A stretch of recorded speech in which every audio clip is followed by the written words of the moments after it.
Hey everyone, welcome back to Fiction Blue. Today we're diving into an amazing story called What If Harry Found a Hidden Will in the Dursleys' Attic and Sued the Ministry for Every Sickle They Had. If you love these stories, please hit that like button and subscribe. It really helps us bring more content to you. Without further ado, let's begin. Chapter 1, The Hidden Truth. Summer at Number 4, Privet Drive was never pleasant for Harry Potter. This particular July, however, had reached new levels of misery. The heat hung thick and oppressive over Little Whinging, turning the perfectly manicured lawns crisp at the edges despite the neighbors' religious watering schedules. Harry wiped sweat from his forehead with the back of his arm, inadvertently smearing dust across his face as he hauled another box across the stifling attic. "Boy! I don't hear you moving up there." Uncle Vernon's voice thundered from below. "That attic needs to be spotless before Marge arrives tomorrow." Harry bit back a retort. After the incident with Aunt Marge 2 summers ago, before he'd accidentally inflated her like a balloon, he wasn't particularly keen on another family reunion. Still, the alternative was facing Uncle Vernon's purple-faced rage, so he returned to sorting through decades of Dursley cast-offs. "Yes, Uncle Vernon," he called back, his voice flat.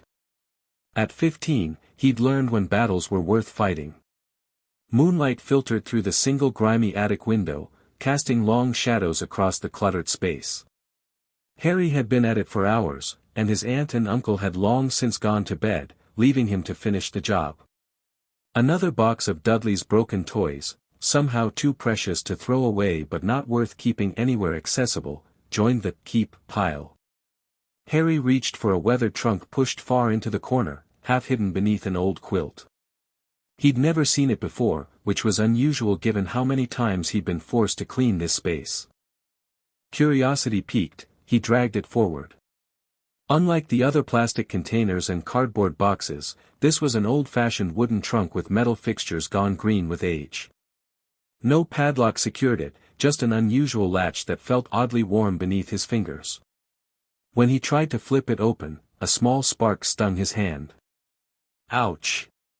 He jerked back, then frowned. That almost felt like magic. Glancing toward the attic stairs, Harry listened carefully for any sound of movement below. The house remained silent except for the distant rumble of Uncle Vernon's snores. He retrieved his wand from the waistband of his too large jeans. He'd taken to carrying it everywhere since Voldemort's return, regardless of underage magic restrictions. "Alohomora," he whispered, tapping the latch. Nothing happened. He studied the trunk more carefully, noticing now what his tired eyes had missed, a tiny engraving of a lily flower on the latch itself. His breath caught. Tentatively, he pressed his thumb against the flower and whispered, "I solemnly swear I am up to no good." The marauder's password had been a wild guess, but to his shock, the latch clicked open. Inside, nestled atop a small collection of items, lay a thick parchment envelope sealed with crimson wax. The seal bore an unfamiliar crest, not Hogwarts, not the Ministry, something else entirely. He lifted it carefully, and as the moonlight struck the parchment, words appeared in elegant, flowing script, "The last will and testament of James and Lily Potter." Harry's heart stuttered. With trembling fingers, he broke the seal. 3 hours later, Harry sat cross-legged on the attic floor, surrounded by parchments, photographs, and small trinkets, his world utterly transformed. The will wasn't just a simple declaration of inheritance. It was comprehensive, detailed, and most importantly, it was magically verified. His parents' magical signatures pulsed faintly at the bottom of each page, along with those of their witnesses, Sirius Black, Alice Longbottom, and, most surprisingly, Minerva McGonagall. Harry read the key passage for perhaps the 20th time, his anger growing with each repetition. "Under no circumstances is our son, Harry James Potter, to be placed in the custody of Petunia and Vernon Dursley. We have established the following order of guardianship in the event of our deaths.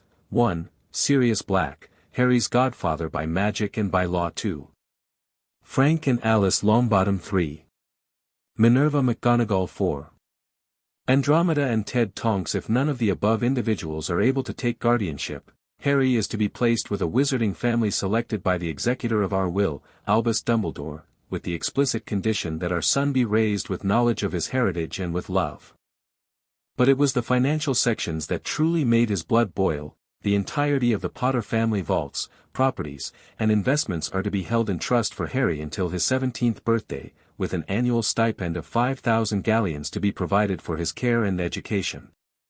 The trust is to be overseen by Gringotts Bank with quarterly audits and reports submitted to the Guardian and to the Potter family solicitor, Artemis Blackwell.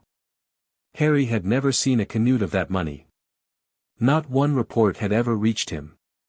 And according to the inventory attached to the will, the Potter fortune was vast, far beyond the single vault he'd visited with Hagrid before his first year.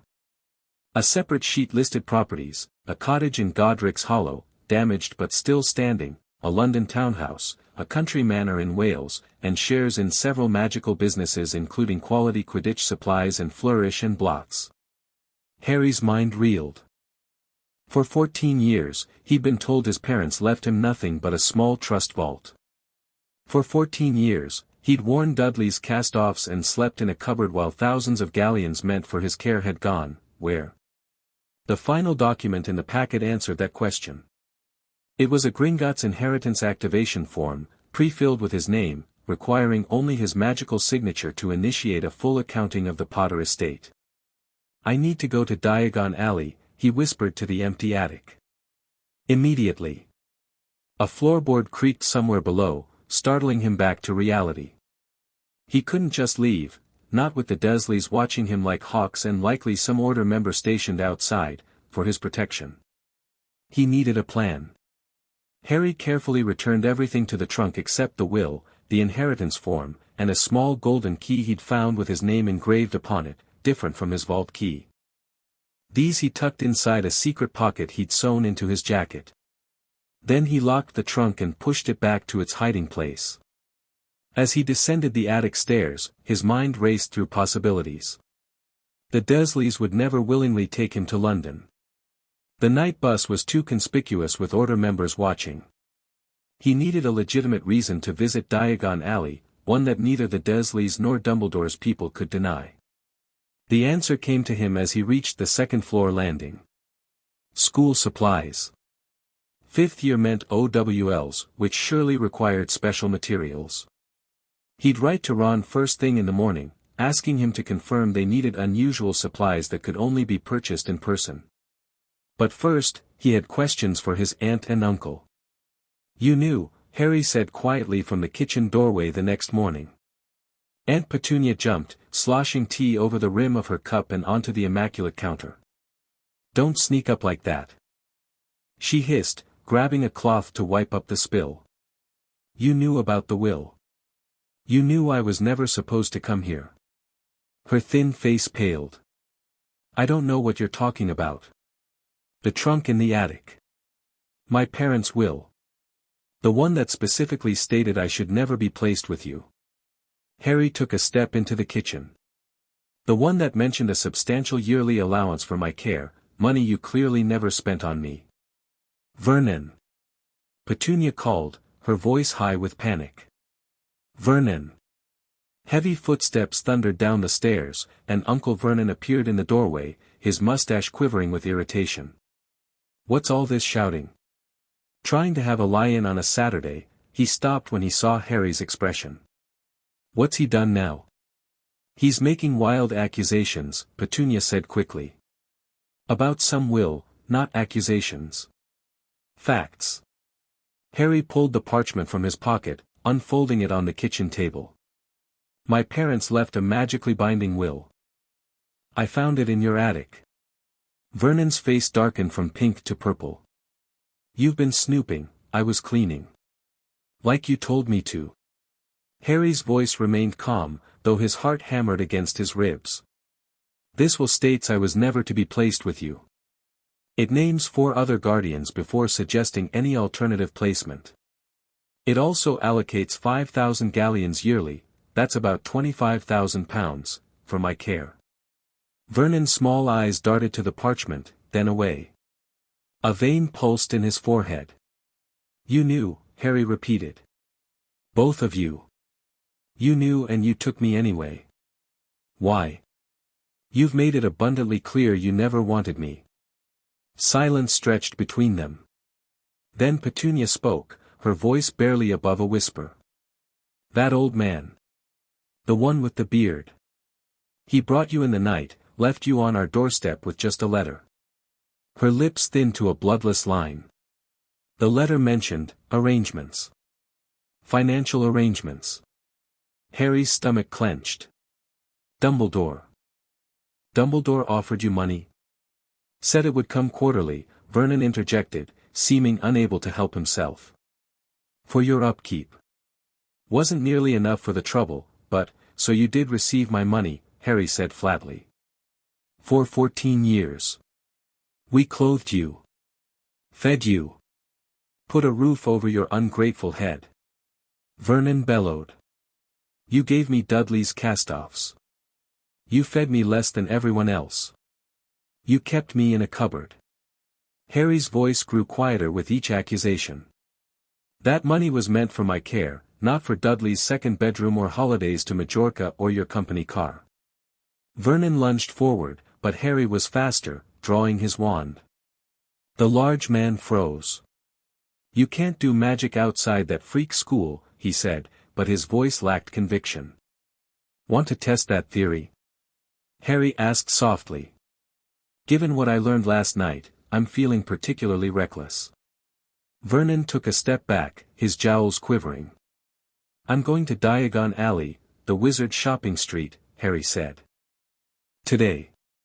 You're going to drive me to London.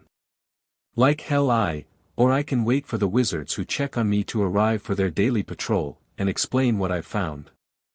They can apparate us, that's teleporting. Rather uncomfortable. Might make you sick all over your new company car. Petunia gasped. They watch the house. Of course they do. Dumbledore's orders. Harry smiled without humor. So what's it to be? A quiet drive to London, or shall I start shouting for my magical guardians? 20 minutes later, Harry sat in the back seat of Uncle Vernon's meticulously cleaned car, the precious will secure in his pocket, headed for the leaky cauldron. The goblin across the polished desk examined Harry with narrowed eyes. The nameplate on the desk identified him as Blackclaw, senior account manager. You claim to be Harry Potter. I am Harry Potter, Harry replied firmly. And you claim to have discovered your parents' will. I have the will right here. Harry placed the document on the desk. Along with the inheritance activation form and this key. He set the small golden key beside the parchment. Blackclaw didn't touch any of the items. Instead, he pressed a small silver bell on his desk. Another goblin appeared immediately. Bring the Potter verification set, Blackclaw ordered in gobbledygook. While they waited, the goblin studied Harry with calculating eyes. If these documents are genuine, Mr. Potter, their sudden appearance will trigger significant repercussions. I'm counting on it, Harry replied.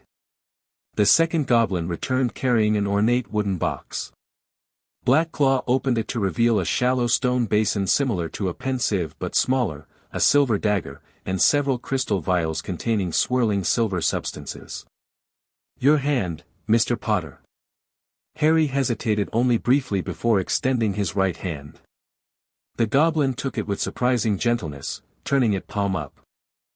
This will verify your identity beyond any possibility of deception, Blackclaw explained. A single drop of blood, freely given, will interact with stored samples from your parents. My parents' blood? Their magical essence. Collected upon the opening of their first Gringotts accounts and preserved for inheritance verification. Blackclaw held the dagger poised above Harry's palm. Do you consent? Harry nodded. I do. The dagger's point pricked his skin, a sharp, brief pain. A single drop of blood fell into the stone basin, where it swirled with the silvery substance Blackclaw had poured from one of the vials. For a moment, nothing happened. Then the mixture glowed gold, and a ghostly crest rose from the surface, a stag and doe flanking a shield. Identity confirmed, Black Claw said, satisfaction evident in his voice. You are indeed Harry James Potter, heir to the noble house of Potter. Harry released a breath he hadn't realized he was holding. And the will? The goblin picked up the parchment now, examining the magical signatures with a jeweler's loupe that glowed blue. After several minutes of scrutiny, he set it down. Authentic and binding. This is indeed the last will and testament of James and Lily Potter. His sharp teeth showed in what might have been a smile. Most interesting that it has only now surfaced. It was hidden in my relative's attic. In a trunk that only I could open. A safeguard your parents implemented, no doubt. Black Claw steepled his long fingers. The consequences of this discovery will be significant, Mr. Potter. According to our records, the Potter estate has been under ministry management since your parents' death, with Albus Dumbledore serving as magical guardian and signatory. Neither of whom had the right, Harry said, anger edging his voice. According to the will, Sirius Black was my legal guardian, and the estate should have been managed by Gringotts in trust. Indeed. Black Claw pulled a thick ledger from a drawer. With your permission, I will initiate a complete audit of the Potter accounts since October 31st, 1981. Do it, Harry said immediately. I want to know where every Canute has gone. Such an audit will alert both the Ministry and Dumbledore to your actions. Good. Harry leaned forward. I want them to know I've found out. I want them to panic. Black Claw's eyes gleamed with something like approval. Very well. The audit will take approximately 3 days. In the meantime, would you like to visit your family vault? Not the trust vault you've accessed previously, but the main Potter vault. Yes, Harry said. But first, I need to contact someone. The will mentions a solicitor, Artemis Blackwell. Do you know if they're still practicing? The goblin consulted another ledger. Artemis Blackwell maintains an office in Horizon Alley, a branch from Diagon. She has remained on retainer to the Potter estate, though she has been systematically blocked from accessing any information since your parents' death. She. The will didn't specify. Indeed. Madame Blackwell is one of the most formidable magical solicitors in Britain, specializing in estate law and ministry disputes. Black Claw wrote something on a piece of parchment. I will send notice of your arrival. She has attempted to access information about you and your inheritance 17 times in 14 years. Harry felt a surge of something like hope. Someone had been trying to honor his parents' wishes all along. Thank you. I'd like to visit my vault, then go directly to her office. As they rode the cart deep into the caverns beneath Gringotts, Harry's mind raced with possibilities. The ministry had stolen from him. Dumbledore had betrayed his parents' explicit wishes. The Dursleys had taken money meant for his care. For the first time in his life, Harry felt the full weight of the Potter legacy, not just the fame of being the boy who lived, but the responsibility of a noble house with resources and power. Resources he intended to use to bring the corrupt to justice.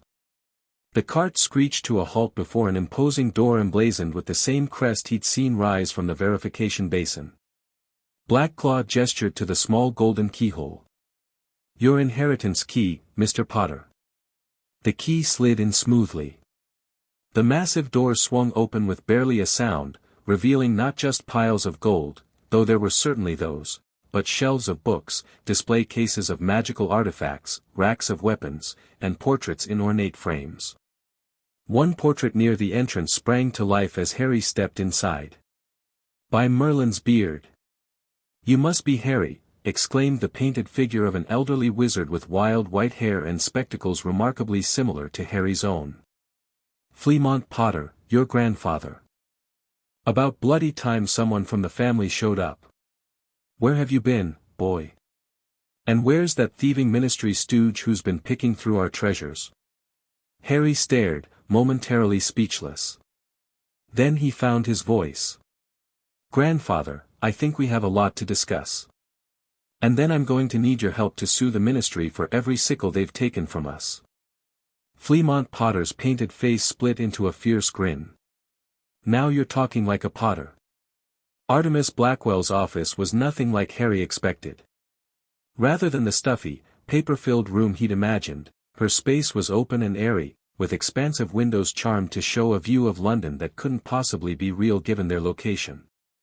One wall was entirely covered in bookcases filled with leather-bound legal tomes. The opposite wall displayed framed court documents, victories, Harry assumed. The solicitor herself was equally surprising. He'd pictured someone like Professor McGonagall, stern, elderly, severe. Instead, Artemis Blackwell appeared to be in her early 40s, with dark skin, close-cropped silver hair, and sharp eyes that missed nothing. She wore tailored charcoal robes with subtle silver embroidery at the cuffs. "Mr. Potter," she said, rising from behind her desk as he entered. "After 14 years of trying to locate you, I must say this is a profound relief." Her voice carried a hint of an accent Harry couldn't place. "Caribbean, perhaps. You've been looking for me?" Harry asked, taking the offered seat. "Since the day after your parents were killed." She sat back down, her posture impeccable. "I was in Jamaica visiting family when it happened. By the time I returned, you had vanished, the will had been sealed by the Wisingamot under national security provisions, and I was informed my services were no longer required. But you kept trying." "Of course." Her expression hardened. James and Lily Potter weren't just clients. They were friends. Their will was ironclad, Mr. Potter. The fact that it was ignored represents one of the most egregious miscarriages of justice I've encountered in 30 years of magical law practice. Harry removed the will from his pocket and placed it on her desk. "I found this yesterday. Hidden in a trunk in my aunt and uncle's attic." Artemis picked it up with reverent hands. "A duplicate. Clever, Lily," she murmured. "She must have created this copy with a delayed revelation charm, keyed to your magic once you reached a certain age. Why would she do that? Your mother was brilliant at charm work, and she never fully trusted the ministry. Too many disappearances during the war, too many convenient accidents." Artemis carefully examined the document. "This is identical to the original I prepared with them. Every provision, every signature. I've already verified it at Gringotts," Harry said. "They're conducting an audit." "Excellent." She opened a drawer and withdrew a self-inking quill and a fresh notepad. "Then we have work to do, Mr. Potter. Tell me everything about your life since that Halloween." For the next hour, Harry talked. He told her about the cupboard under the stairs, the neglect, the hand-me-downs. He described his first Hogwarts letter, meeting Hagrid, learning he was a wizard.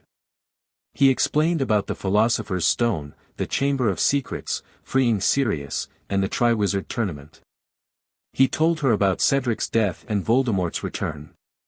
Through it all, Artemis took rapid notes, occasionally asking clarifying questions but mostly just listening, her expression growing increasingly grim. When he finished, she set down her quill. "Mr. Potter, what you've described goes beyond mere financial malfeasance. This is a systematic failure of magical guardianship, child welfare statutes, and inheritance law." Her voice remained steady, but Harry could sense the anger beneath it.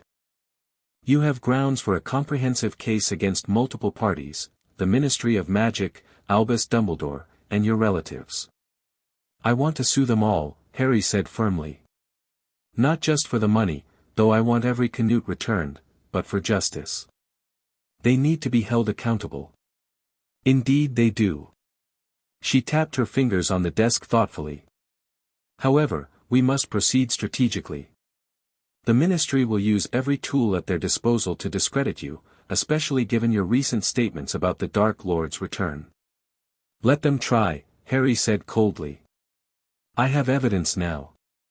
Magical evidence they can't dispute." "Yes, but evidence must be presented in the proper forum to be effective." Artemis began writing again. "Here's what I propose, we file 3 separate actions, timed for maximum impact." She outlined her plan, First, a direct claim against the ministry for misappropriation of the Potter estate. Second, a child welfare case against both Dumbledore and the Dursleys. Third, a petition to recognize Sirius Black's guardianship, which would require addressing his wrongful imprisonment. It's ambitious, she admitted. And it will make you powerful enemies. The ministry doesn't surrender its power, or its galleons, easily. I already have powerful enemies, Harry replied. At least this time, I'll be the one on the offensive. Artemis studied him with those penetrating eyes. Your parents would be proud, Mr. Potter. They valued justice above all else. She extended her hand. I would be honored to represent you in this matter. Harry shook her hand, feeling a weight lift from his shoulders. For the first time since finding the will, he wasn't alone in his fight. Let's begin with formal notice to the ministry, Artemis continued, retrieving an ornate parchment from another drawer. This document will inform them that the rightful heir to the Potter estate has come forward with the valid will, demanding a full accounting and immediate cessation of all unauthorized withdrawals. How quickly will they respond? Harry asked, watching as she drafted the notice with swift, precise strokes of her quill. Oh, they'll respond immediately, she said with a wolfish smile. The question is how they'll respond. Minister Fudge has built his career on controlling certain old family fortunes. The Potter wealth is significant, Mr. Potter. Far more than you likely realize. Blackclaw mentioned properties and business investments, beyond just the gold. Indeed. The Potters were not merely wealthy, they were influential. Your grandfather revolutionized magical pharmaceuticals. Your family holds patents on several commonly used potions, including Sleekeasy's hair potion and the improved pepper-up formulation. She finished writing and pushed the parchment toward him. Your signature here will set everything in motion. Harry read the document carefully, then signed with the offered quill. The ink gleamed momentarily before settling into the parchment. What happens now? Now, Artemis said, sealing the notice with wax and pressing a signet ring into it, we deliver this to the ministry and watch the panic begin. By this time tomorrow, every department head will be scrambling to cover their tracks. But it's too late. Her smile grew predatory. Goblins never forget a single canute, and they keep impeccable records. She summoned a small silver bell from her desk drawer and rang it once. A moment later, a sleek eagle owl swooped in through an open window. Ministry of Magic, Department of Magical Estates and Inheritances, urgent delivery, she instructed, attaching the sealed notice to the owl's leg. The bird gave a soft hoot and launched back through the window.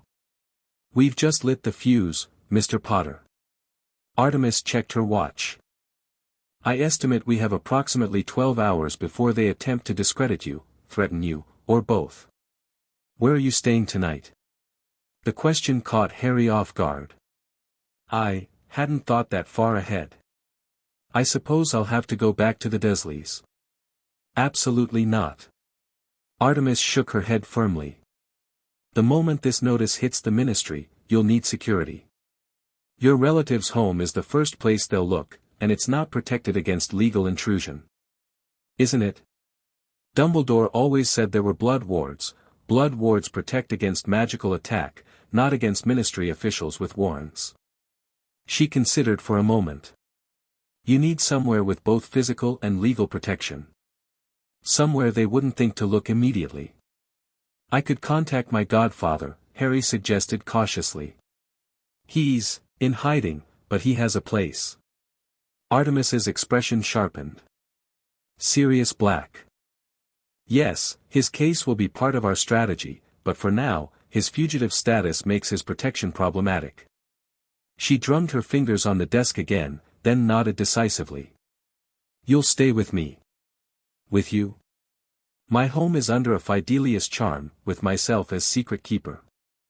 It has comprehensive ward structures and is legally registered as a solicitor's safe house, which means ministry personnel cannot enter without specific judicial approval from the full Wisengamot. She began gathering documents into a leather portfolio. Moreover, it's the last place they would look for you. Harry hesitated. He barely knew this woman, despite her connection to his parents. Seeing his uncertainty, Artemis softened slightly.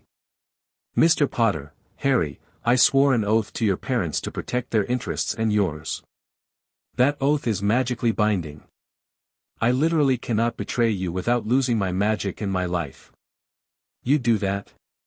Take me in, knowing it might put you in the ministry's crosshairs."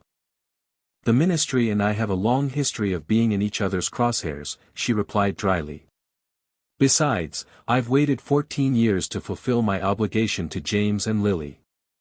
I'm not about to back down now that I finally have the chance." Her sincerity was unmistakable.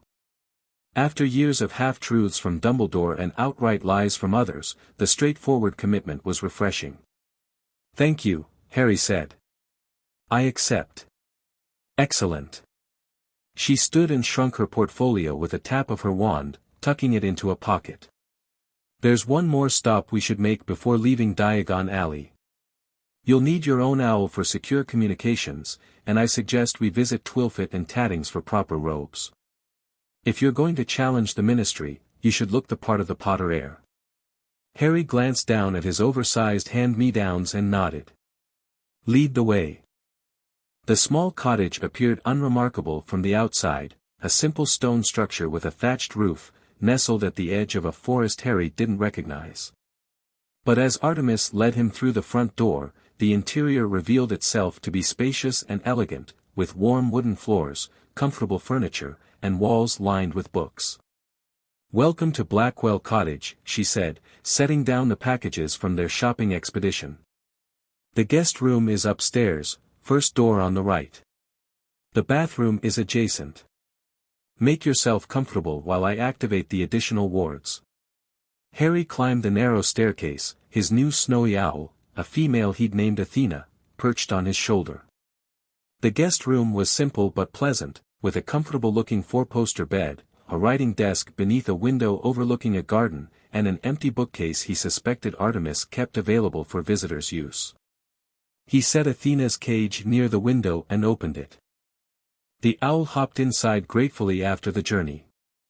"It's just for tonight," he told her. "Tomorrow we'll find somewhere better for you to perch." After settling his few possessions, Harry changed into one of his new outfits, charcoal trousers, a forest green shirt, and a simple black robe that the seamstress had assured him was appropriate for business meetings. The clothes fit perfectly, a novel experience after years of swimming in Dudley's cast-offs. When he returned downstairs, he found Artemis in a study off the main sitting room, surrounded by hovering parchments. "Ah, much better," she said, nodding approval at his appearance. "You look like the heir to a noble house now." "It feels strange," Harry admitted. "I've never had new clothes that weren't school uniforms."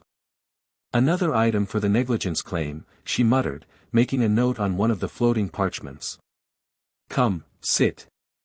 We've received a response already." Harry took the offered chair.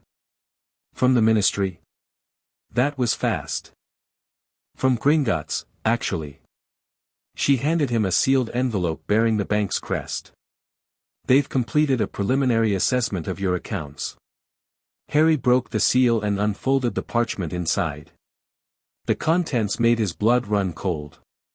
"Mr. Potter, our initial audit has revealed systematic withdrawals from the Potter family vaults beginning November 1981, authorized under Ministry Emergency Provision 13B, Wartime Asset Allocation.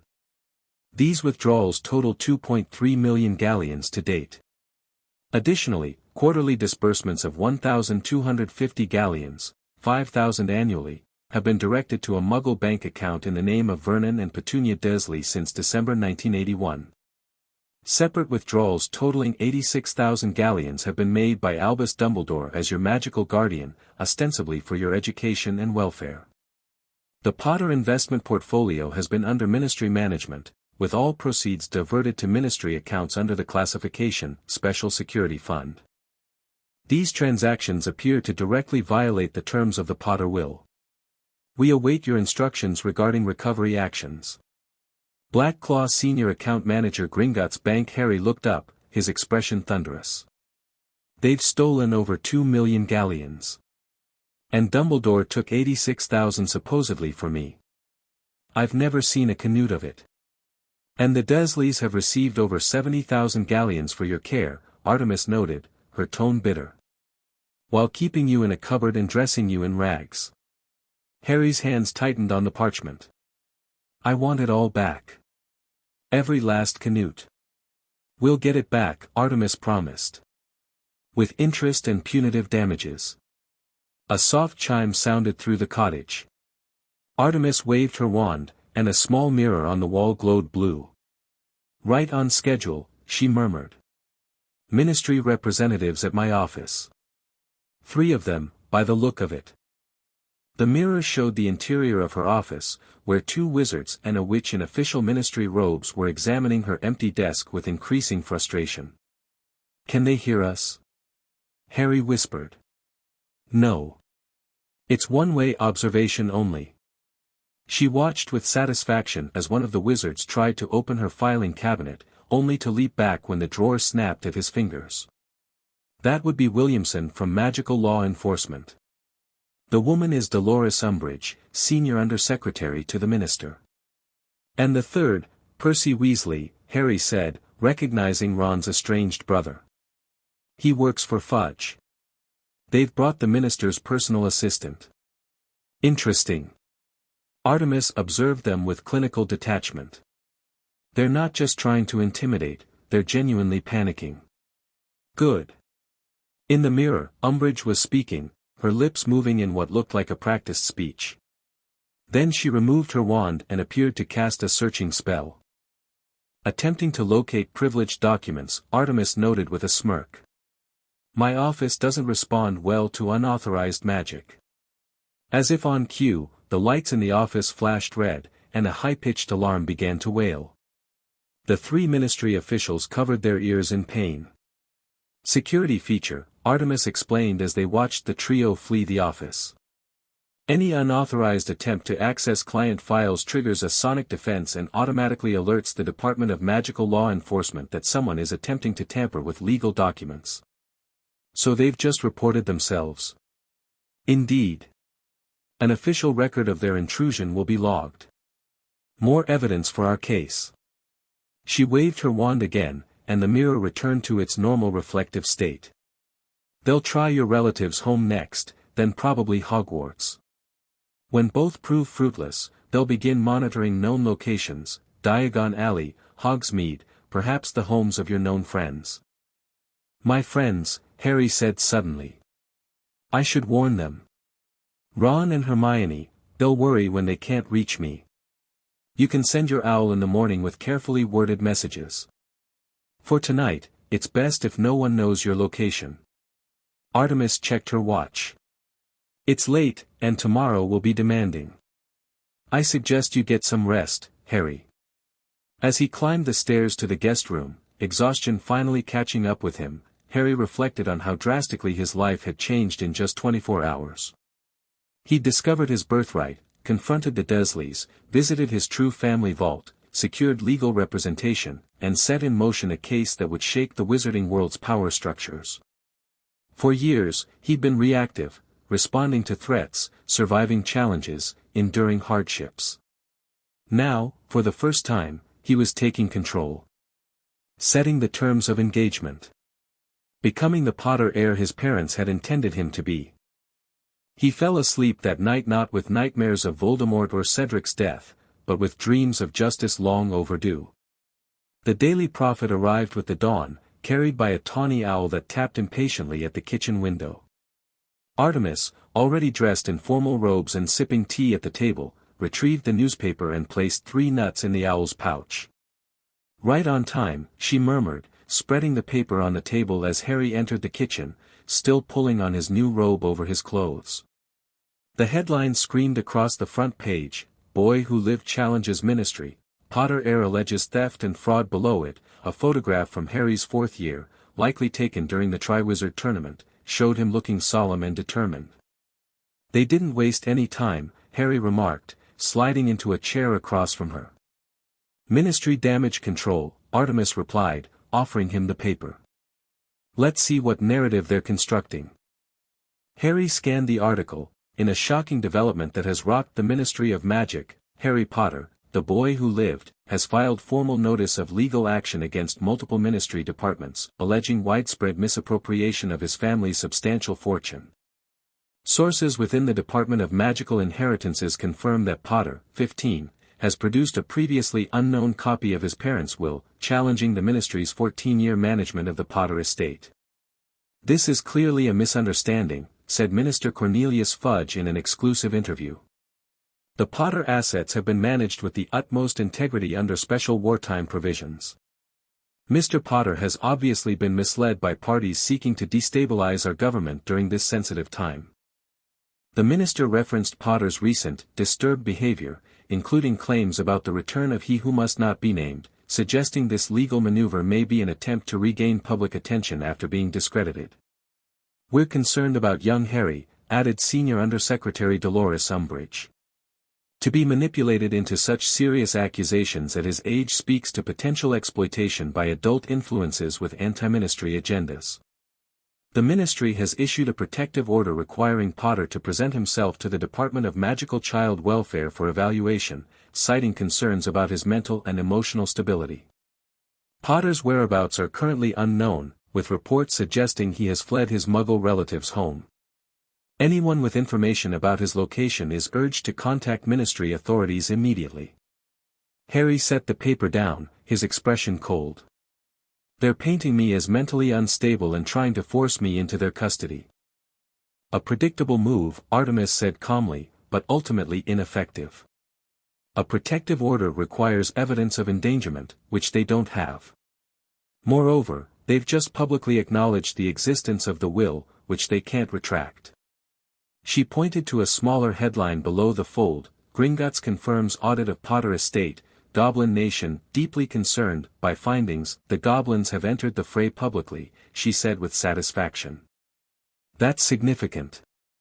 They rarely comment on wizard legal matters, but financial malfeasance of this magnitude threatens their reputation as impartial guardians of wealth." Harry helped himself to toast and eggs from the platters on the table. "So what's our next move?" "We've already filed the formal brief with the Wisingamot Administrative Office. It will be processed by noon." Artemis sipped her tea. "Meanwhile, I've arranged a meeting with Amelia Bones, head of the Department of Magical Law Enforcement." "Susan Bones's aunt? Why her specifically?"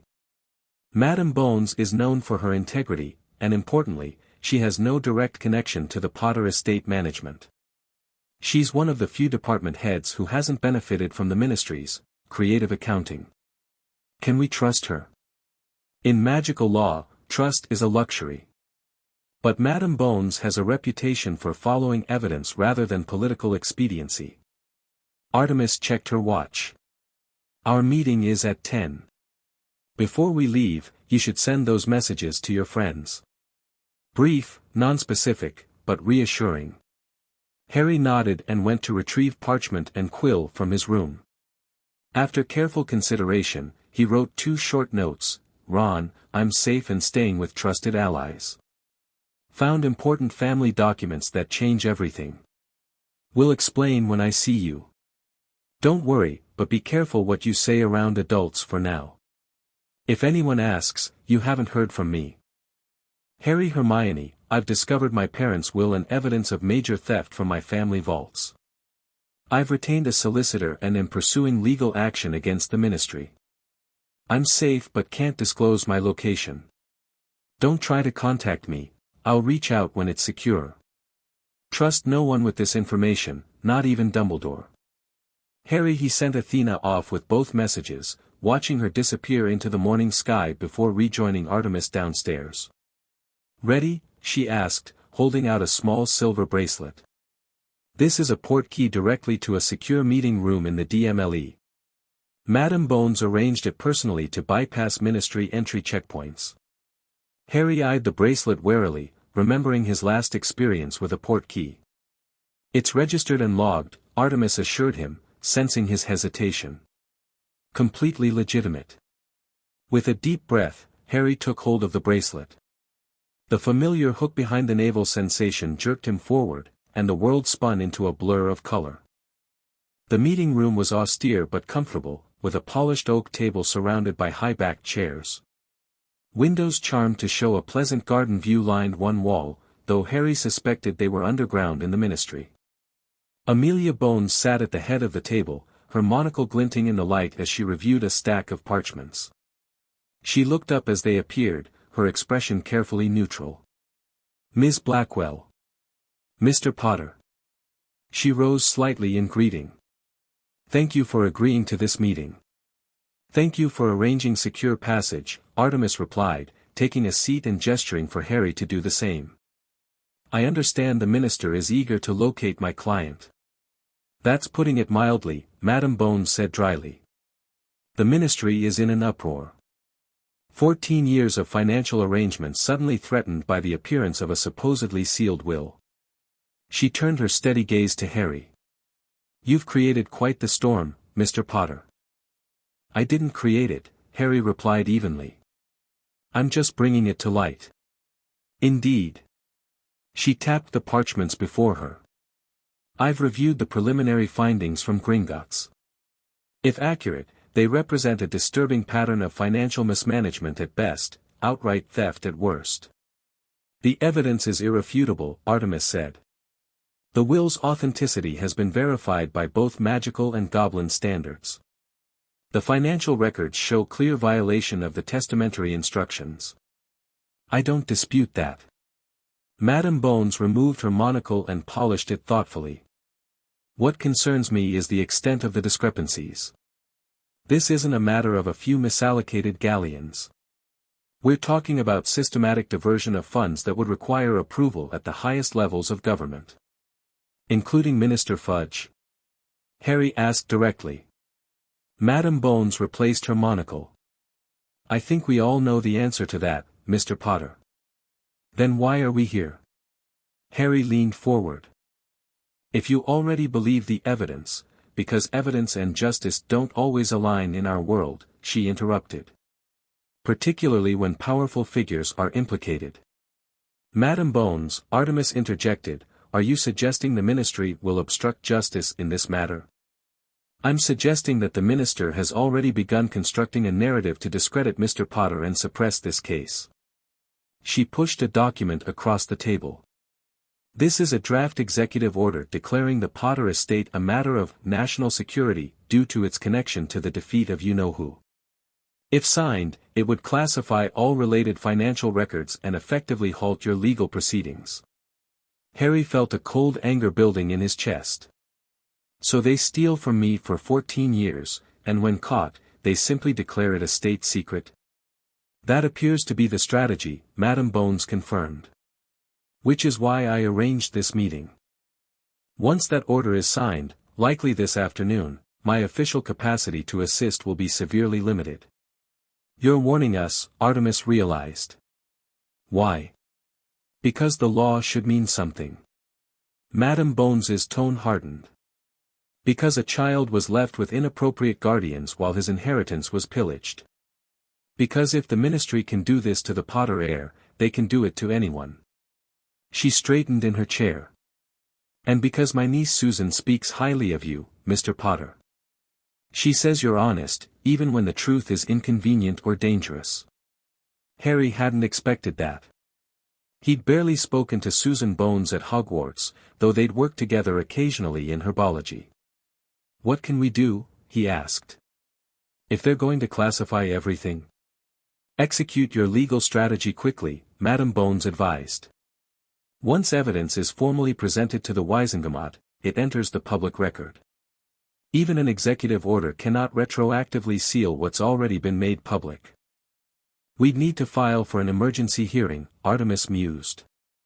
"Difficult to obtain without significant political support." "Perhaps not."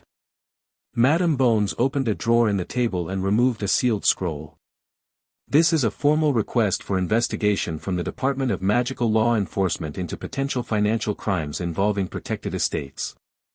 As department head, I have the authority to call for testimony and evidence presentation before the full Wisengamot." Artemis's eyes widened slightly. That would bypass the normal scheduling procedures. Indeed. The hearing could be arranged for tomorrow morning. Madam Bones placed the scroll before them. Of course, to proceed, I would need a formal complaint from an affected party. Harry understood immediately.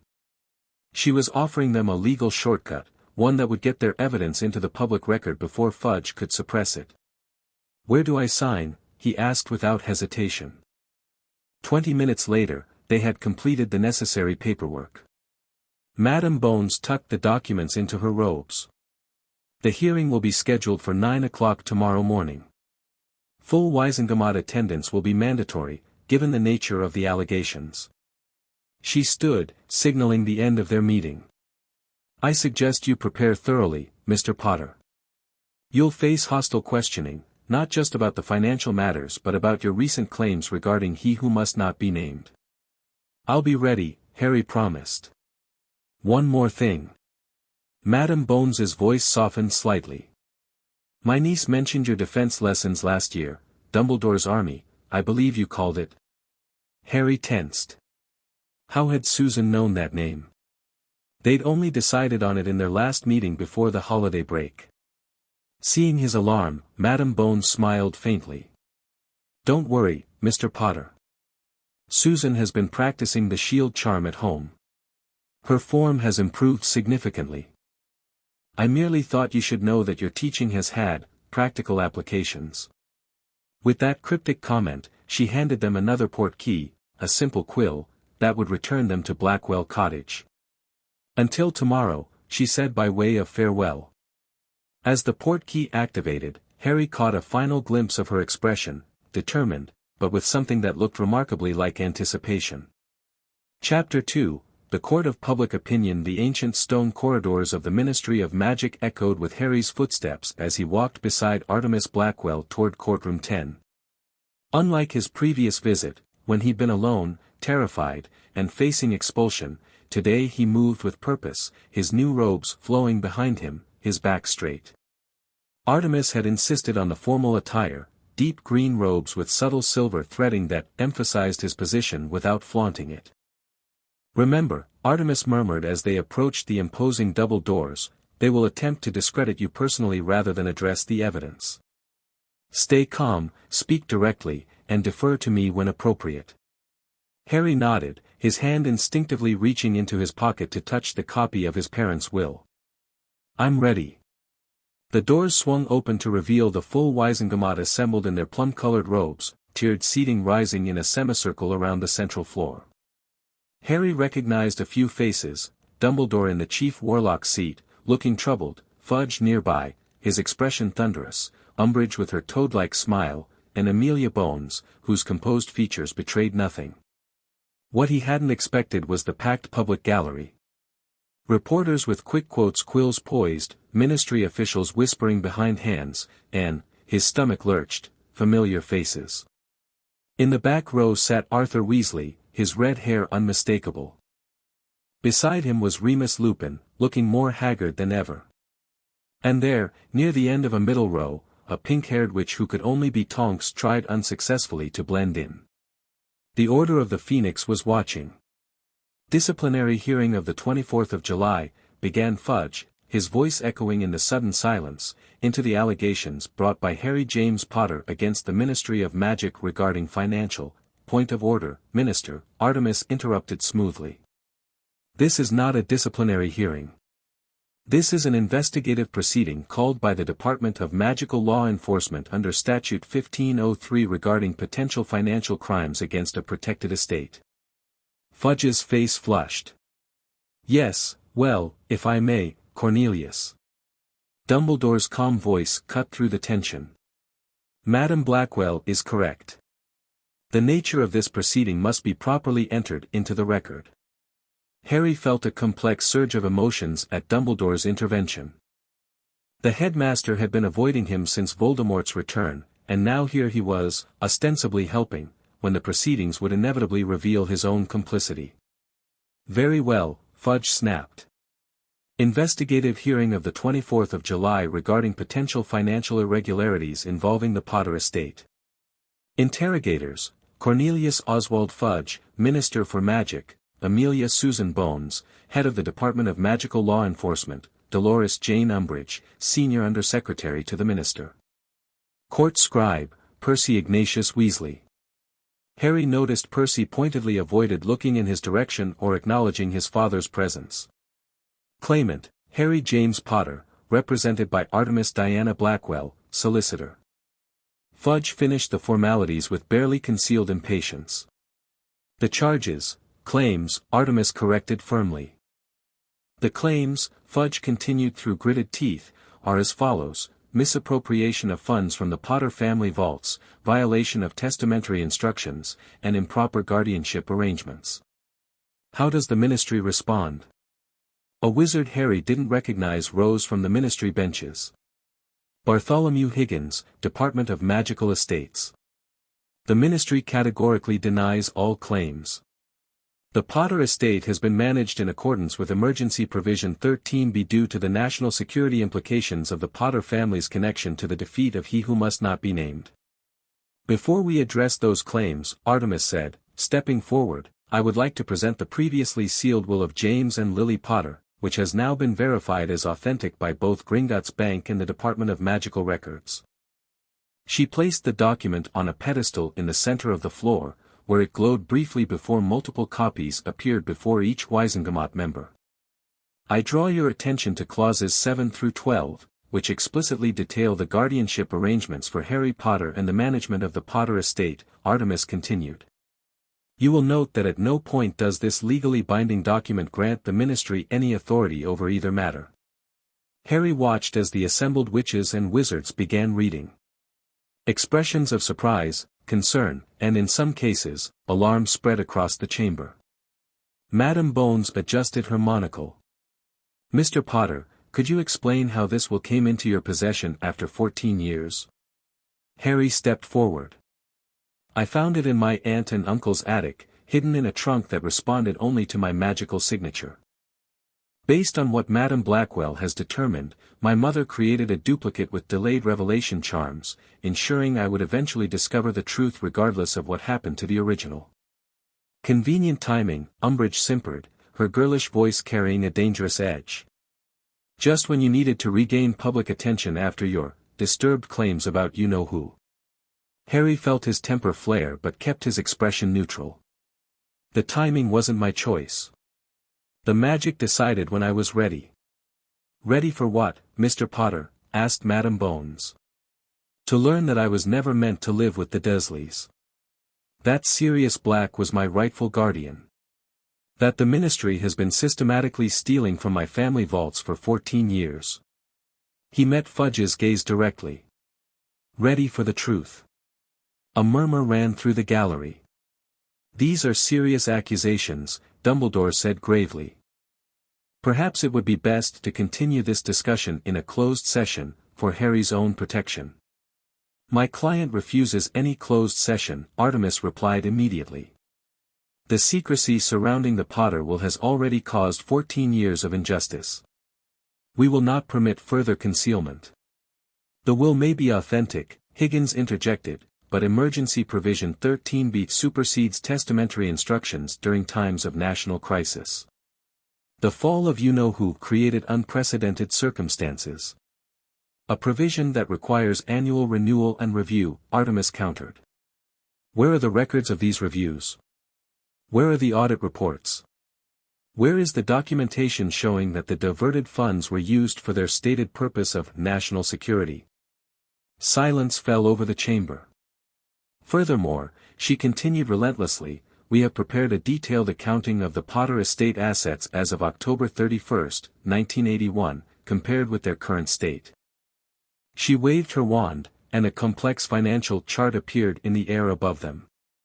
As you can see, approximately 2.3 million galleons have been withdrawn under the emergency provision.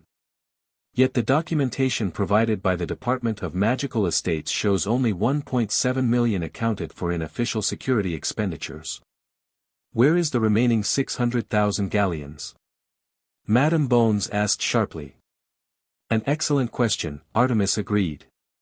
One we hope this investigation will answer. Fudge was beginning to sweat visibly. These financial matters are complex. Wartime accounting. The war ended 14 years ago, Harry interrupted, unable to contain himself. Yet the withdrawals continued monthly until 3 days ago, when I discovered the will. Another ripple of whispers ran through the gallery. Harry caught sight of Rita Skeeter near the front, her acid green quilt practically dancing across her notepad. Mr. Potter, Dumbledore said gently, surely you understand that ensuring your safety required extraordinary measures. Like placing me with the Dursleys against my parents' explicit wishes? Harry challenged. Like allowing them to keep me in a cupboard for 10 years while you paid them for my care? Gasps echoed through the chamber. Arthur Weasley's face had gone pale with shock. A cupboard? Madame Bones repeated incredulously. My bedroom until I received my Hogwarts letter, Harry confirmed. Despite the Dursleys receiving 5,000 galleons annually for my upkeep.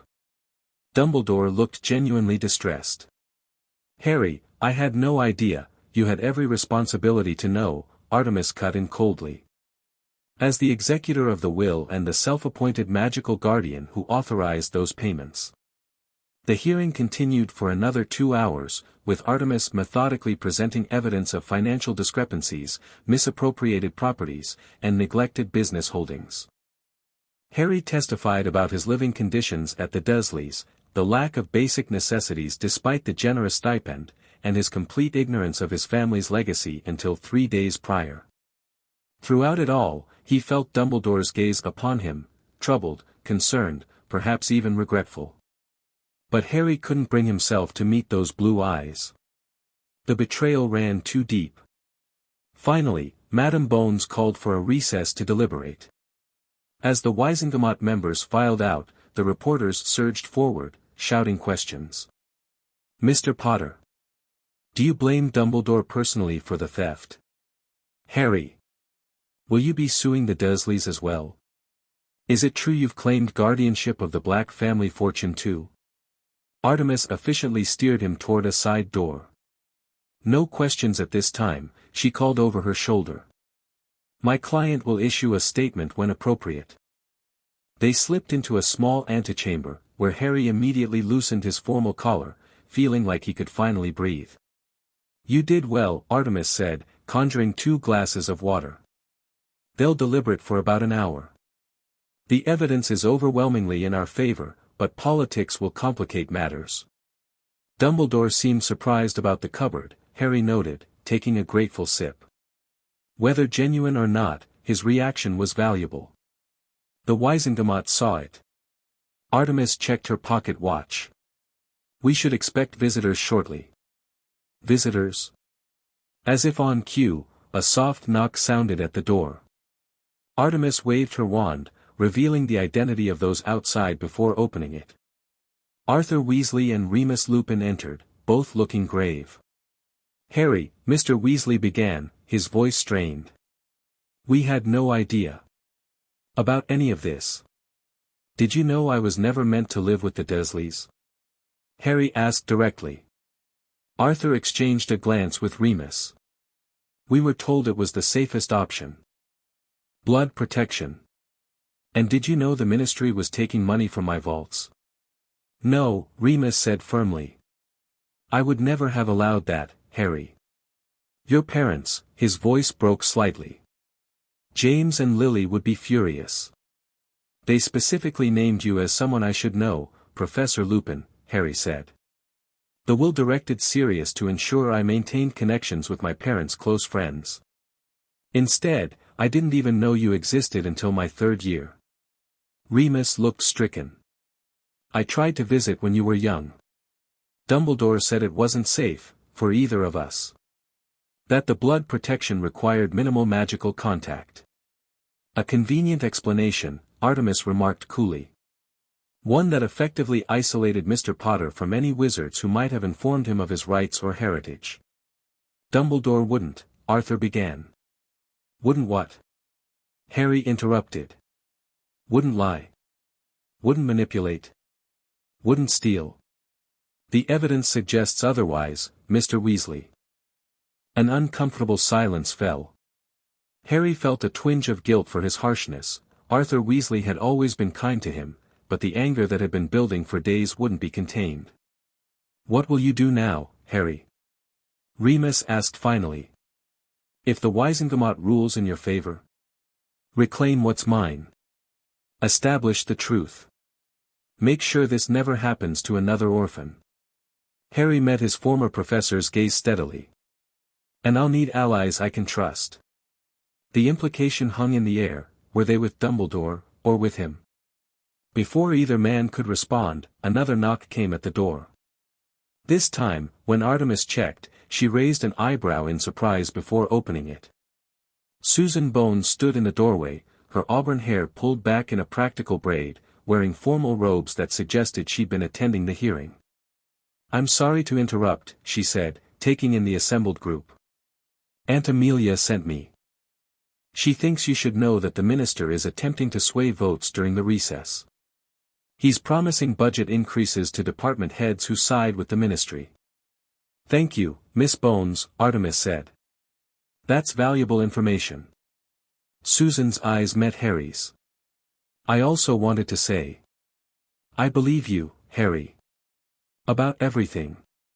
Something warm bloomed in Harry's chest, unexpected but not unwelcome. In a world where everyone seemed to be choosing sides based on politics or personal loyalty to Dumbledore, Susan's straightforward declaration meant more than she could know. "Thank you," he said simply. "We should return to the gallery," Arthur said, clearly sensing the tension. "The deliberation won't last much longer." As they prepared to leave, Susan moved closer to Harry. "My aunt says your solicitor is brilliant," she said quietly. "But if you need someone your own age to talk to about all this, well, I know what it's like when politics and family get complicated." Harry remembered suddenly that Susan, like him, had lost family to Voldemort. "I'd like that," he replied. She smiled, tucking a strand of hair behind her ear. "Good luck in there, Potter. Not that you'll need it, Aunt Amelia doesn't tolerate financial misconduct, even from the minister." As Susan left, Harry caught Remus watching him with an expression that looked oddly like James Potter's ghost had just walked through the room. He quickly schooled his features, but not before Harry noticed. "What?" "Nothing," Remus said, a faint smile touching his lips. "Just, your father had a similar look whenever your mother stood up for him." Before Harry could process that comment, Artemis was ushering them back toward the courtroom. "It's time." The Wisengamot's ruling was both victory and compromise. The emergency provision was deemed improperly applied and extended, requiring the ministry to restore all improperly withdrawn funds with interest. However, the question of accountability for individual officials was relegated to a separate investigation, effectively shielding Fudge and others from immediate consequences. On the guardianship matter, the Wisengamot acknowledged the will's validity but ruled that changing Harry's residence so close to his 17th birthday would be unnecessarily disruptive. He would remain legally under Dursley care on paper, but with court-approved independent living arrangements of his choosing until his majority. A partial victory, Artemis summarized as they left the ministry through a secure Floo connection to her office. "The financial restitution is complete, but they've protected their own from personal liability, for now." Harry wasn't surprised. "At least I don't have to go back to the Dursleys. And everyone knows the truth now." "Indeed. Speaking of which." She gestured to the stack of newspapers and messages that had accumulated on her desk in just the few hours they'd been gone. "The Court of Public Opinion is now in session." The headline of the Evening Prophet screamed, "Ministry ordered T.O. repay millions T.O. Potter, improper management of boy who lives fortune." Smaller headlines competed for attention. Dumbledore's role in Potter placement questioned. Boy who lived kept in cupboard while Dursleys paid thousands. Sirius Black, rightful guardian denied justice. "They're actually reporting it accurately," Harry said, surprised. "For now. But the ministry won't take this humiliation lying down."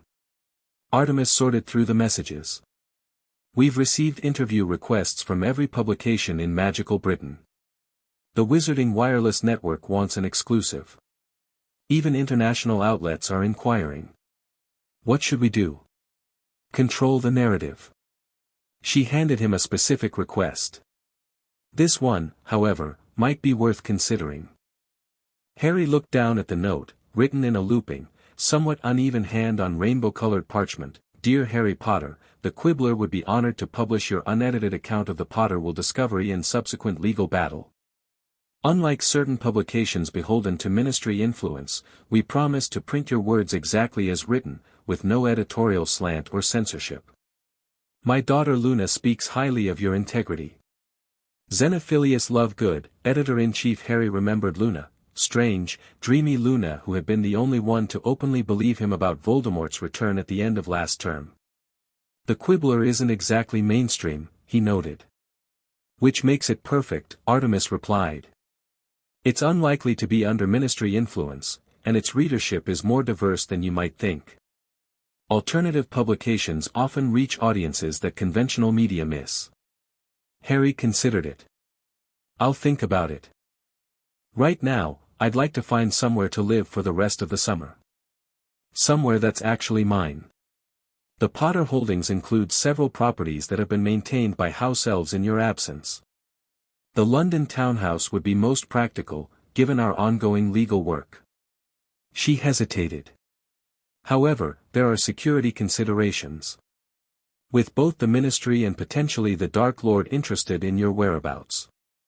I need a place with proper wards but accessible to the people I trust, Harry finished. And I'll need to inform Sirius. He should know about the will's provisions regarding his guardianship. A delicate matter, given his fugitive status. Artemis checked her watch. It's getting late. I suggest we secure the London property tomorrow and assess its suitability. For tonight, my cottage remains the safest option. As they prepared to leave, a silver lynx Patronus materialized in the office. In Kingsley Shacklebolt's deep voice, it delivered an urgent message: ministry officials preparing to search Blackwell residence with emergency warrant. Evacuate immediately. Secure all sensitive documents. Artemis's expression darkened. It seems Fudge isn't wasting time with his retaliation. Gather your things, Harry. We need a new safe house. But the cottage is under Fidelius, which can be compromised if a judge grants a specific magical search warrant. They can't find it themselves, but they can compel a secret keeper to reveal the location under certain legal circumstances. She was already shrinking and packing documents with efficient wand movements. We need somewhere they wouldn't think to look. Harry thought quickly. What about my family's townhouse? If it's legally mine again. Too obvious. They'll have already filed for warrants for all known Potter properties. Artemis sealed her briefcase. We need somewhere unexpected, yet secure. A memory surfaced from Harry's third year, a conversation with Hermione about wizard space and magical buildings in London. I have an idea, he said. But I'll need to send a message first. 2 hours later, Harry and Artemis stood in a dimly lit kitchen unlike any Harry had ever seen. Ancient copper pots hung from ceiling hooks. A massive wooden table dominated the center of the room. And everything, walls, floors, fixtures, seemed layered with decades of magical residue. Welcome to the ancient and most noble house of Black, Sirius said grandly, though his voice held more irony than pride. Specifically, number 12, Grimmauld Place, headquarters of the Order of the Phoenix and possibly the most depressing safe house in Britain. Harry had been shocked when his godfather suggested the Order's headquarters, but Sirius's reasoning was sound. It was already under Fidelius with Dumbledore as secret keeper, making it impossible for the Ministry to access without his cooperation. And while Dumbledore would surely learn of Harry's presence, he was unlikely to betray him to Fudge given the public relations disaster that would create. It's perfect, Harry said, looking around with interest. Gloomy, but perfect. Charming description, Sirius replied with a barking laugh. Accurate, though. Artemis was examining the kitchen with professional interest. Black family wards layered with Dumbledore's protections. Impressive magical density. This will certainly suffice until we secure a more permanent arrangement. Mrs. Weasley and the kids are coming tomorrow, Sirius informed them, pouring 3 glasses of fire whiskey and sliding them across the table. Dumbledore thought it best to consolidate the Order's families in one secure location for the summer. Harry accepted the glass but didn't drink. Does Dumbledore know I'm here? Not yet. I'll inform him after you're settled. Sirius's eyes gleamed with mischief. I'm rather looking forward to that conversation, actually. Yes, Albus, the godson you prevented me from raising is now staying in my family home. Ironic, isn't it? Artemis sipped her fire whiskey appreciatively. Mr. Black, I should inform you that part of our legal strategy involves clearing your name. The will's provisions regarding your guardianship rights provide leverage to force a review of your case. Sirius stilled, his glass halfway to his lips. You think that's possible? With sufficient public pressure and the evidence we've already uncovered about ministry misconduct? Yes. She set down her glass.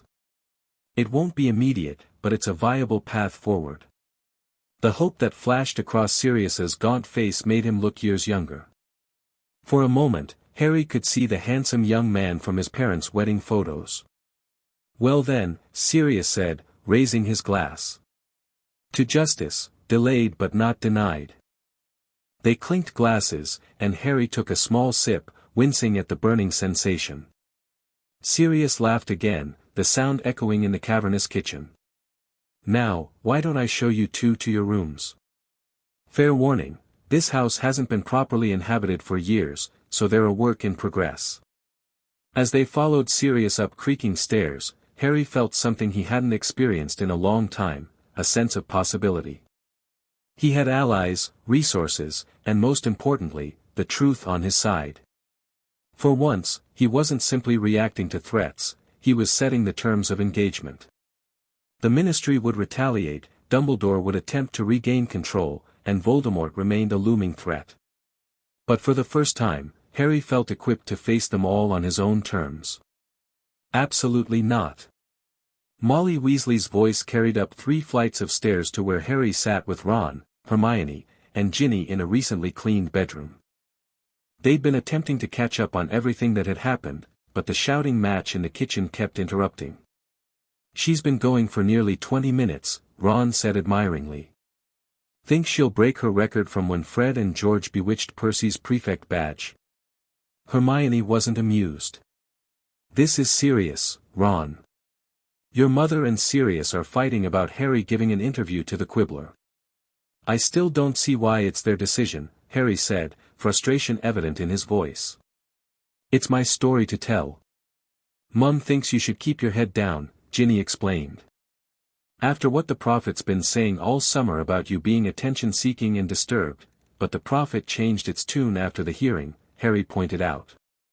They're reporting the Ministry theft now.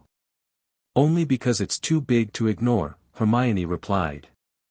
But they're still careful to separate that story from your claims about Voldemort's return. Look at yesterday's editorial. She handed him a clipping from the Daily Prophet. While the financial irregularities in the Potter estate management are concerning and merit investigation, readers should remember that these issues are entirely separate from Mr. Potter's more fantastical claims regarding you-know-who. One can acknowledge the Ministry's administrative failures without endorsing apocalyptic fearmongering. Harry crumpled the clipping. All the more reason to tell my story directly, without their filtering. But the Quibbler, Harry. Hermione looked skeptical. People don't take it seriously. Last month they ran a feature on Crumplehorn Snorkax. Luna says her father will print my exact words, Harry insisted. No editing, no Ministry influence. The door burst open, and Sirius entered, his expression thunderous. Your solicitor, he said to Harry, is absolutely brilliant. She just shut Molly down with the most politely devastating legal explanation I've ever witnessed. What did she say? Ginny asked eagerly.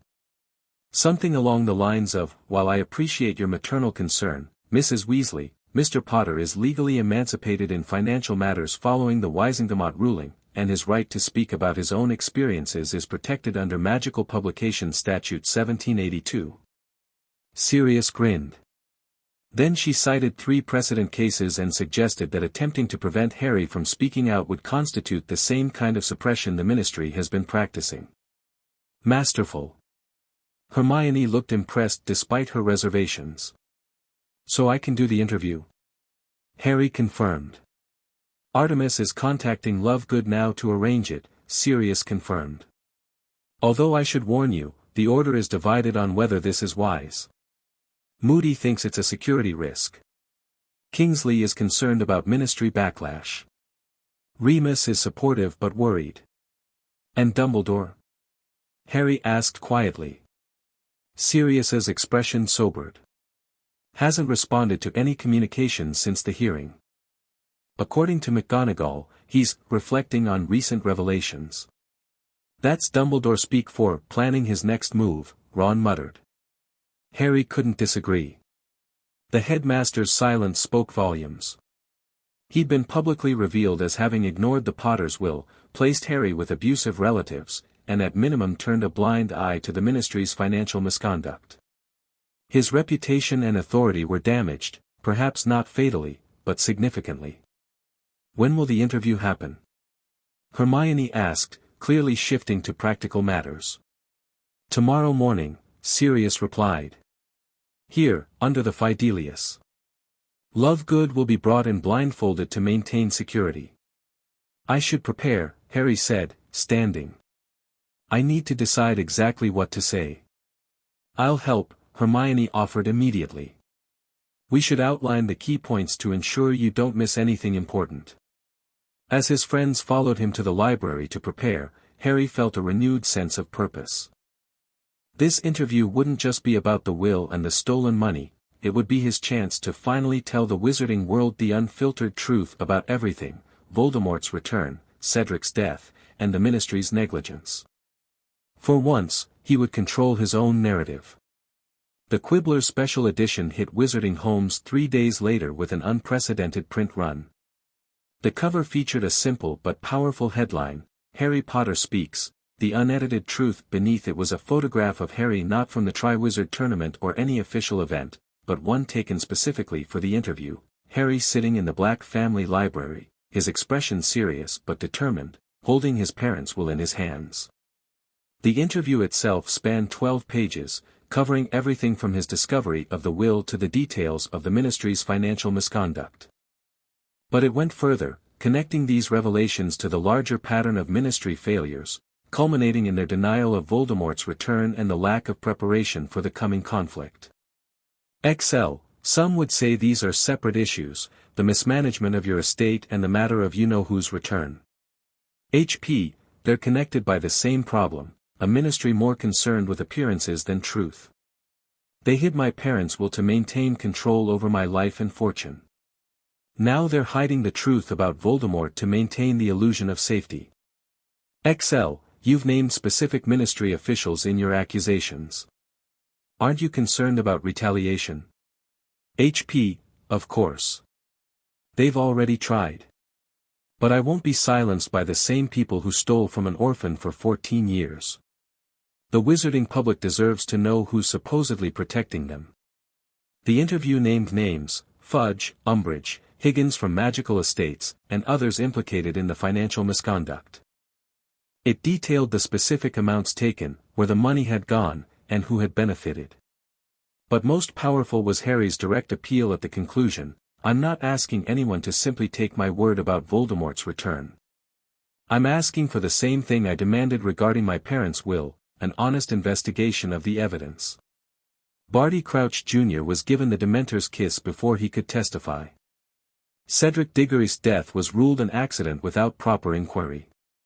Ministry officials confiscated the port key that transported us to the graveyard before it could be examined for residual magic. These aren't the actions of people seeking truth. They're the actions of people hiding it. If the Ministry will steal from the boy who lived for 14 years, what else will they do to maintain power and control? What else are they hiding? The choice is simple, demand accountability now, or pay a much higher price later when Voldemort moves openly. The reaction was immediate and polarizing. By mid-afternoon, the Quibbler had sold out its entire print run and was charming additional copies as fast as its enchanted presses could operate. Wizarding wireless stations were reading excerpts on air. The Daily Prophet published a hastily written rebuttal calling the interview sensationalist conspiracy theories from an increasingly unstable young man. But most telling was the official ministry response, delivered via emergency press conference by Dolores Umbridge. The Ministry of Magic categorically denies the slanderous accusations printed in that tabloid. Mr. Potter's claims represent the desperate attention-seeking of a troubled young man, potentially encouraged by those who seek to destabilize our government during this sensitive time. In the interest of preventing the spread of harmful misinformation, the ministry is issuing an educational decree effective immediately. The possession or distribution of the Quibbler is banned at Hogwarts School of Witchcraft and Wizardry. Harry, listening to the announcement on the wireless in Grimmauld Place's kitchen, exchanged a triumphant glance with Hermione. "They took the bait," he said quietly. Hermione nodded. "Exactly as you predicted. By banning it at Hogwarts, they've guaranteed every student will read it," Sirius finished, looking impressed. "Well played, Harry." "I can't take all the credit," Harry admitted. Artemis suggested mentioning Hogwarts specifically to provoke this exact response. "Speaking of your formidable solicitor," Sirius said, "she's asked me to inform you that Gringotts has completed the full audit. The goblins are requesting your presence tomorrow to review the findings and reclaim control of your assets." Harry felt a flutter of anticipation. "Will you come with me?" Sirius's expression darkened. "I wish I could, but even with the Wizengamot acknowledging my role in your parents' will, I'm still a wanted man. Artemis thinks we're close to forcing a proper review of my case, but we're not there yet." "I understand." Harry tried to hide his disappointment. Despite everything that had happened, sometimes he still felt very much like a 15-year-old navigating adult problems alone. "I could go with you," offered a voice from the doorway. They turned to see Susan Bones standing there, looking slightly uncertain about her intrusion. She'd arrived an hour earlier with her aunt, who was meeting with other order members in the drawing room. "I mean, if you want company," she added quickly. "Aunt Amelia says I should learn more about estate management anyway, since I'll inherit the Bones holdings someday." Harry found himself smiling.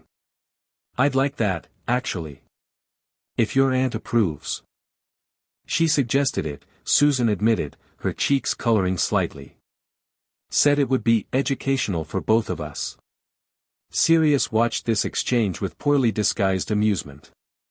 "I'll just check on that thing upstairs," he said vaguely, backing toward the door. "Important godfather business. Very time-sensitive."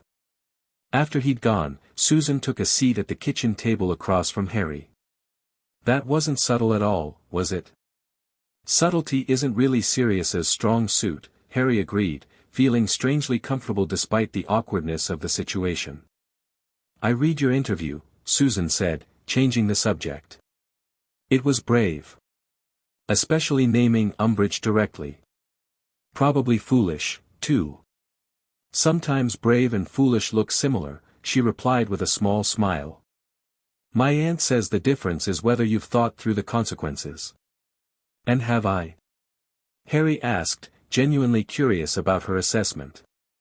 Susan considered him thoughtfully. "I think so. You must have known the ministry would retaliate, but you calculated that the truth was worth it." She leaned forward slightly. "What I can't figure out is whether you expected them to ban the Quibbler at Hogwarts specifically." Harry felt a grudging respect for her perception. "We might have anticipated that particular reaction." "Clever," she said appreciatively. "Umbridge played right into your hands." She glanced around to ensure they were alone before adding more quietly, "Aunt Amelia says Fudge is apoplectic. He's demanding loyalty oaths from all department heads." "Loyalty oaths?" "Magical commitments to support the ministry's official positions."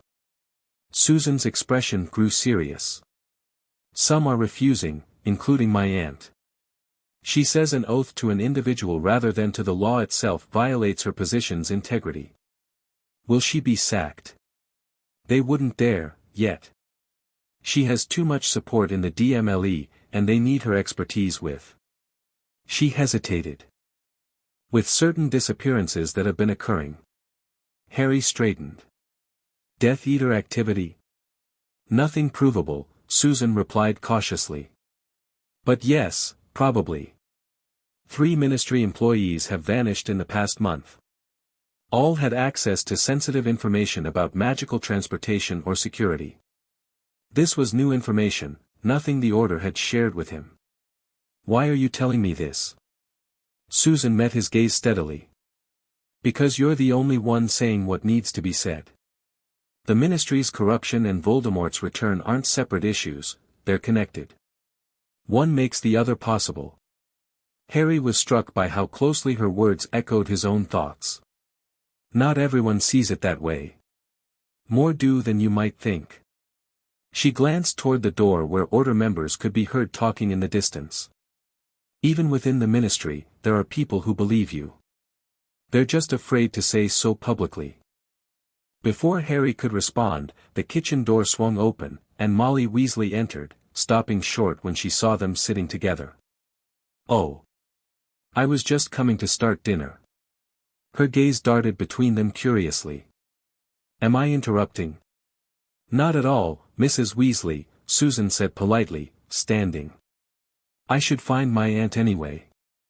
We'll be leaving soon. She gave Harry a small smile. Tomorrow at Gringotts, then. 10 o'clock. I'll meet you in the lobby, Harry confirmed. As Susan left, Molly busied herself with pots and pans, but Harry could feel her watching him with that particular maternal scrutiny he both appreciated and found mildly embarrassing. Susan seems like a very sensible girl, she commented finally, her tone deliberately casual. She is, Harry agreed, refusing to rise to the bait. Molly hummed thoughtfully as she set vegetables to chopping themselves. Her aunt has a strong reputation for integrity. One of the few Ministry officials above reproach. Harry recognized the olive branch for what it was. After their disagreement about the Quibbler interview, Molly was trying to show support in her own way. Mrs. Weasley, he said carefully, I know you were worried about the interview. I hope you understand why I needed to do it. She paused her food preparation and turned to face him fully. I understand that you've been forced to make adult decisions before you should have had to, Harry. I may not always agree with those decisions, but... She sighed. Arthur and I have discussed it. We believe your intentions are right, even when we worry about the consequences. It wasn't unconditional approval, but it was honest, and coming from Molly Weasley, that meant something. Thank you, Harry said simply. She nodded once, then returned to her cooking. Now, wash up for dinner. We're having everyone tonight, even Alastair is coming, and you know how rarely he accepts social invitations. Harry headed upstairs, reflecting on how quickly relationships were shifting around him. Old alliances were being tested, new ones forming. Even the Weasleys, his surrogate family, were adjusting to his newfound independence. As he reached the landing, he nearly collided with Ginny, who was hurrying down the stairs. There you are, she exclaimed. Ron and Hermione have been looking everywhere. We've just heard from Fred and George, the Quibbler's gone through 6 print runs already, and they're saying students at summer tutoring sessions are smuggling copies into Hogwarts in hollowed-out textbooks. Harry couldn't help grinning. Already? Term doesn't start for weeks. Apparently Umbridge is spending her summer at the castle preparing for her new role, whatever that means. Ginny lowered her voice conspiratorially. And according to Lee Jordan, she's absolutely livid about the interview. Had some kind of fit in the Great Hall when she caught a 7th-year reading it. The image of Umbridge's toad-like face contorted with rage was admittedly satisfying. Good, Harry said with feeling. After what she said at the hearing, she deserves worse than a fit of temper. Speaking of fits, Ginny continued as they headed upstairs together, wait till you hear what happened at the Ministry today. Dad says Fudge is installing loyalists in every department, including Percy, who's been promoted again. The conversation shifted to Ministry politics, but Harry's mind kept returning to Susan's words, the Ministry's corruption and Voldemort's return aren't separate issues, they're connected. The truth of that observation felt increasingly obvious. And based on the Ministry's desperate attempts to silence him, they recognized the danger of others seeing that connection too. Gringotts Bank looked the same as always from the outside, an imposing white marble building towering over Diagon Alley's smaller shops. But as Harry approached with Artemis beside him, he noticed subtle differences in how he was received. The guards at the doors straightened slightly. The goblin tellers watched his progress across the lobby with calculating eyes. And when he approached the main counter, the head teller immediately summoned Blackclaw without being asked. "Mr. Potter." "Madam Blackwell." The senior account manager greeted them with a formal bow. "Please follow me to the inheritance office." Susan was already waiting in a private conference room, seated beside her aunt.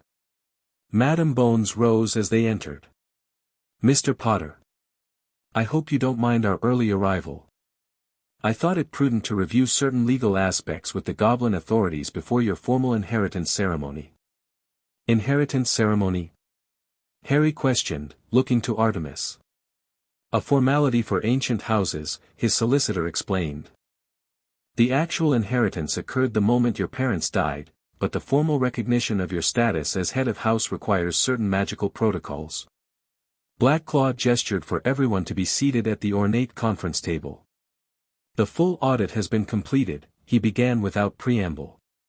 "The total sum improperly removed from Potter accounts amounts to 2,317,652 galleons, 14 sickles, and 3 nuts, plus applicable interest." Harry blinked at the precision. "And have the funds been returned?" "The Ministry transferred the full amount yesterday, as ordered by the Wisengamot."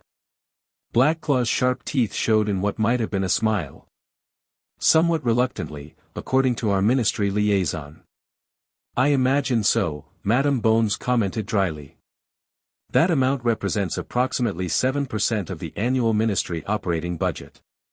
"The Dursleys' account has also been frozen," Blackclaw continued. "The 70,000 galleons they received, plus interest, will be recovered through Gringotts Muggle banking affiliates. We anticipate they will be displeased." Harry couldn't bring himself to feel sympathy. "And Dumbledore's withdrawals?" "More complex," Artemis interjected. "As your magical guardian, some of his expenditures were technically legitimate, your Hogwarts tuition, for instance. We're requiring full accounting for each withdrawal, and any that cannot be justified as directly benefiting you will be returned."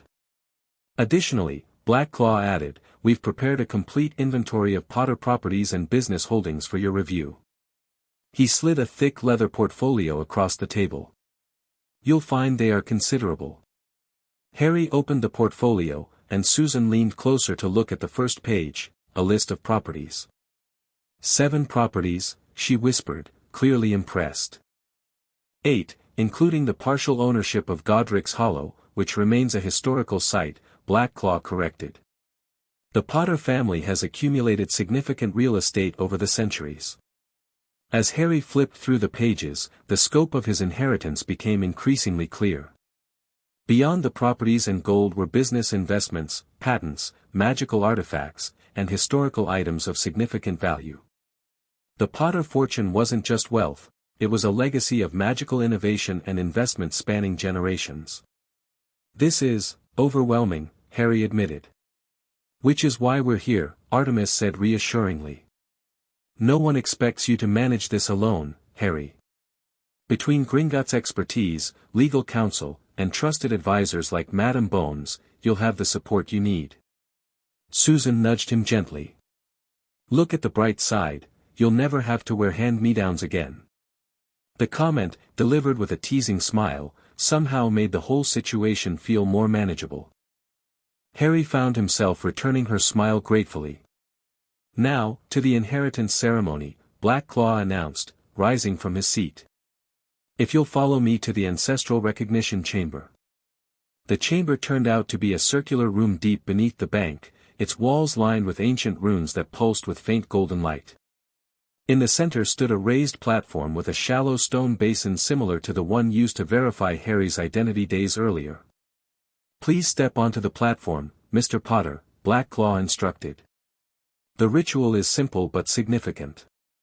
It will formally recognize your magical claim to the Potter legacy and activate certain family protections and privileges."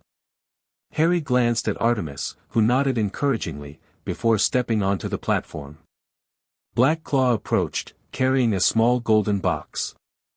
"Within this box is the Potter family ring, last worn by your grandfather, Fleamont Potter. It has remained in stasis since his death, awaiting the next worthy heir." The goblin opened the box, revealing a signet ring of burnished gold with a small ruby at its center. The Potter crest, the stag and doe flanking a shield, was engraved on its face. "The ring will judge your worthiness," Blackclaw explained. "If accepted, it will resize to fit you and bond with your magic, providing certain protections and recognitions within wizarding society." "And if not accepted?" Harry couldn't help asking. Blackclaw's expression remained neutral. "That would be unfortunate. But given your verified bloodline and the ring's recognition of Potter magic during our preliminary tests, extremely unlikely." With that less than reassuring answer, Harry extended his hand. Blackclaw placed the ring on his palm. It felt surprisingly warm, almost alive against his skin. "Place it on the third finger of your right hand and state your full name and claim," the goblin instructed. Harry slipped the ring onto his finger. It was too large at first, but as he spoke the words Blackclaw had instructed him to memorize earlier, the gold began to warm. "I, Harry James Potter, son of James and Lily, claim my birthright as head of the ancient house of Potter. By blood, by magic, by right of succession, I accept the responsibilities and privileges thereof." The ring flashed brilliantly, shrinking to fit his finger perfectly. A wave of magic washed over him, not overwhelming, but distinctive, like being recognized by something ancient and sentient. The runes on the chamber walls flared in response, and for a moment, Harry thought he heard distant voices, echoes of Potter's past acknowledging his claim. Then it was over. The ring settled on his finger as if it had always been there, a comfortable weight that somehow felt right. "The Potter line continues," Blackclaw intoned formally. "So recognized by Gringotts and by magic itself." Harry stepped down from the platform, feeling strangely changed by the experience. Not dramatically different, but more connected. To his family, to his heritage, to magic itself. "Congratulations, Lord Potter," Madame Bones said, using the formal title with a hint of a smile. "Please don't call me that," Harry said immediately. "Just Harry is fine." "Officially, you are entitled to the address," Artemis explained, "but it's entirely your choice whether to use it. Some find it useful in formal or legal situations, while others prefer to reserve it for Wisengamot business." "Wisengamot business?" Harry repeated, confused. "The Potter family holds a hereditary seat on the Wisengamot," Madame Bones explained. "It's been held in abeyance since your grandfather's death, as your father never formally claimed it before his passing.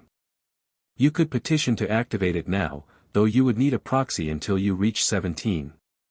This was entirely new information to Harry.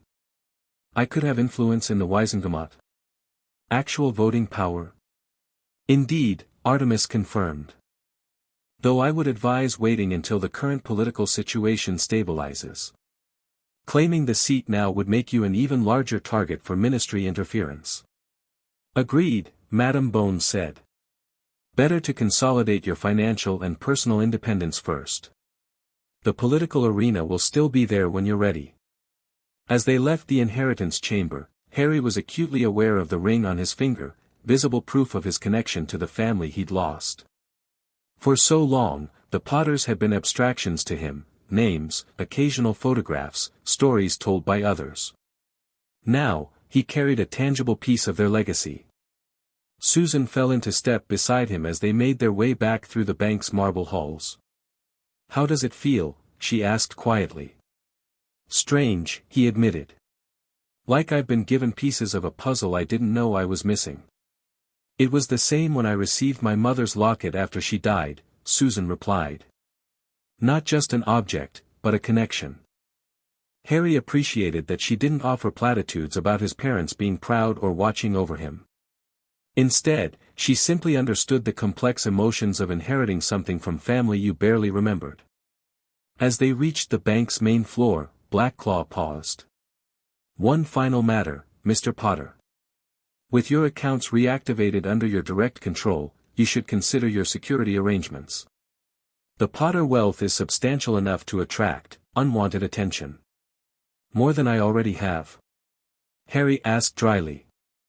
Financial predators operate differently than political ones, the goblin replied. Gringotts offers personal security services for our premium clients, which you certainly qualify as. Let's discuss those options at our next meeting, Artemis suggested. For now, Mr. Potter has adequate protection through existing arrangements. Blackclaw nodded. Very well. The Potter accounts are fully at your disposal, Mr. Potter. This authorization key, he handed Harry a small golden key different from his vault key, will allow you to access funds at any Gringotts branch or affiliated institution worldwide, including those in the Muggle world. With final formalities completed, they exited the bank into the brightness of Diagon Alley. Artemis checked her watch. I have a meeting at the Ministry regarding the next phase of our case, specifically, addressing Dumbledore's role as executor. Madam Bones, will you be joining me? Unfortunately, I have my own departmental matters to attend to, the older witch replied. Susan, would you like to accompany me or? She left the question hanging, and Susan glanced at Harry. Actually, Aunt Amelia, I thought I might show Harry the new Flourish and Blots annex. Since he's technically a part owner now, according to that portfolio. Madam Bones's expression remained neutral, but Harry thought he detected a hint of amusement in her eyes. Very educational. Just remember our dinner engagement at 7. After the adults departed, Harry and Susan stood somewhat awkwardly outside the bank. You don't actually have to show me the bookshop, Harry said. I'm sure you have better things to do. I wouldn't have offered if I didn't want to, Susan replied matter-of-factly. Besides, I have ulterior motives. I want to check if they have the Quibbler in stock. The Ministry's trying to pressure retailers not to carry it. Seriously? Harry was both alarmed and oddly flattered that his interview was causing such disruption. Umbridge personally visited Quality Quidditch Supplies yesterday to threaten them with a regulatory review if they continued selling it near the counter. Susan started walking, and Harry fell into step beside her. Of course, that just made everyone more determined to find copies. As they made their way through the alley, Harry became increasingly aware of the stares and whispers following them. Some were curious, others admiring, a few hostile. The Quibbler interview had clearly polarized public opinion even further. Does it bother you? Susan asked, noticing his discomfort. The attention? I'm used to it, Harry said with a shrug. Though it's different now. Before, it was always about something I couldn't remember doing as a baby. Now it's about choices I'm actually making. That's progress, isn't it? Being known for your actions rather than your legend. Harry considered this perspective. I suppose it is. I just wish those actions didn't have to include suing the government and accusing the minister of corruption. Susan laughed, the sound genuine and warm. Most people start smaller. Join a Quidditch team, win a tournament, but not Harry Potter. You go straight for government overthrow. I'm not trying to overthrow the government, Harry protested, though he was smiling. Just make them return my money and admit Voldemort's back. Such modest goals, she teased. Their easy conversation continued as they browsed through Flourish and Blots, where they discovered not only was the Quibbler prominently displayed, but a sign announced it as their fastest-selling special edition in 20 years. The manager, upon recognizing Harry, became flustered and insisted on showing him the expanded practical defense section, very popular since your interview, Mr. Potter. It was nearly 4 o'clock when they finally left the bookshop, both carrying small purchases, a book on magical inheritance law for Harry, Susan's practical suggestion, and the latest issue of Transfiguration today for her. I should probably head home soon, Susan said reluctantly. Aunt Amelia will be wondering where I've disappeared to. Thank you for coming today, Harry said sincerely. It helped having someone my own age there. Makes it all feel less overwhelming, she suggested. Exactly. They had turned down a quieter side street that would lead them back to the leaky cauldron when Harry noticed something odd. The few pedestrians ahead of them had suddenly disappeared, and the shops on either side seemed to have their blinds drawn despite the business hour.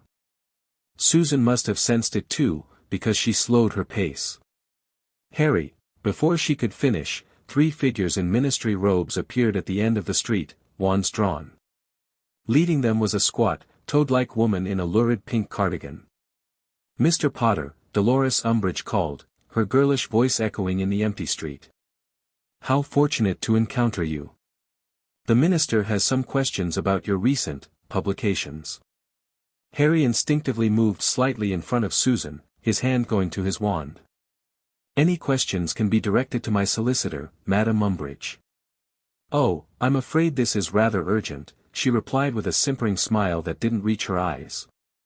Security concerns, you understand. We'll need to confiscate that slanderous document you've been circulating and discuss your attempts to destabilize the ministry. The will has been verified as authentic by the Wisingamot, Harry replied coldly.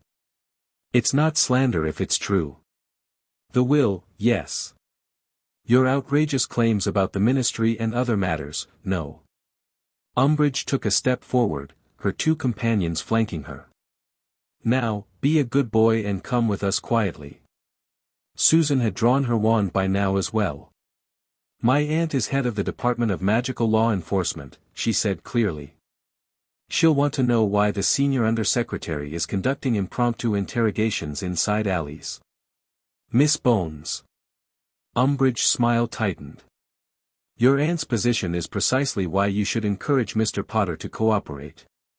It would be unfortunate if her judgment in personal matters were called into question. The threat was barely veiled, and Harry felt a surge of anger. Leave her out of this. Then come with us, one of the ministry wizards said gruffly. Minister's orders. Harry assessed their situation quickly. 3 trained adults against 2 students, not favorable odds in a direct confrontation. But they were in Diagon Alley, not some remote location. Help was potentially close by. I'm declining your invitation, Harry said firmly. As is my legal right. Now, if you'll excuse us, stupefy. The spell came without warning from Umbridge, aimed directly at Harry. Protego. Susan's shield charm materialized just in time, deflecting the stunner into a nearby wall. The alley erupted into chaos. The other ministry wizards began casting as well, not just stunners but binding charms and impediment jinxes. Harry and Susan backed away, maintaining shield charms while returning fire when possible.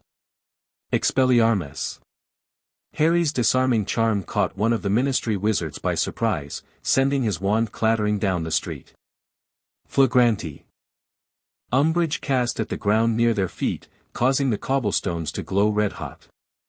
Harry and Susan were forced to jump back, separating slightly in the process. Seeing an opening, the remaining ministry wizard aimed at Susan. Incarcerus. Ropes shot from his wand, wrapping around Susan before she could dodge.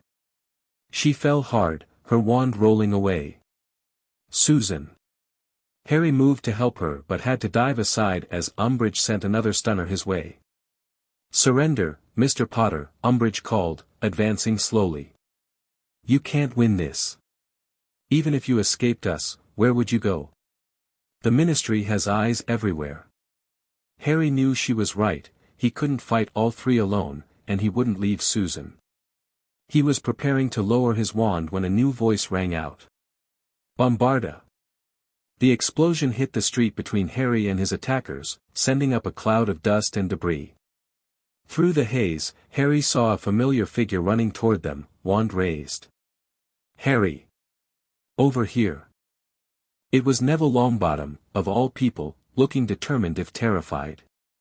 Behind him came another surprise, Luna Lovegood, her wand held high, casting what appeared to be a complex disillusionment charm over the area. Obscuring haze, she called cheerfully, as if they weren't in the middle of a battle.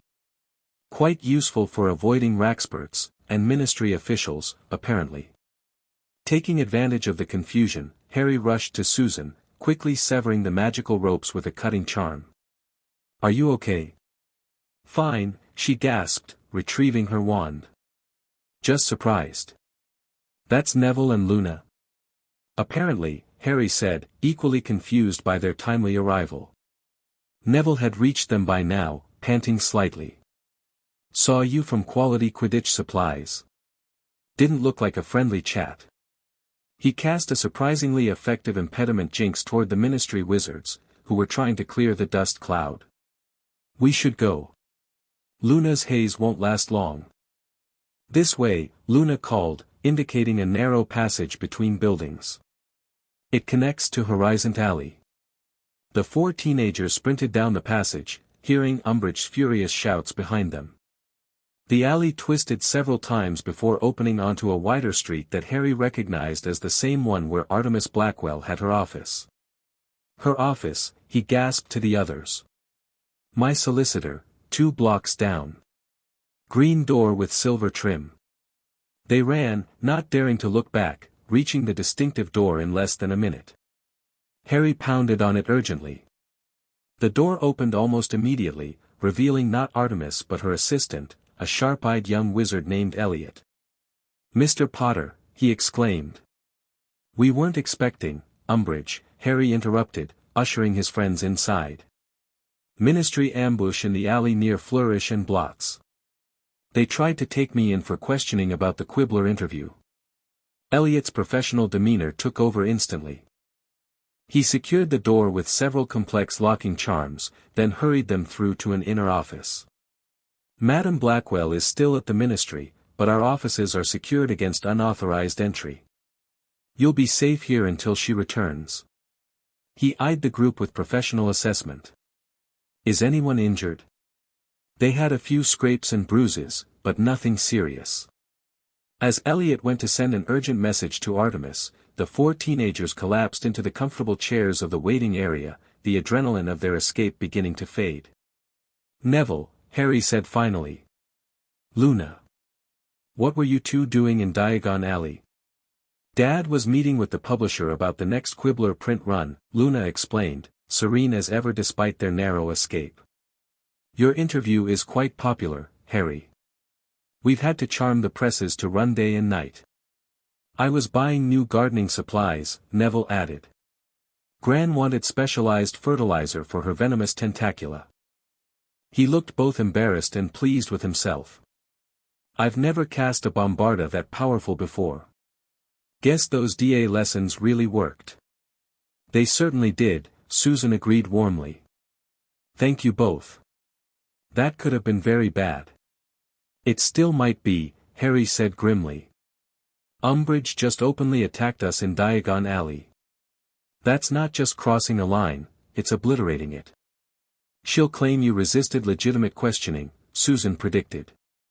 "And without witnesses besides us." "Oh, but there were witnesses," Luna interrupted, her dreamy voice suddenly focused. "That's why I cast the obscuring haze rather than a shield charm. It concealed us, but not what was happening." "What do you mean?" Harry asked. Luna reached into her pocket and removed what appeared to be a small crystal orb. "Daddy's new invention for the Quibbler. A memory sphere, captures visual images like a pensieve captures memories, but can be viewed by anyone." She tapped it with her wand, and a miniature three-dimensional image appeared above it, Umbridge casting the first stunner at Harry, unprovoked. "Luna, that's brilliant!" Harry exclaimed. "It's also admissible evidence in legal proceedings," Susan added, looking impressed. "Aunt Amelia has been trying to get these approved for aura use for years, but the budget committee keeps blocking it." "The Quibbler believes in transparency," Luna said simply. "Daddy says the best defense against corruption is exposure to light." The office door opened, and Elliot returned. "Madam Blackwell will be here shortly. I've also taken the liberty of notifying Madam Bones about the incident involving her niece." Susan winced slightly. "She's going to be furious." "Better furious and informed than in the dark," Neville pointed out reasonably. "My gran always says it's the surprises that get you in politics, not the known dangers." Harry looked at his unexpected allies with a surge of gratitude and determination. Umbridge's attack had crossed a line, but she had miscalculated badly. Instead of intimidating him into silence, she had given him exactly what he needed: irrefutable evidence of ministry misconduct, and more importantly, a reminder that he wasn't fighting alone. The evening edition of the Daily Prophet carried no mention of the altercation in Diagon Alley. The morning edition the following day was similarly silent. But by midday, an entirely different publication had hit the streets, an emergency special edition of the Quibbler with a headline that would change everything: "Ministry attacks students, Umbridge casts first spell in unprovoked assault." Beneath the headline was a series of moving photographs, each crystal clear and time-stamped, showing the entire confrontation from Luna's memory sphere. There could be no ambiguity, no alternative interpretation. Senior Undersecretary Dolores Umbridge had attempted to stun an underage wizard without provocation or warning. The accompanying article detailed the incident and included statements from all 4 students involved. But most damaging was the reproduction of the official incident report filed with the Department of Magical Law Enforcement, signed by Amelia Bones herself, alongside Umbridge's contradicting statement to the minister claiming Harry had attacked first. By early afternoon, the story had spread beyond the Quibbler. The Wizarding Wireless Network interrupted its regular programming for breaking news. International publications began requesting comment from the British Ministry. And perhaps most tellingly, several prominent Wizengamot members publicly called for Umbridge's suspension pending investigation. Harry, safely ensconced at Grimmauld Place, watched the unfolding chaos with a mixture of vindication and unease. The Prophet had finally been forced to acknowledge the story, running a carefully worded front-page article that neither defended nor condemned Umbridge but raised questions about proper protocols for questioning persons of interest. "They're hedging their bets," Hermione observed, reading over Harry's shoulder. "Notice how they never explicitly say Umbridge was wrong, just that concerns have been raised about her methods." "Still better than ignoring it completely," Ron pointed out. "Dad says people at the ministry are finally talking openly about Fudge losing control. Even Percy seems uncomfortable." The kitchen of Grimmauld Place had become an impromptu command center, with order members coming and going throughout the day, bringing updates and strategic assessments.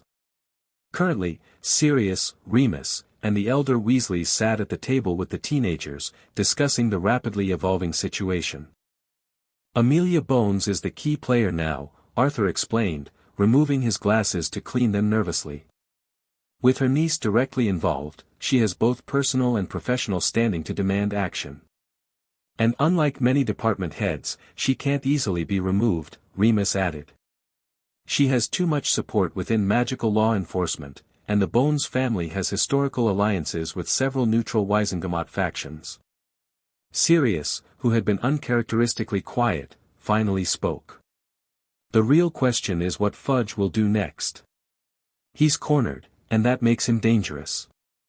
He'll sacrifice Umbridge," Harry said with certainty. "Claim she was acting without authorization. Try to contain the damage.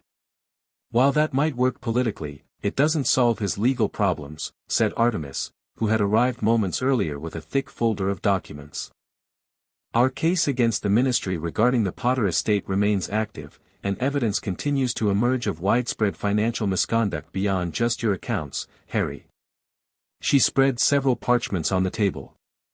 "These are internal ministry accounting documents that were anonymously delivered to my office this morning.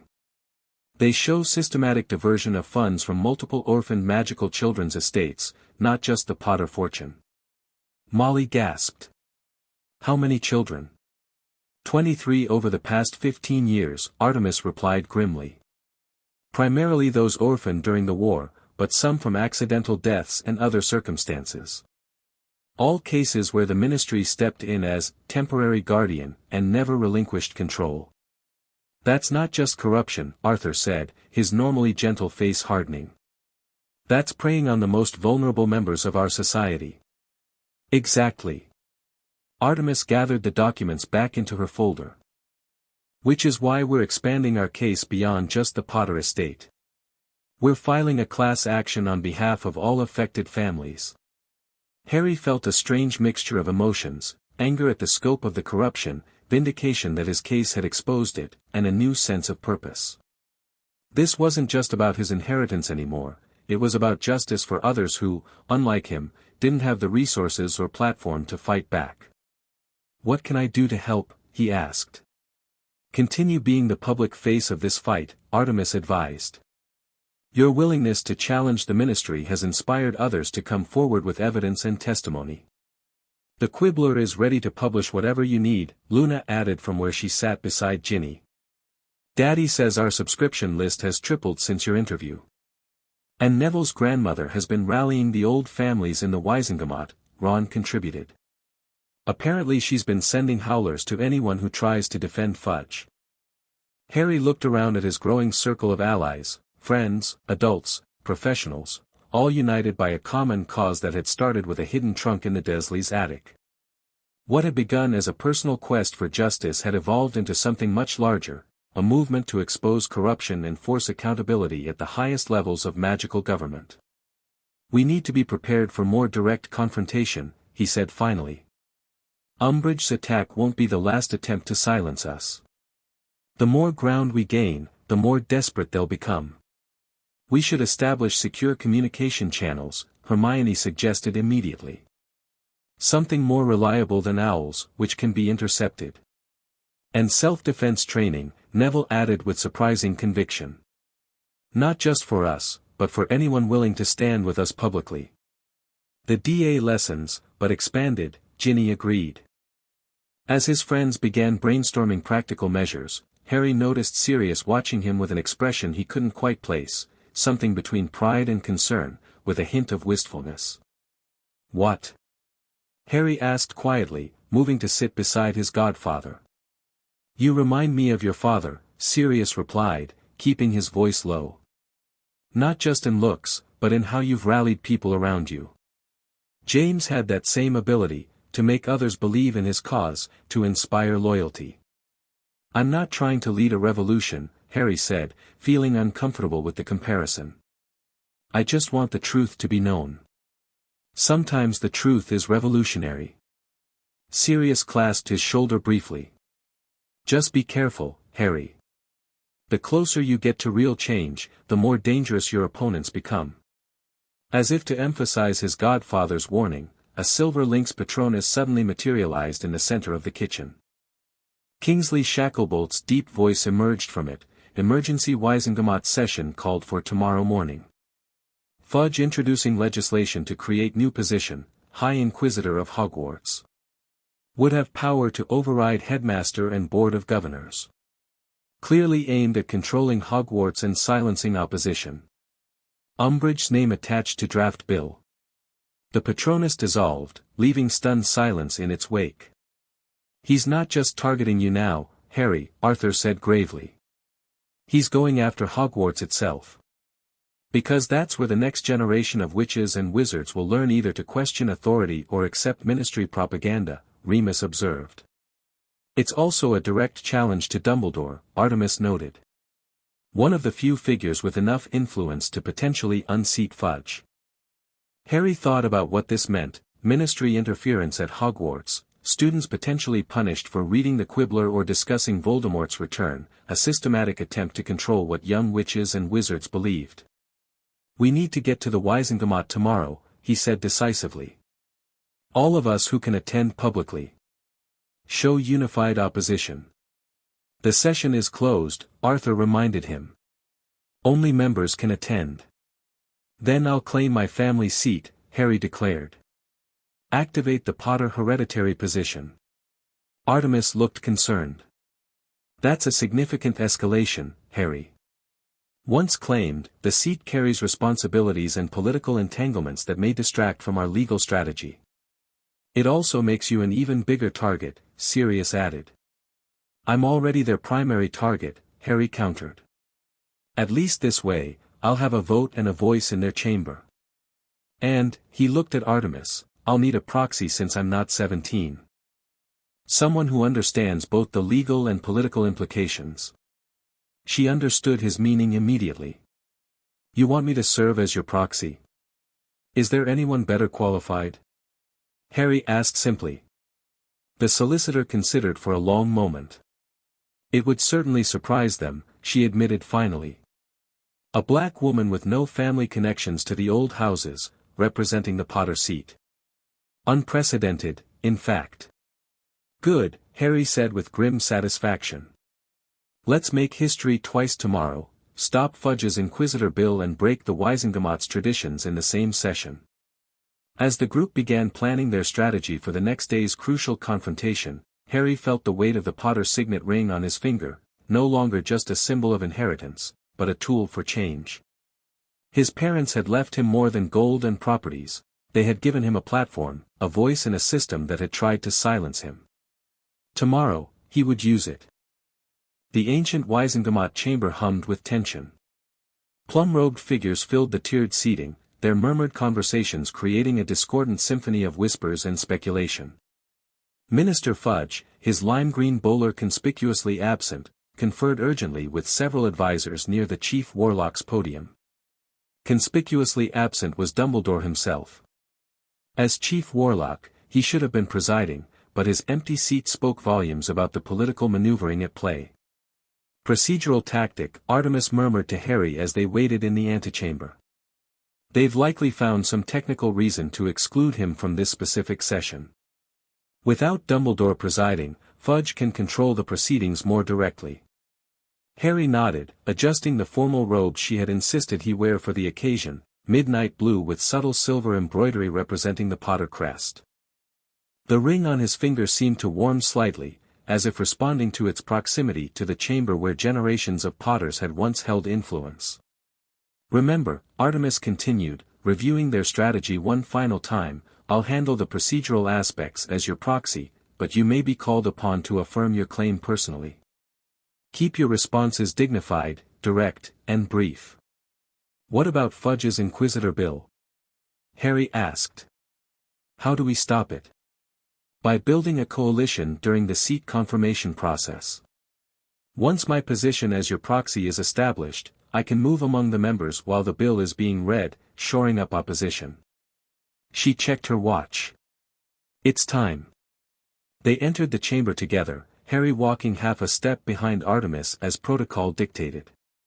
Their appearance caused an immediate ripple of whispers and turned heads.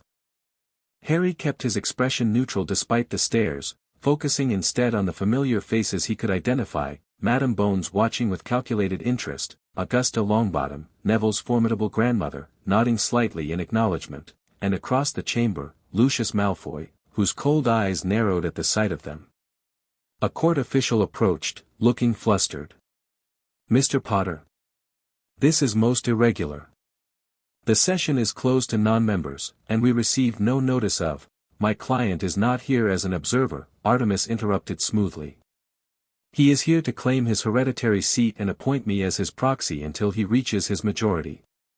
The official blinked rapidly. The Potter seat has been dormant for 14 years, yes. Precisely the period during which my client was denied knowledge of his inheritance and rights.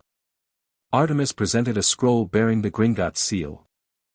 The formal recognition of Harry James Potter as head of House Potter, verified by magical inheritance protocols and goblin certification. The commotion had drawn attention throughout the chamber. Fudge himself was now watching with barely concealed alarm. What's the meaning of this interruption? He demanded, his voice carrying across the chamber. Minister, the official replied, Mr. Potter is claiming his family's Wisengamot seat and appointing Madame Blackwell as his proxy. A heavy silence fell, broken only by Augusta Longbottom's carrying voice. Well, it's about time.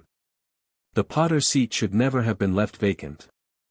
Procedurally speaking, the claim takes precedence over the scheduled business. Several other members murmured agreement, particularly those from older families who value tradition and hereditary rights. Fudge's face had taken on the particular purple shade that Harry associated with Uncle Vernon's worst tempers. "This is clearly a deliberate attempt to disrupt today's important vote," he spluttered. "The proper channels for seat activation require 30 days' notice, unless the claimant has been prevented from exercising their rights through no fault of their own," Artemis countered, "as established in Wisengamot Procedure Act of 1777, Section 12, Paragraph 4. Mr. Potter was unaware of his inheritance until recently due to the suppression of his parents' will, a fact this very body acknowledged in its ruling last week." The legal citation silenced Fudge momentarily. Madam Bones seized the opportunity. "As head of the Department of Magical Law Enforcement, I can confirm that Mr. Potter's claim appears procedurally sound." She adjusted her monocle deliberately. "Unless the minister wishes to challenge the Wisengamot's own recent ruling regarding the Potter will." It was a masterful trap. If Fudge objected now, he would be contradicting the Wisengamot's official position on the will's validity, undermining his own government's compliance with its ruling. That is. Fudge looked desperately around for support, but found little. Even his allies seemed unwilling to openly oppose a hereditary claim backed by both legal precedent and goblin verification. "Very well. The claim will be processed according to tradition." What followed was a surprisingly brief ceremony. Harry was called to the center of the chamber, where he formally stated his claim to the Potter seat. The court official verified his ring and identity through a magical process similar to the Gringotts inheritance ceremony. Finally, Harry appointed Artemis as his proxy, until such time as I reach my majority or choose to appoint another. Throughout the process, Harry maintained the dignified composure Artemis had coached him to display, though internally he marveled at the archaic traditions that seemed designed to intimidate outsiders. When it was complete, Artemis was escorted to the Potter family seat, empty for 14 years but still bearing the faded crest on its back, while Harry was directed to the visitors' gallery, now legitimately permitted to observe. From his new vantage point, Harry watched Artemis immediately begin the work they had planned. During the reading of the High Inquisitor bill, she moved strategically around the chamber, whispering to key members, showing them what appeared to be documents from her portfolio. He couldn't hear what was being said, but the reactions were telling, expressions of shock, frowns of concern, several members shaking their heads in evident disapproval. The bill itself was even worse than Kingsley had implied. The proposed High Inquisitor would have authority to evaluate and dismiss teachers, review and modify curriculum, establish and enforce new school rules, and override the headmaster on matters of discipline and student activities. It was, in essence, a ministry takeover of Hogwarts under the guise of educational reform. When the time for debate arrived, the first speaker was, surprisingly, Lucius Malfoy. "While I support the minister's concern for educational standards," he began silkily, "I find myself troubled by the precedent this bill would establish. Hogwarts has traditionally operated with autonomy from ministry control, a separation that has served both institutions well for centuries." Harry couldn't believe what he was hearing. Lucius Malfoy, Voldemort's supporter, arguing against ministry interference at Hogwarts. It made no sense, unless Voldemort himself didn't want the increased ministry presence for some reason. Other speakers followed, many expressing similar reservations. Augusta Longbottom was particularly scathing. "This bill represents nothing less than a politically motivated assault on educational independence. If the ministry wishes to improve Hogwarts, perhaps it should begin by adequately funding it rather than attempting to control it." When Artemis finally rose to speak, the chamber grew notably quieter. As a newcomer representing the long-dormant Potter seat, curiosity about her position was evident. "The Potter family has a long history of supporting Hogwarts independence," she began, her voice clear and authoritative. "But today I speak not just as proxy for an ancient house, but as someone concerned with the legal and ethical implications of this proposed legislation." She opened her portfolio and removed several documents. "These papers, which I've been sharing with concerned members, contain evidence that this bill was drafted not in response to genuine educational concerns, but as direct retaliation against students who have spoken out about ministry misconduct." Murmurs spread through the chamber as she continued, "Specifically, the timing of this bill correlates directly with the publication of evidence showing Senior Undersecretary Umbridge, the very person suggested for the Inquisitor position, attacking students in Diagon Alley without provocation. She placed the memory sphere that Luna had provided on the podium before her. With a tap of her wand, the three-dimensional image of Umbridge casting the first stunner at Harry appeared, floating above the Wisengamot floor for all to see. "Is this the person we wish to entrust with the welfare of our children?" Artemis asked into the stunned silence that followed.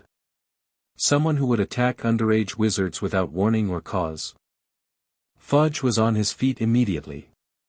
"This is outrageous. That evidence has not been properly vetted or authenticated. Madame Umbridge was conducting legitimate ministry business, then why did she file a false report claiming Mr. Potter attacked first?" came Amelia Bones's cutting interruption. "A report directly contradicted by this visual evidence and witness testimony, including that of my niece?"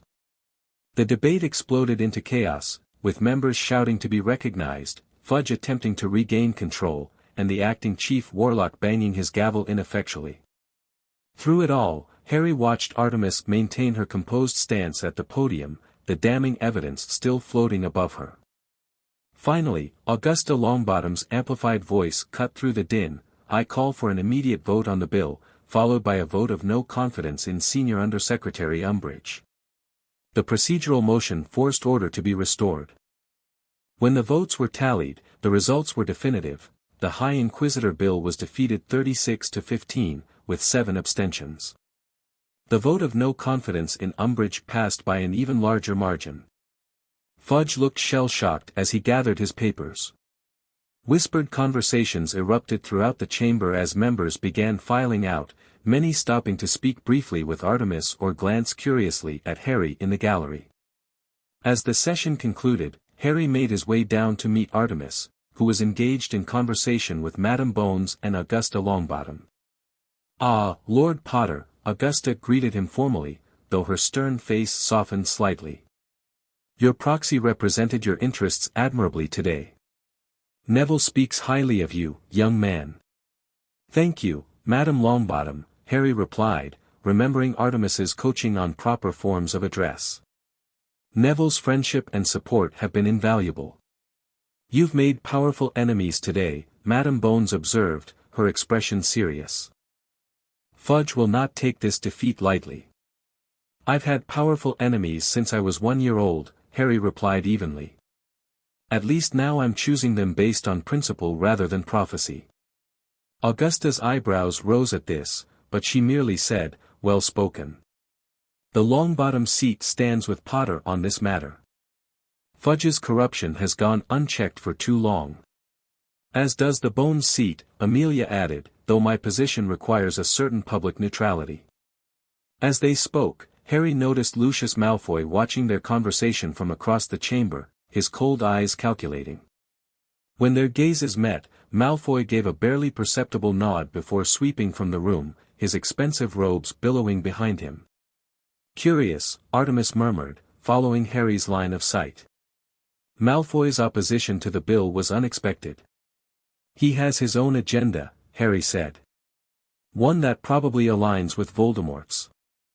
To their credit, neither Augusta nor Amelia flinched at the name, though both grew more somber. Whatever his reasons, Amelia said quietly, his influence swayed several neutral votes today. "Politics make strange bedfellows, Mr. Potter." As they left the ministry, Harry couldn't shake the feeling that today's victory, while significant, was merely the opening move in a much larger game. Fudge had been dealt a public defeat, Umbridge had been censured, and the attempt to control Hogwarts had been thwarted, for now. But Voldemort remained in the shadows, gathering strength. The full extent of the Ministry's corruption was still being uncovered. And the wizarding world remained divided on the fundamental truth of the Dark Lord's return. The will he'd discovered in the Dursleys' attic had set events in motion that were now far beyond his personal quest for justice. He had claimed his inheritance, not just the gold and properties, but the responsibility and influence that came with the Potter name. Now he would have to learn to wield that influence effectively, not just against the Ministry's corruption, but against the growing darkness that threatened them all. Chapter 3, The Goblin Gambit. The victory against Fudge's High Inquisitor legislation lasted precisely 2 days. Harry was having breakfast in Grimmauld Place's gloomy kitchen when a handsome eagle owl swept through the window, dropping a heavy parchment envelope sealed with the official ministry crest directly onto his toast. The bird didn't wait for a reply, immediately soaring back through the open window with an almost contemptuous flap of its wings. "That doesn't look like pleasant morning reading," Sirius observed from across the table, lowering his coffee cup. Harry broke the seal and unfolded the document, his expression darkening as he scanned its contents. "It's not." Wordlessly, he passed the letter to his godfather, who read it aloud for the benefit of Remus and Hermione, who were also at the table. By order of the Minister for Magic, pursuant to Emergency Financial Security Regulation 17C, all vaults, properties, and assets belonging to Harry James Potter are hereby frozen pending investigation into potential violations of the Inheritance Fraud Prevention Act of 1782.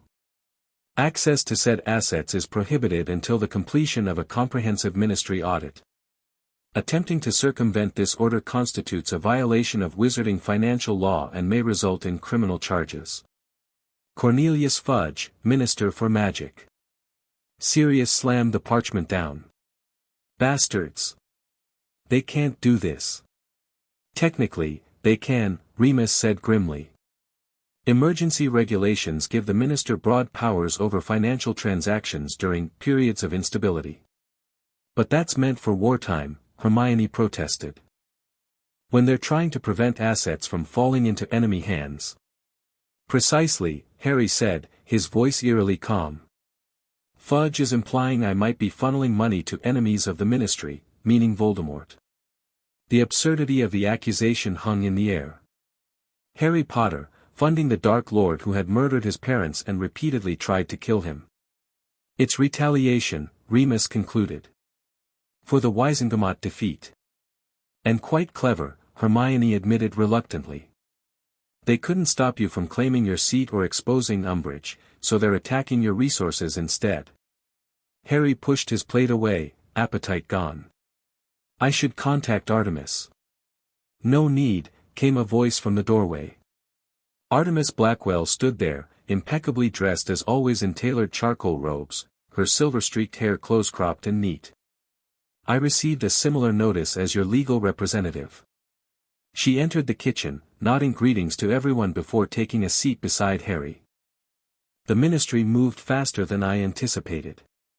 I expected financial retaliation, but not this comprehensive a freeze." "Can they really do this?" Harry asked. "They can initiate it, certainly. Whether they can maintain it is another question." She accepted the cup of tea Remus offered with a grateful nod. "The emergency regulation they're citing requires evidence of potential financial impropriety, which they don't have." "Since when has Fudge needed evidence for anything?" Sirius muttered. "Fair point," Artemis conceded. "More concerning is that I've received reports of ministry officials stationed at Gringotts, specifically monitoring the Potter vaults." "Is that normal procedure?" Hermione asked. "Not at all. The goblins guard their banking sovereignty jealously. Ministry presence on Gringotts property is highly unusual and suggests they've leveraged significant pressure against the goblin nation." Artemis sipped her tea thoughtfully. "I've requested an urgent meeting with Blackclaw to assess the situation, but haven't received a response yet. So I'm effectively penniless," Harry concluded. "Everything restored by the Wizengamot ruling, only to be taken away again." "Not quite," Sirius interjected. "The Black family fortune remains available to you as my heir. Fudge can't touch those vaults without opening an entirely different legal battle." Harry was startled. "Your heir? Since when?" "Since I filed the paperwork last week," Sirius said with a hint of his old mischievous grin. "Didn't I mention that? Must have slipped my mind." "Sirius," Remus chided, though his lips twitched. "What? It's perfectly legal. As a recognized lord of an ancient house, even one in temporary legal difficulty, I have the right to name my heir." Sirius looked at Harry directly. The black fortune isn't as substantial as the Potter's, thanks to generations of pure blood excess and my mother's atrocious financial management, but it's enough to ensure you won't be reduced to selling your firebolt. I don't want your money, Sirius, Harry protested. It's not about want, it's about need. And more importantly, it's about strategy. Sirius leaned forward. Fudge is trying to cut off your resources, to make you vulnerable. We're countering his move. A knock at the front door interrupted their conversation. Moments later, Creature shuffled into the kitchen. Goblin at the door, he announced with evident disgust. Says he has business with the Potter boy. Everyone exchanged surprised glances. Goblins rarely left Gringotts, and never made house calls. Show him in, Creature, Sirius ordered. Blood Trader Master bringing creatures into the noble house of Black, the house elf muttered as he shuffled away. Mistress would never allow such. One day I really am going to give him clothes, Sirius growled. Minutes later, Blackclaw entered the kitchen, his expression as inscrutable as ever. He wore a formal suit of charcoal gray that somehow managed to look both muggle and distinctly goblin in its styling. Mr. Potter. Madam Blackwell. He acknowledged the others with a curt nod before turning back to Harry. I apologize for the unannounced visit, but conventional communications are being monitored. The Ministry freeze order, Harry surmised. Indeed. An unprecedented intrusion into goblin banking sovereignty. Blackclaw's sharp teeth showed briefly in what might have been a grimace or a smile. Director Ragnarok requests your presence at Gringotts for an urgent consultation regarding this matter. Artemis raised an eyebrow. Director Ragnarok himself? Not just the account management team. The director considers this situation to have implications beyond mere account management, Blackclaw replied. It represents a direct challenge to the 1752 treaty that established Goblin independence in financial matters. The gravity of this statement wasn't lost on anyone in the room. The 1752 treaty had ended the last Goblin rebellion and established the modern relationship between wizards and the Goblin nation. When does Director Ragnarok wish to meet? Harry asked. Immediately, Blackclaw stated. I am authorized to provide secure transportation directly to his private chambers, bypassing the main bank floors where Ministry observers are stationed. Is that safe? Hermione asked, concerned. Blackclaw turned his penetrating gaze to her. Goblin transportation is not subject to Ministry tracking or regulation, Miss Granger. It is both safe and discreet. I'll accompany Harry, of course, Artemis said, rising from her seat. Of course, Blackclaw agreed. Director Ragnarok anticipated your presence. Harry stood as well, mind racing with the implications of this unexpected development. A meeting with the director of Gringotts was no small matter, particularly during what was rapidly becoming a financial standoff between the Ministry and the Goblin nation. I should change, he said, glancing down at his casual attire. Yes, Artemis agreed. Formal robes would be appropriate for meeting the director. As Harry hurried upstairs to change, he heard Sirius asking Blackclaw about the particulars of Goblin transportation. By the time he returned, dressed in the midnight blue formal robes he'd worn to the Wisengamot, the others were waiting expectantly.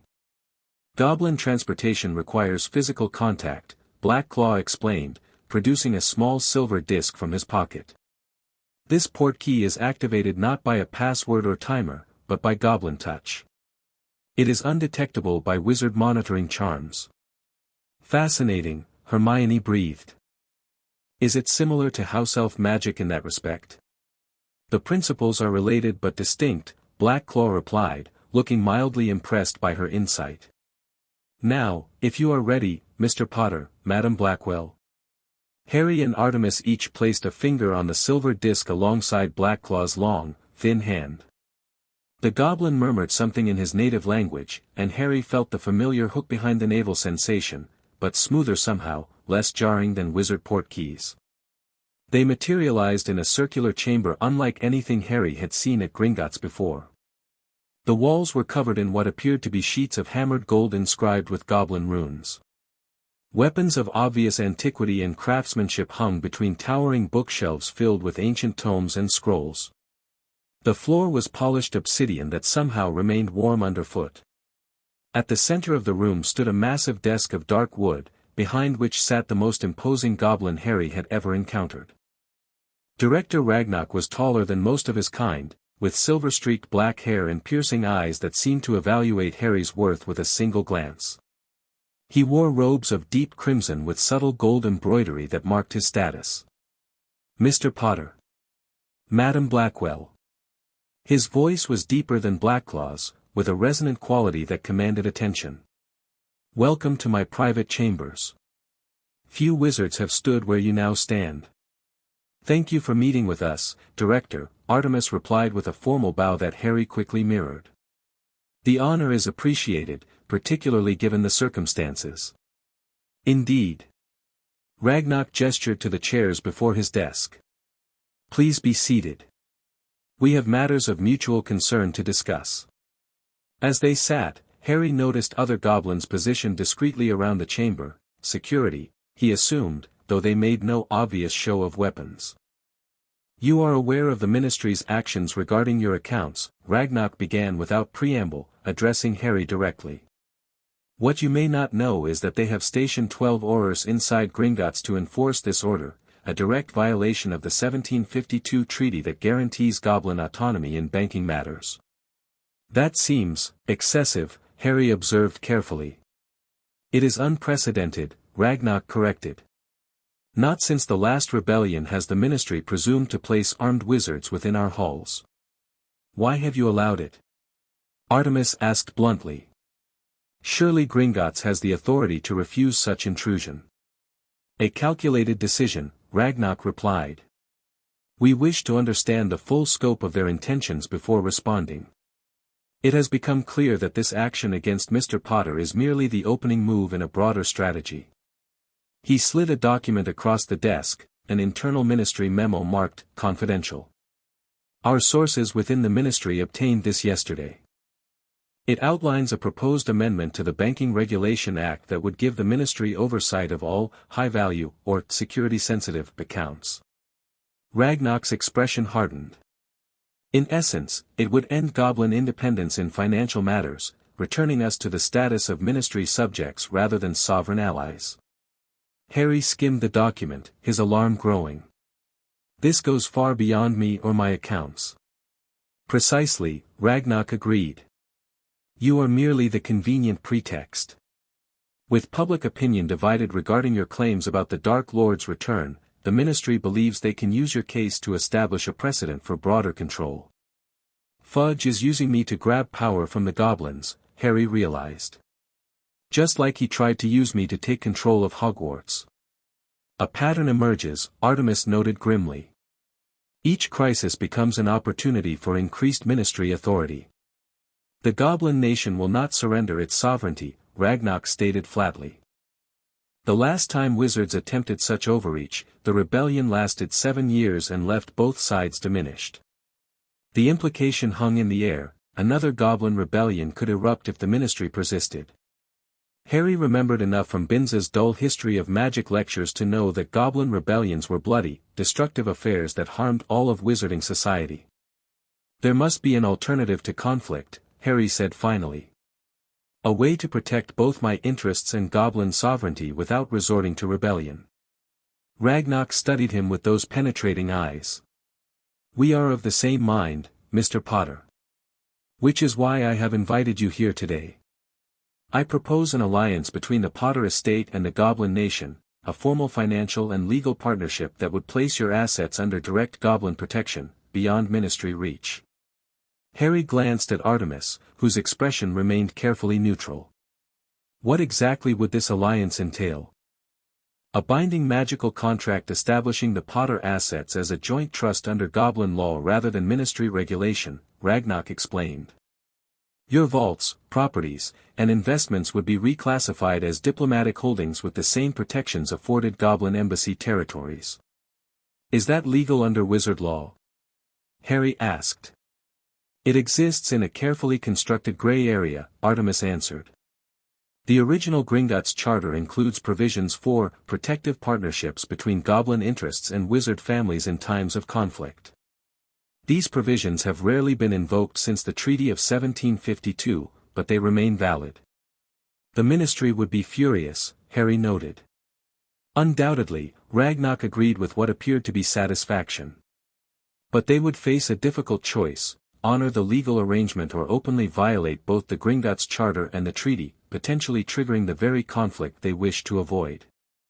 Harry considered the proposal carefully. An alliance with the Goblin Nation would certainly protect his assets from ministry seizure, but it would also escalate the conflict dramatically. Fudge would view it as a direct challenge to his authority. What would the Goblin Nation gain from this arrangement, he asked finally. Beyond preventing ministry overreach?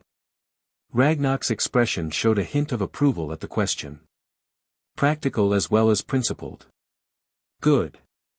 He leaned forward slightly.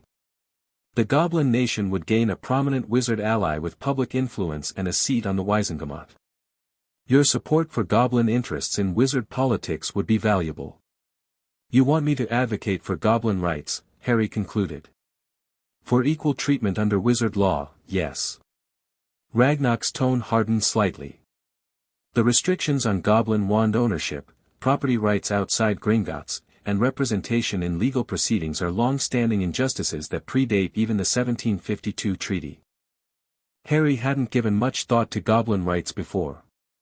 Like most wizard-raised children, Hermione was the only one of his friends who regularly mentioned issues like house elf liberation or werewolf employment restrictions. But the principle seemed sound: why shouldn't magical beings have the same rights as wizards? I would need time to consider all the implications, Harry said carefully. Naturally. Ragnarok nodded. However, I should note that the ministry is moving quickly. Our sources indicate they plan to introduce their banking amendment at the next Wizengamot session, 3 days from now. So I have 3 days to decide, Harry concluded. 2, Ragnarok corrected. The partnership documentation would require a day to prepare and execute properly. Artemis had remained silent during most of the exchange, but now she spoke up. Director Ragnarok, would your proposal include provisions for other affected parties? We've recently discovered evidence that the ministry has misappropriated funds from nearly 24 orphan children's estates, not just the Potter accounts. Ragnarok's eyebrows rose slightly. Interesting. We were aware of irregularities in several accounts but had not connected them into a pattern. He considered for a moment. A class action approach would strengthen both our positions. Yes, the partnership could be structured to protect all identified victims of ministry financial misconduct. That would make it harder for Fudge to paint this as just about me, Harry observed, warming to the idea. It becomes about protecting vulnerable people from government overreach. A more compelling narrative for public consumption, Artemis agreed. And more difficult for the ministry to oppose without appearing callous toward orphan children. Ragnarok made a gesture, and a younger goblin approached with what appeared to be an ancient ledger. The director consulted it briefly before addressing them again. There is another matter you should be aware of, Mr. Potter. Our audit of your family accounts revealed an interesting connection that may be relevant to your current situation. What kind of connection? Harry asked. The Potter family has a history of financial alliances with the Goblin Nation dating back to the 1600s. Your ancestor, Ralston Potter, who held a Wizengamot seat from 1612 to 1652, was instrumental in negotiating an early peace treaty during the Goblin Rebellion of 1612. Ragnarok tapped the ledger. The Potter vault still contains several artifacts from that period, gifts of appreciation from the Goblin leadership of that era. I had no idea, Harry said, genuinely surprised. Few families maintain their historical knowledge across generations, particularly when there are interruptions in succession. Ragnarok's phrasing was delicate, a rare consideration from a goblin. The point is that the alliance I propose would not be without precedent. It would, in fact, be renewing a traditional relationship between your family and our nation. The revelation shifted something in Harry's perspective. This wasn't just about protecting his assets or opposing Fudge, it was about honoring a Potter family tradition he hadn't even known existed. His ancestors had stood for fair treatment of goblins centuries ago, when such positions were likely even less popular than they would be today. "I'm inclined to accept your proposal, Director Ragnarok," Harry said finally. "But I would like to consult with a few trusted advisors first. This decision will have far-reaching implications." "A prudent approach," Ragnarok acknowledged. "You have until tomorrow evening to provide your answer. Blackclaw will serve as our contact point." The director rose, signaling the end of the meeting. "Regardless of your decision, Mr.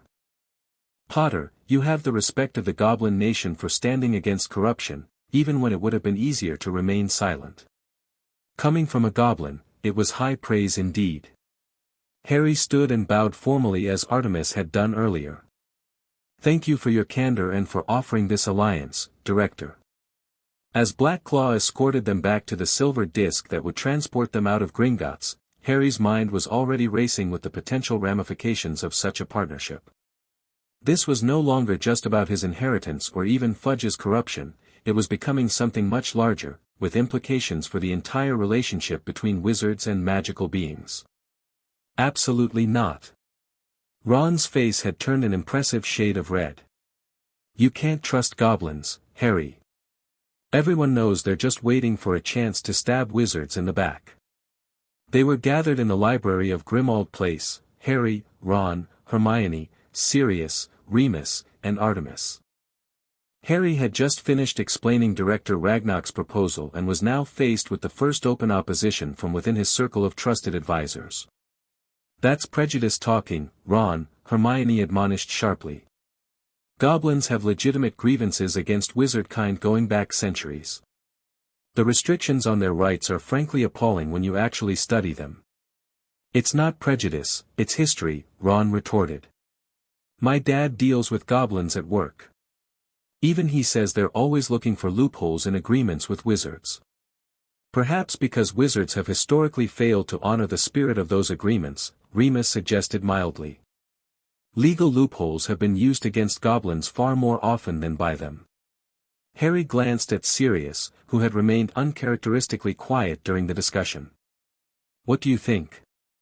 His godfather sighed, running a hand through his shaggy hair. "I think it's a risky move, but then, everything worth doing usually is." He leaned forward in his chair. "The question isn't really about trusting goblins, it's about whether this alliance serves your goals better than the alternatives." "What alternatives?" Ron asked. "The Ministry's already frozen Harry's accounts. We could continue fighting through traditional legal channels," Artemis acknowledged. "Appeal the freeze order, petition the Wisengamot for relief, pursue the class action approach independently. All valid strategies, but slower and less certain than the Goblin Partnership. There's also the political dimension to consider," Remus added thoughtfully. "By allying with the goblins, you'd be taking a stand on magical being rights more broadly. That has implications beyond your current legal battle."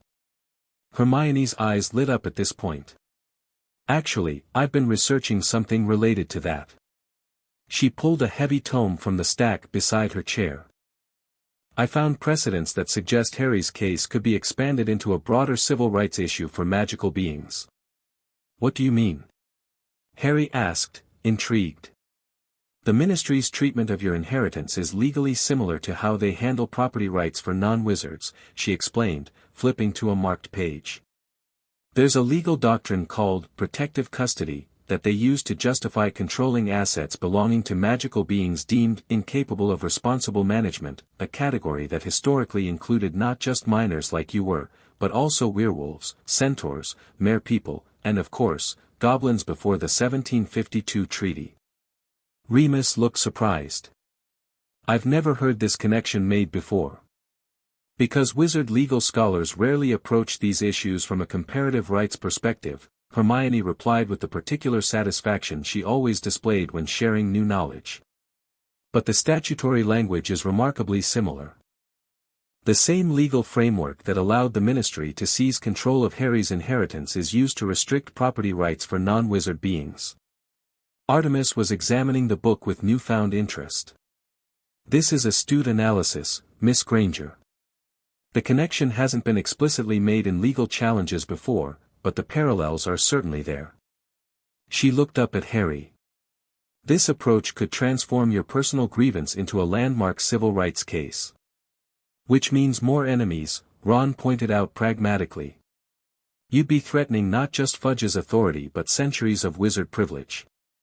Is that a reason not to do it? Harry asked quietly. Ron looked uncomfortable. I'm not saying it's wrong, just that it's big.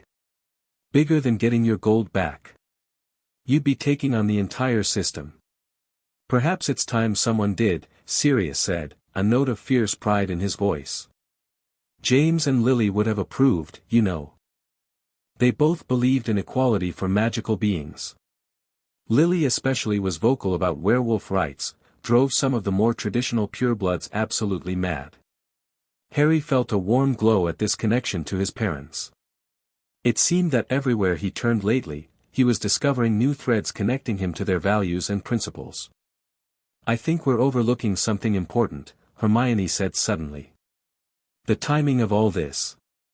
The ministry isn't just attacking Harry and the goblins simultaneously by coincidence. What if it's connected to Voldemort's return? Everyone turned to look at her. Think about it, she continued.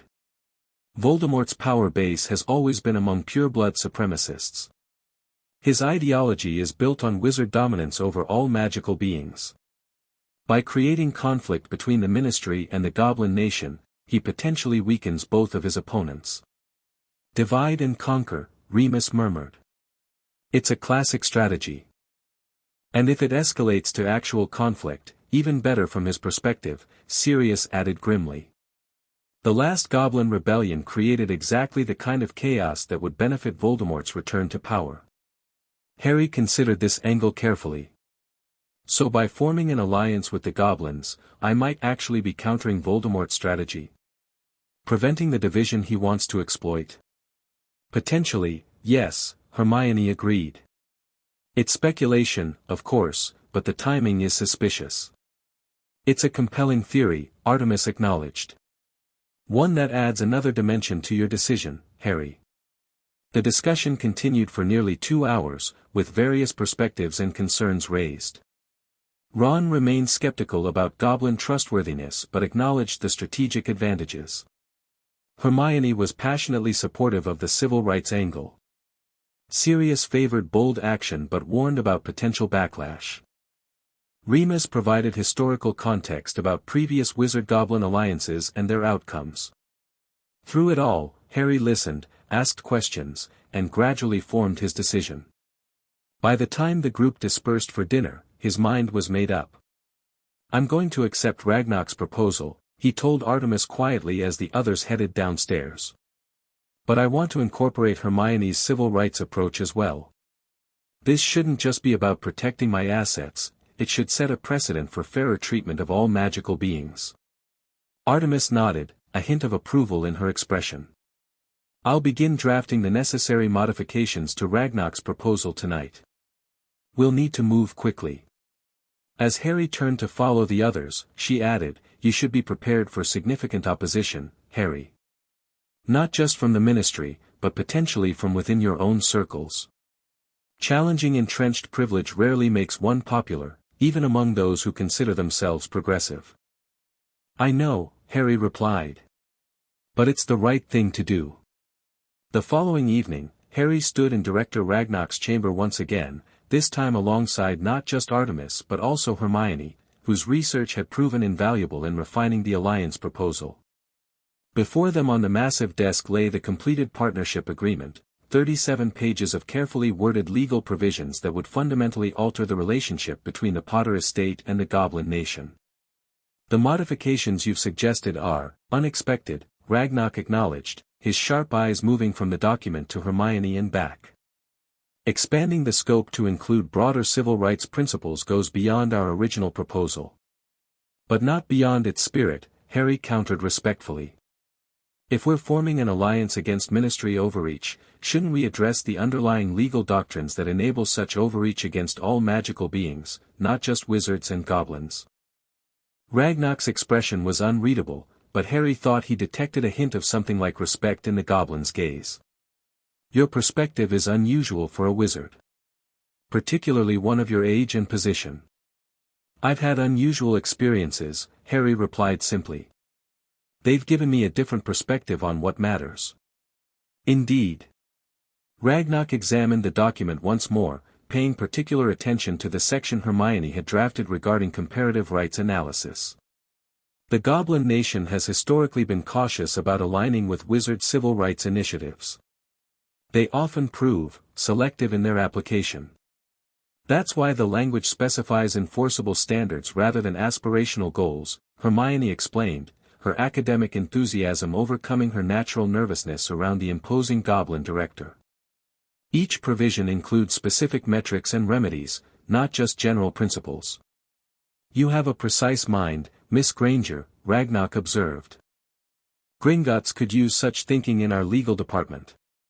Hermione blushed but looked pleased by the compliment. Do you find the modified proposal acceptable, Director? Artemis asked, bringing the focus back to the decision at hand. Ragnar made a complex gesture, and two senior goblins approached from the sidelines of the chamber. They conferred briefly in rapid gobbledygook before the director turned back to them. The Goblin Nation accepts these modifications. The partnership agreement will proceed as drafted. He dipped a ceremonial quill in what appeared to be golden ink. As the senior party according to our traditions, I will sign first. His signature flashed with magical light when completed. Artemis reviewed the document one final time before nodding to Harry, who stepped forward to sign next. The quill felt warm in his hand, and as he signed his name, he felt a brief, painless sensation like a current running through his arm. The partnership is now sealed in magic and law, Ragnar declared formally. The Potter assets now fall under joint goblin-wizard protection, beyond ministry regulatory authority. What happens next? Harry asked. We implement the practical aspects immediately, Ragnar explained. Your vaults will be physically relocated to our highest security level, alongside goblin national treasures. Your properties will receive updated ward structures linking them to Gringotts security systems. And most visibly, he gestured to a goblin assistant, who brought forward a small wooden box, you will carry a tangible symbol of our alliance. The box contained what appeared to be a golden key, but unlike any Gringotts key Harry had seen before. It was larger, more ornate, with runes etched along its surface and a small ruby set into its handle. This is a director's key, Ragnar explained. It identifies you as a formal ally of the Goblin Nation, grants you access to your protected assets regardless of ministry restrictions, and serves as a diplomatic credential within Goblin territories worldwide. Harry accepted the key with appropriate solemnity. Thank you, Director. I'm honored by your trust. As for the ministry, Ragnar continued, a hint of sharp teeth showing, they will be formally notified of the partnership at dawn tomorrow, immediately before the Wisengamot session where they plan to introduce their banking amendment. Maximum impact, Artemis noted with approval. They'll have no time to prepare a coherent response before facing the full Wisengamot. Precisely. Ragnar's expression might have been a smile or a snarl, with goblins, the distinction was often minimal. The notification will include an invitation for ministry representatives to attend a special hearing at Gringotts regarding the status of all affected accounts, including the orphan children's estates identified in your class action. Will they accept such an invitation? Hermione asked skeptically. They must, Ragnar replied with confidence. To refuse would violate Section 7 of the 1752 Treaty, which requires good faith consultation on matters of joint financial governance. As they prepared to leave, Director Ragnar had one final comment for Harry. Mr. Potter, you should be aware that your actions tonight will likely draw attention from quarters beyond the ministry. There are other interested parties who will take note of this alliance. Voldemort, you mean, Harry said directly. If Ragnar was surprised by Harry's bluntness, he didn't show it. Him, yes. But also others with significant financial and political interests in maintaining the status quo between wizards and magical beings. Like the Malfoys, Harry suggested. Among others. Ragnarok fixed Harry with his penetrating gaze. The Goblin Nation assesses individuals based on their actions, not their associations. Remember that in the days ahead. Unlikely allies sometimes emerge in times of conflict. It was a cryptic warning, but Harry understood its essence. The battle lines in this conflict wouldn't be as clear-cut as he might expect. He would need to judge each potential ally or opponent on their actual positions, not just their historical allegiances.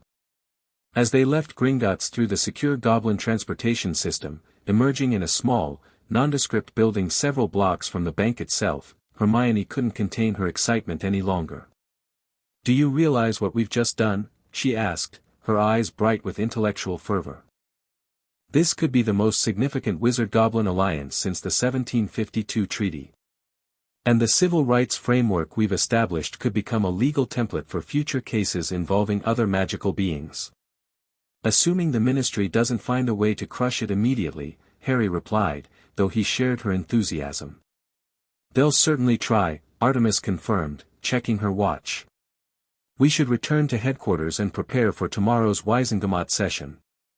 It promises to be eventful." Harry had just finished breakfast the next morning when an unfamiliar owl tapped at the kitchen window of Grimmauld Place. The bird was magnificent, a massive eagle owl with sleek feathers and an imperious demeanor. It carried a sealed letter bearing a wax crest he recognized immediately, the Malfoy family emblem. "That's Lucius Malfoy's personal owl," Ron said, eyeing the bird warily as Harry let it in. "What's he want with you?" "Let's find out," Harry replied, breaking the seal. The parchment inside was heavy and expensive, the handwriting elegant and precise. "Mr. Potter, news of your unprecedented alliance with the Goblin Nation has reached me through private channels. While our past interactions have been less than cordial, I find myself intrigued by your strategic approach to the current situation with the Ministry. I believe we may have more common ground than either of us previously supposed, particularly regarding the Ministry's recent overreach in financial regulation. Such precedents, once established, rarely remain limited to their initial targets. I propose a discreet meeting to discuss potential alignment of our interests on this specific matter. Rest assured, I approach this with pragmatic rather than personal motivations. Should you be amenable, please send your response with this owl. It is trained to await your reply and will find me regardless of protective enchantments. Lucius Malfoy, Lord of the Ancient and Noble House of Malfoy." Harry read the letter twice before passing it to Ron, whose expression transformed from curiosity to outrage as he scanned the contents. "He can't be serious." Ron exploded. "Malfoy's father, wanting to meet with you? It's obviously a trap." "Not necessarily," came Sirius's voice from the doorway. He entered the kitchen, having evidently overheard Ron's outburst. "What does Lucius want?" Harry explained the letter's contents as Hermione and Remus joined them, drawn by the commotion. Opinions were immediately divided. "Absolutely not," Ron insisted. "He's a Death Eater, Harry. He was there when you-know-who returned, remember? Which makes his outreach even more significant," Remus countered thoughtfully. "Lucius doesn't make moves like this without calculation. Something about Harry's Goblin Alliance has shifted his strategic assessment." "It's still too dangerous," Hermione argued. "Meeting with Lucius Malfoy puts Harry at unnecessary risk." "Not if the meeting occurs on neutral ground with proper precautions," Sirius mused, surprising everyone with his apparent consideration of the idea. When they all stared at him, he shrugged.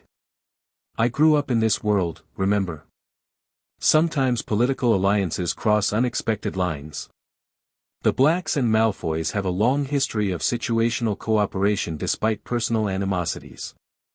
"You can't seriously be suggesting Harry meet with him," Hermione protested. "I'm suggesting we consider all angles before dismissing it outright," Sirius clarified. "Lucius Malfoy is many things, most of them despicable, but he's also one of the most influential wizards in Britain with deep ties to old wealth. If something about Harry's Goblin alliance has caught his interest, we should understand why. The debate continued as Artemis arrived for their pre-Wisengamot strategy session. Upon hearing about Malfoy's letter, she went silent for a long moment, clearly weighing various implications. His timing is deliberate, she finally observed. The Wisengamot session begins in 3 hours. He wants to coordinate with you beforehand. Coordinate what? Ron demanded. A plan to hand Harry over to you-know-who? More likely a voting strategy regarding the Ministry's banking amendment, Artemis replied. Lucius Malfoy controls significant votes through alliances and patronage. His support or opposition could be decisive. But why would he oppose the Ministry on this? Hermione asked, perplexed. Isn't Fudge basically in his pocket? Political relationships are rarely that simple, Artemis explained. Malfoy uses Fudge, certainly, but that doesn't mean he approves of every Ministry initiative. The proposed banking regulations would affect all wealthy families, including the Malfoys. So it's just self-interest, Harry concluded. Most political alliances are, Artemis confirmed. The question is whether his self-interest and yours align sufficiently on this issue to warrant cooperation. Harry stared at the letter in his hand, weighing the risks against the potential benefits. Lucius Malfoy was undeniably dangerous, a Death Eater who had slipped the original diary Horcrux to Ginny, who had been present at Voldemort's rebirth, who had tried repeatedly to undermine Dumbledore.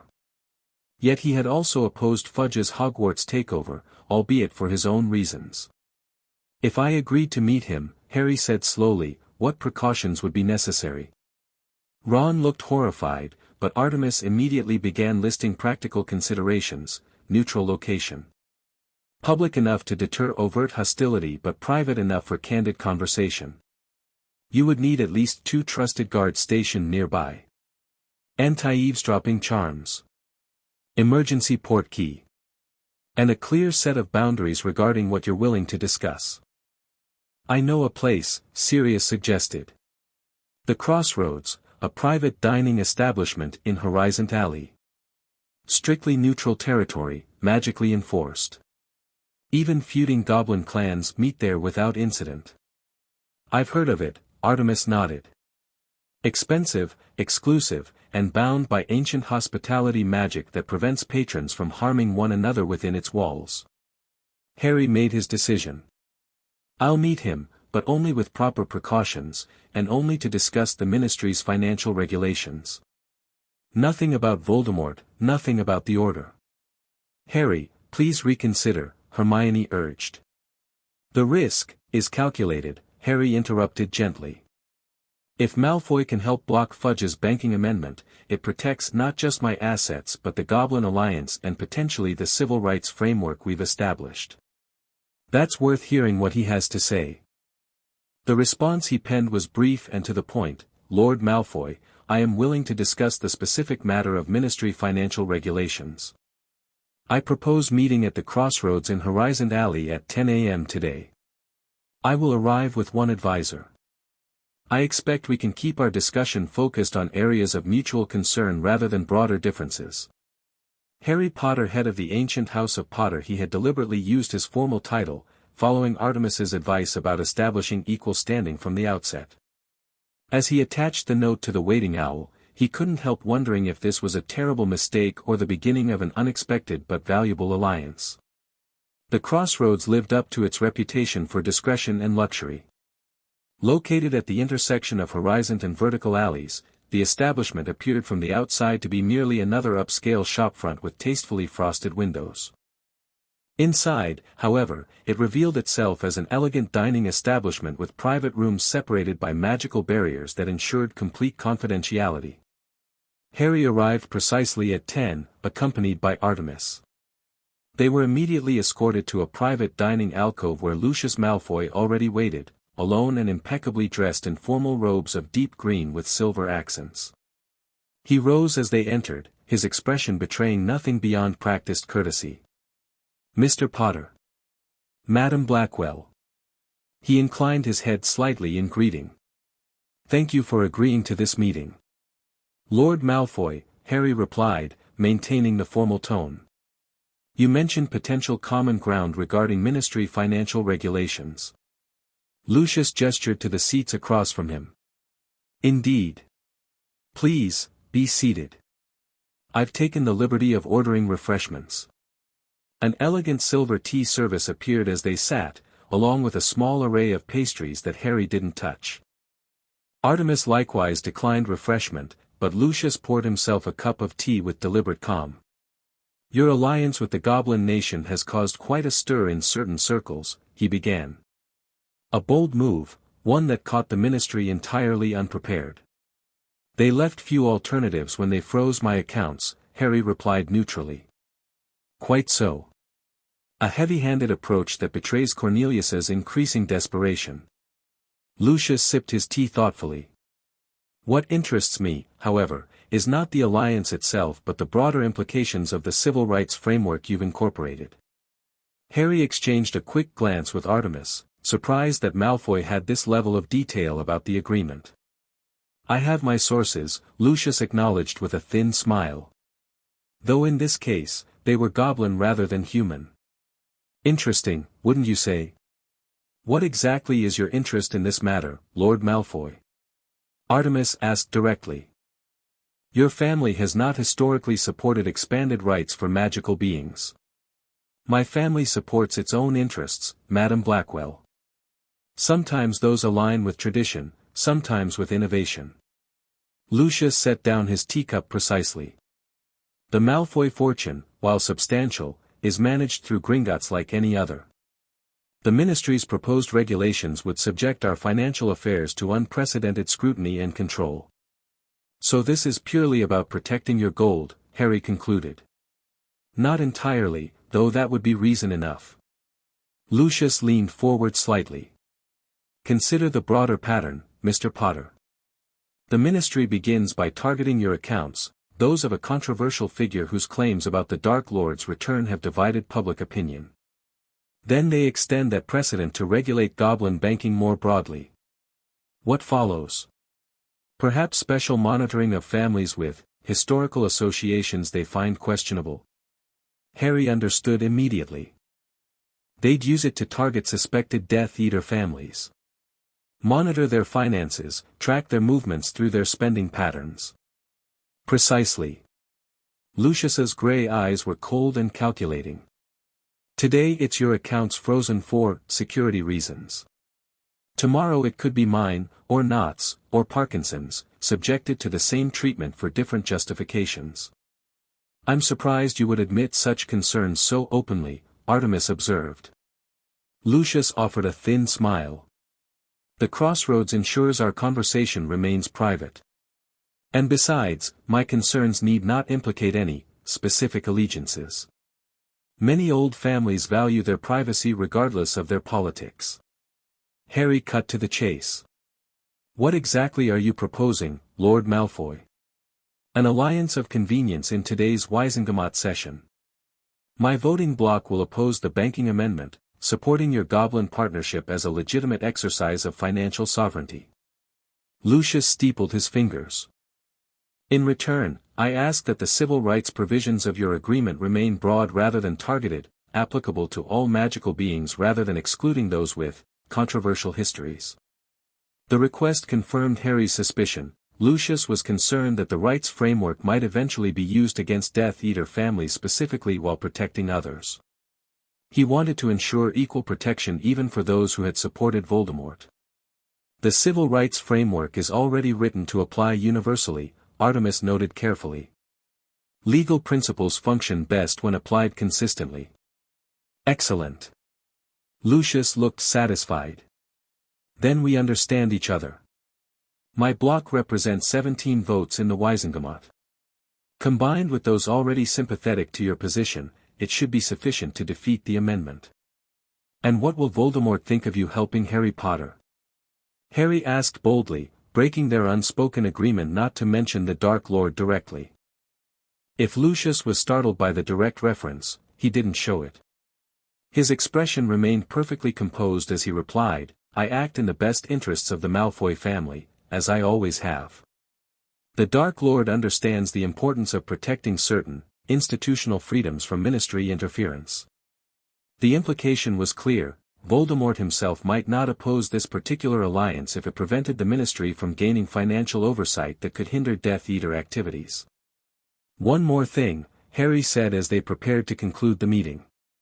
This alliance is issue-specific. It doesn't extend to other matters between us. Of course, Lucius agreed smoothly. Politics makes strange bedfellows, Mr. Potter, but rarely lasting friends. I harbor no illusions about our fundamental differences. As they rose to leave, Lucius added one final comment. My son writes that you're quite the instructor in defensive magic. Perhaps your influence extends further than you realize. Before Harry could respond to this cryptic reference to the DA, Lucius had nodded farewell and departed through a separate exit, leaving Harry and Artemis alone in the private dining room. Well, Artemis said after a moment, that was illuminating. Was it? Harry asked, still processing the strange encounter. I feel like I just made a deal with a snake. You did, she confirmed matter-of-factly. But in this case, the snake's interests align with yours. 17 votes could be the difference between success and failure today.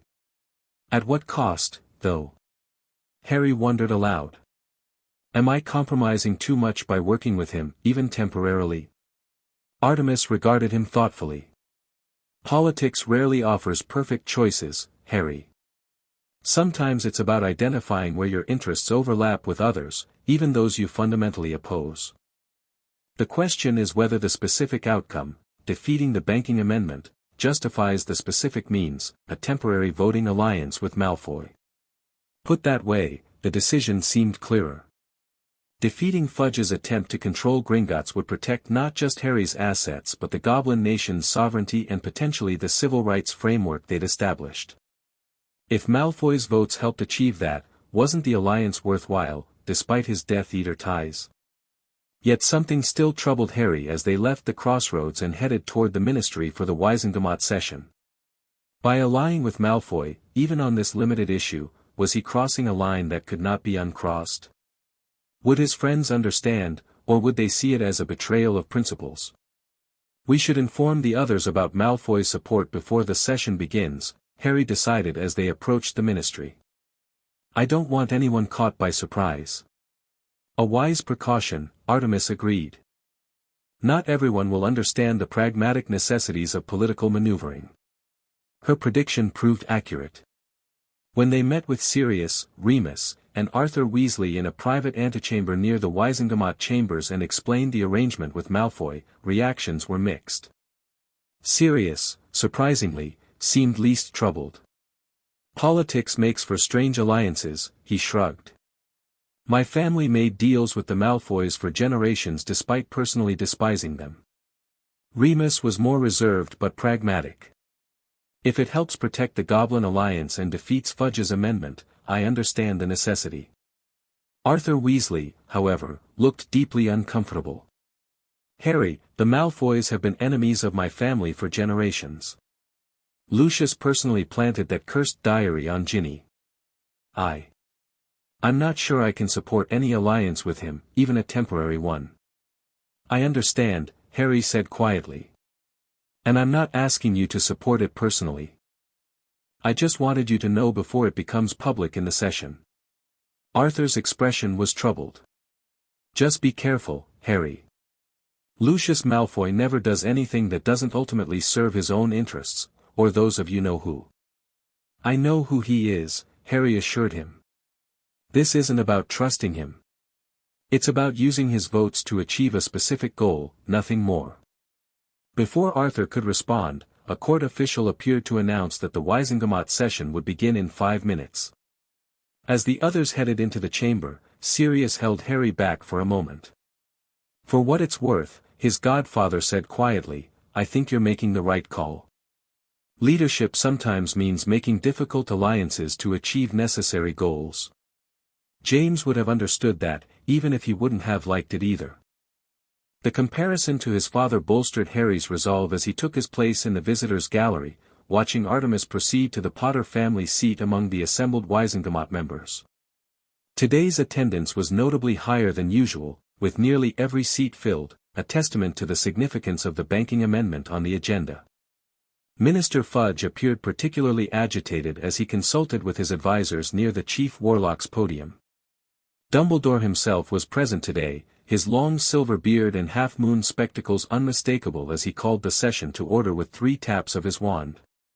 Honored members of the Wisengamot, Dumbledore began, his voice carrying effortlessly through the chamber. Before we proceed to the scheduled agenda, I must inform you that we have received formal notification of a significant development affecting one of the items for consideration today. Fudge shifted uncomfortably in his seat as Dumbledore continued. Director Ragnarok of Gringotts Wizarding Bank has submitted official notice of a partnership agreement between the Goblin Nation and the Potter Estate, establishing a joint protective trust under provisions of the original Gringotts Charter. Dumbledore's tone remained neutral, but Harry thought he detected a hint of something like approval in the old wizard's eyes. Copies of the notification have been distributed to all members. A rustle of parchment filled the chamber as the Wisengamot members examined the documents that had appeared before them. Expressions of surprise, concern, and in some cases, alarm spread across various faces. This is an outrageous circumvention of ministry authority. Fudge sputtered, rising to his feet. Potter has deliberately undermined a legitimate security investigation by placing his assets beyond ministry reach. If I may, Minister, Artemis's clear voice cut through the growing murmurs. The partnership agreement is fully compliant with both the 1752 treaty and the original Gringotts Charter. It represents a legitimate exercise of both Mr. Potter's rights as head of House Potter and the Goblin Nation's financial sovereignty. It's a blatant attempt to evade proper oversight. Fudge insisted. Oversight that was imposed without due process or evidence of wrongdoing, Artemis countered smoothly. The freeze order was issued without prior hearing, judicial review, or substantiation of the alleged inheritance fraud, cited as justification. Augusta Longbottom's commanding voice joined the debate. I have reviewed the partnership agreement, and it appears entirely in order. Indeed, it revives a traditional relationship between the Potter family and the Goblin Nation that dates back to the 1600s. Historical precedent aside, Lucius Malfoy interjected from his seat, his voice cool and measured. This matter raises concerning questions about ministry authority over private financial affairs. If the accounts of the boy who lived can be frozen without evidence or due process, whose assets might be next subjected to such arbitrary intervention? The calculated support from Malfoy sent a ripple of surprise through the chamber. Several members glanced between him and Harry in the gallery, clearly puzzled by this unexpected alignment. Fudge looked momentarily flustered by Malfoy's intervention but rallied quickly. This is not about arbitrary action but about necessary security measures during uncertain times. Which brings us to the primary agenda item, the proposed amendment to the Banking Regulation Act. At Dumbledore's nod, Fudge proceeded to formally introduce the amendment, which would grant the ministry expanded oversight of high-value and security-sensitive accounts at Gringotts. As the specifics were read aloud, the scope of the ministry's attempted power grab became increasingly evident. This amendment would effectively nullify key provisions of the 1752 treaty, Artemis noted when given the opportunity to respond. It represents a fundamental shift in the relationship between the ministry and the Goblin Nation, undertaken without proper consultation or negotiation. The ministry has both the right and responsibility to ensure financial security during periods of potential instability, countered Dolores Umbridge, who had somehow maintained her position despite the previous week's censure. Recent claims of dark wizard activity, however unsubstantiated, necessitate heightened vigilance over potential funding channels. The debate continued for nearly an hour, with various Wisengamot members weighing in on both sides. Throughout the discussion, Harry noticed Lucius Malfoy systematically moving among members of his voting bloc, speaking quietly to ensure their alignment on the coming vote. Just as the Chief Warlock was preparing to call for formal arguments to conclude, the massive doors to the chamber swung open dramatically. Every head turned as 6 armored goblins marched in perfect formation down the central aisle, flanking a dignified figure that Harry recognized immediately, Director Ragnarok himself. The appearance of the Gringotts director in the Wisengamot was unprecedented. Goblins almost never attended wizard governmental proceedings, and certainly not of their own initiative. A shocked silence fell over the chamber. Director Ragnarok requests the right to address the Wisengamot on a matter directly affecting Goblin sovereign interests, announced the lead Goblin guard in accented but precise English. Dumbledore recovered first. The Wisengamot recognizes Director Ragnarok of Gringotts Wizarding Bank, he declared formally, ignoring Fudge's spluttering objections. Ragnarok approached the central speaking position with dignified confidence, his crimson robes and gold embellishments striking against the sea of plum-colored wizard robes surrounding him. Honored members of the Wisengamot, he began, his deep voice carrying easily throughout the chamber. I come before you today to address a matter of grave concern to the Goblin nation. The proposed amendment to the Banking Regulation Act represents the most significant threat to the 1752 treaty since its signing nearly 3 centuries ago. He proceeded to deliver a masterful address that combined historical context, legal analysis, and thinly veiled warnings about the consequences of unilaterally altering the wizard-goblin relationship.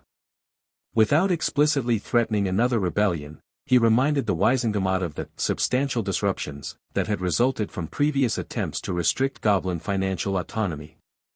The partnership agreement with the Potter estate, Ragnarok continued, exemplifies the type of cooperative relationship that benefits both our peoples. It respects goblin sovereignty while acknowledging legitimate wizard interests. It represents the path forward, not the regressive overreach proposed in this amendment. Most remarkably, Ragnarok then addressed the broader civil rights framework incorporated into the Potter Agreement. For too long, relations between magical beings have been defined by dominance rather than cooperation. The civil rights principles articulated in our agreement with Lord Potter could serve as a foundation for a more equitable magical society, one that recognizes the dignity and rights of all magical beings, not just those who carry wands. The progressive nature of this statement clearly shocked many of the more conservative Wisengamot members. Yet Ragnarok delivered it with such authority and dignity that few could dismiss it outright. In conclusion, the Goblin director stated, the Goblin nation formally opposes this amendment as a violation of the 1752 treaty. We urge the Wisengamot to reject it and instead consider the approach embodied in our partnership with Lord Potter, an approach based on mutual respect and shared prosperity rather than dominance and control. As Ragnarok stepped back, Fudge leapt to his feet. This is unprecedented interference in wizard governmental proceedings. The Goblin nation has no standing to address the Wisengamot on internal regulatory matters. On the contrary, Minister, Amelia Bones interjected calmly. The 1752 treaty explicitly provides for Goblin representation on matters directly affecting the treaty provisions. Article 7, Paragraph 3 states that, the Goblin nation shall have right of address before any wizard governing body considering alterations to the status established herein. Madam Bones is correct, Dumbledore confirmed.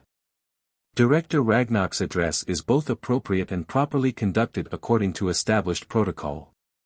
With Fudge effectively silenced on procedural grounds, Dumbledore called for the final vote on the banking amendment. The results were decisive, 39 against, 22 in favor, with 7 abstentions. The amendment was defeated. Harry watched Fudge's face flush with anger as the vote was announced. The minister conferred frantically with Umbridge and Percy Weasley, clearly unprepared for such a comprehensive defeat. Across the chamber, Lucius Malfoy remained impassive, though Harry thought he detected a hint of satisfaction in the man's cold eyes. Most fascinating, however, was the interaction that followed the formal conclusion of the session. As members began to disperse, Director Ragnarok approached the area where several of the oldest wizard families were seated, including the Malfoys, Knotts, and Parkinsons, and engaged them in what appeared to be cordial conversation. The sight of these traditionally pure-blood supremacist families conversing respectfully with the Goblin director was so unexpected that many members paused to observe the interaction. Political realignment in real time, Artemis commented as she rejoined Harry in the gallery. Ragnarok is shrewdly cultivating relationships with the families who oppose the ministry today, regardless of their broader ideological positions. Will that undermine our goals? Harry asked, concerned. Not necessarily. In fact, it may advance them in unexpected ways. Artemis watched the interactions with professional assessment. By engaging with traditionally conservative families on the specific issue of financial autonomy, Ragnarok creates opportunities to expose them to the broader civil rights principles we've established in the partnership. As they left the ministry, Harry pondered the complex political landscape that was emerging. The simple narrative he had initially imagined, Harry and his allies versus Fudge and the corrupt ministry, had evolved into something far more nuanced. Now there were multiple factions with overlapping but distinct interests: the Order of the Phoenix opposing Voldemort, the Goblin Nation protecting its sovereignty, old wizard families defending their privileges, ministry loyalists supporting Fudge, and reformists seeking broader social change. His own position seemed to be evolving as well. No longer just the boy who lived, or even the kid suing the ministry, he was becoming a political actor with his own power base and strategic importance. The Potter seat in the Wizengamot, the Goblin Alliance, and now even the conditional support of traditionally opposed families like the Malfoys on specific issues, all created new possibilities and new responsibilities. "You're looking thoughtful," observed Susan Bones, who was waiting for him near the ministry exits. She had attended the session in the public gallery, representing her aunt's interests informally. "Just trying to process everything that happened in there," Harry admitted. "Politics is more complicated than fighting dark wizards. At least with Voldemort, I always know who the enemy is." Susan smiled sympathetically. "My aunt says the same thing. She prefers direct law enforcement to political maneuvering." She fell into step beside him as they walked toward the exit. That was quite a scene with Director Ragnarok. "I don't think a goblin has addressed the full Wizengamot since the treaty negotiations themselves." "It seemed to have an impact," Harry noted. "Definitely. Even some of the traditionalists who might have supported the amendment out of pure blood habit were swayed by his arguments about treaty rights and historical precedent." She glanced at him curiously. "Although I have to admit, seeing Lucius Malfoy supporting your position was unexpected." Harry tensed slightly. It was a temporary alignment of interests on a specific issue. Nothing more. "I'm not judging," Susan clarified quickly. "Actually, I think it was smart. My aunt always says effective politicians build coalitions beyond their natural allies." She lowered her voice slightly. "Just be careful. Malfoy doesn't do anything without multiple angles of self-interest." "I know," Harry assured her. "Trust me, I'm under no illusions about who he is or what he represents." They had reached the ministry's public flue network, where they would need to part ways, Susan returning to her aunt's office, Harry to Grimmauld Place. "Would you like to get together sometime?" Susan asked suddenly, a hint of color touching her cheeks. "Outside of all this political and legal business, I mean. Just to talk, or whatever." Harry felt a warmth spread through him that had nothing to do with politics or goblin alliances. "I'd like that," he replied, surprised by how much he meant it. "Maybe we could meet in Diagon Alley. I need to pick up some school supplies anyway." "Saturday," she suggested. "I could meet you at Flourish and Blots around noon." "Sounds perfect," Harry agreed, suddenly looking forward to something normal and teenage amid all the high-stakes political maneuvering. As he stepped into the flue and called out his destination, a secure location near Grimmauld Place rather than the house itself, Harry carried with him a curious mixture of emotions: satisfaction at the defeat of Fudge's banking amendment, lingering unease about his temporary alliance with Malfoy, pride in the historic goblin appearance before the Wizengamot, and a simple, pleasant anticipation of seeing Susan on Saturday. The world was becoming more complex by the day, alliances shifting like sand beneath his feet, but for the first time, Harry felt he was navigating it on his own terms rather than merely reacting to events beyond his control. The will he'd found in the Dursleys' attic had set in motion a chain of events that was reshaping not just his own life but potentially the entire relationship between wizards and magical beings. And somewhere in the background, Voldemort was watching, planning, adapting his own strategies to this changing landscape. Harry knew the final confrontation still loomed, but now he approached it not just as a prophesied opponent but as a political actor with growing influence and resources. The game had changed, and Harry Potter was no longer merely a piece on the board, he was becoming a player. You did what? Ron's face had turned an alarming shade of red, clashing dramatically with his hair. He stared at Harry with an expression of utter disbelief that bordered on betrayal. They were gathered in the library of Grimmauld Place, Harry, Ron, Hermione, Ginny, and the twins, debriefing on the day's Wisengamot session. Harry had just explained his tactical alliance with Lucius Malfoy and the crucial role Malfoy's voting bloc had played in defeating the banking amendment. I made a limited, issue-specific alliance to defeat Fudge's attempt to control Gringotts, Harry repeated calmly. It worked. The amendment was defeated by 17 votes, exactly the margin Malfoy's bloc provided. But he's a Death Eater. Ron exploded. He was there when you-know-who came back.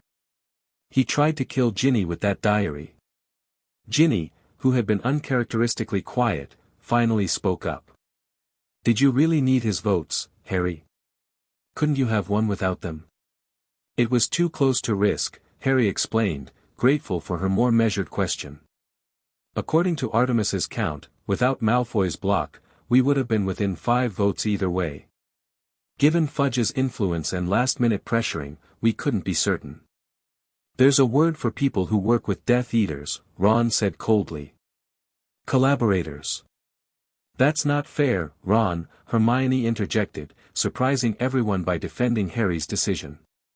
This wasn't about helping Voldemort, it was about stopping Fudge from gaining power that could hurt everyone, including efforts against Voldemort. So the ends justify the means. Is that it? Ron challenged. Work with anyone, no matter how evil, as long as it helps your cause. It was a vote, Ron, not a blood pact, Harry replied, his patience fraying. Malfoy and I had a specific, limited common interest in preventing Ministry overreach into Gringotts. That's all. Fred and George had been following the exchange with unusual seriousness. Business makes for strange bedfellows, Fred observed finally. We've had to deal with some right gits to get suppliers for the joke shop, George agreed. Don't like them personally, but the transaction works for both sides. This is different. Ron insisted. Malfoy isn't just some right git, he's one of you-know-who's inner circle. Which actually makes Harry's approach more impressive, Hermione pointed out pragmatically. He leveraged Malfoy's self-interest against Voldemort's broader goals. If the Ministry had gained financial oversight of Gringotts, they could potentially track Death Eater funding. Harry prevented that from happening through completely legitimate political means, while simultaneously establishing a civil rights framework that could help magical beings long-term. Ron looked at Hermione with betrayal in his eyes. So you're on his side in this? This isn't about sides, Ron, she replied firmly. It's about recognizing that adult politics involves complexity and compromise. Sometimes you work with people you fundamentally disagree with on issues where your interests happen to align. My dad would never work with Lucius Malfoy, Ron stated flatly. Not after what he did to Ginny. All eyes turned to Ginny, who looked uncomfortable being the center of the moral argument. She took a moment before responding carefully. I hate Lucius Malfoy, she said quietly. I probably always will. What he did to me with that diary. She shuddered slightly. But I also understand that fighting Voldemort and changing the Ministry means making hard choices. If Harry believed this alliance was necessary to achieve something important, I trust his judgment. Her measured response seemed to deflate some of Ron's righteous anger. He slumped back in his chair, still clearly unhappy but less openly hostile. I just don't want to see you turning into the people you're fighting, he muttered. Making deals with Death Eaters, using political maneuvering instead of standing for what's right. Standing for what's right is exactly what I'm doing, Harry replied earnestly. But sometimes that means finding effective ways to achieve it, not just taking moral stands that feel good but accomplish nothing. The conversation shifted to the goblin appearance at the Wizengamot, which everyone agreed had been historically significant.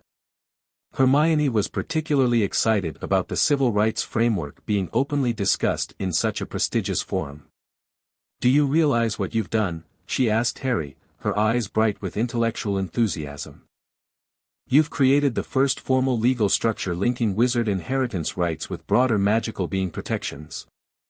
It's revolutionary. Applying the same legal principles across different magical categories challenges the entire hierarchical system." "I think that might be giving me too much credit," Harry said modestly. "It was your research that identified the connection." "But you implemented it," she insisted. "You used your position and resources to give it legal standing. That's what turns theoretical rights into practical protections."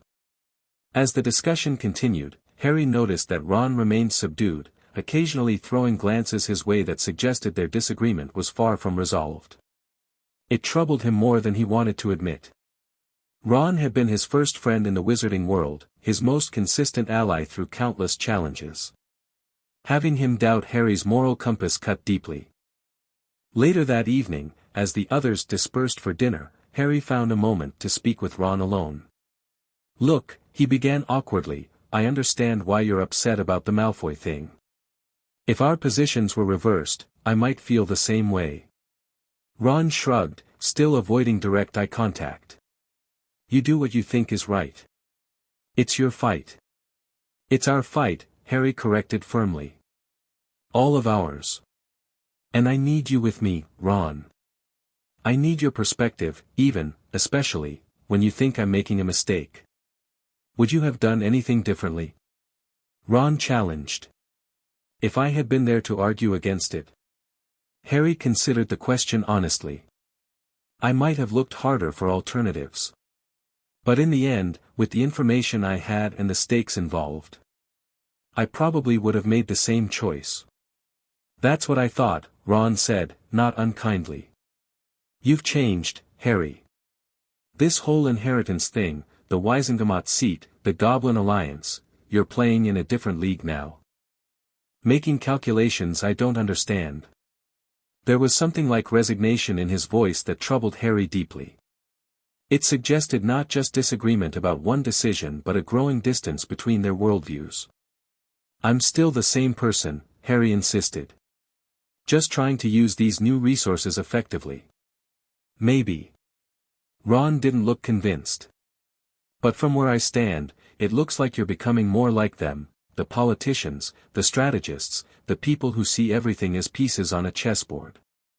The comparison stung because there was a grain of truth to it.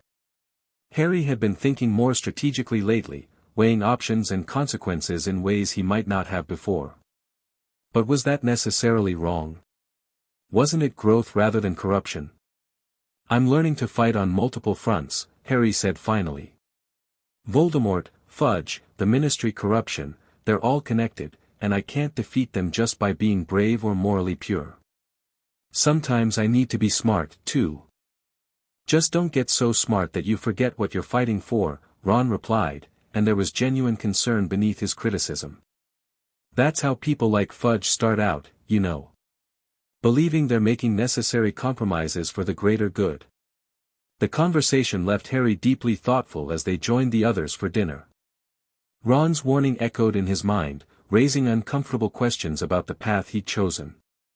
Was he indeed becoming more like those he opposed?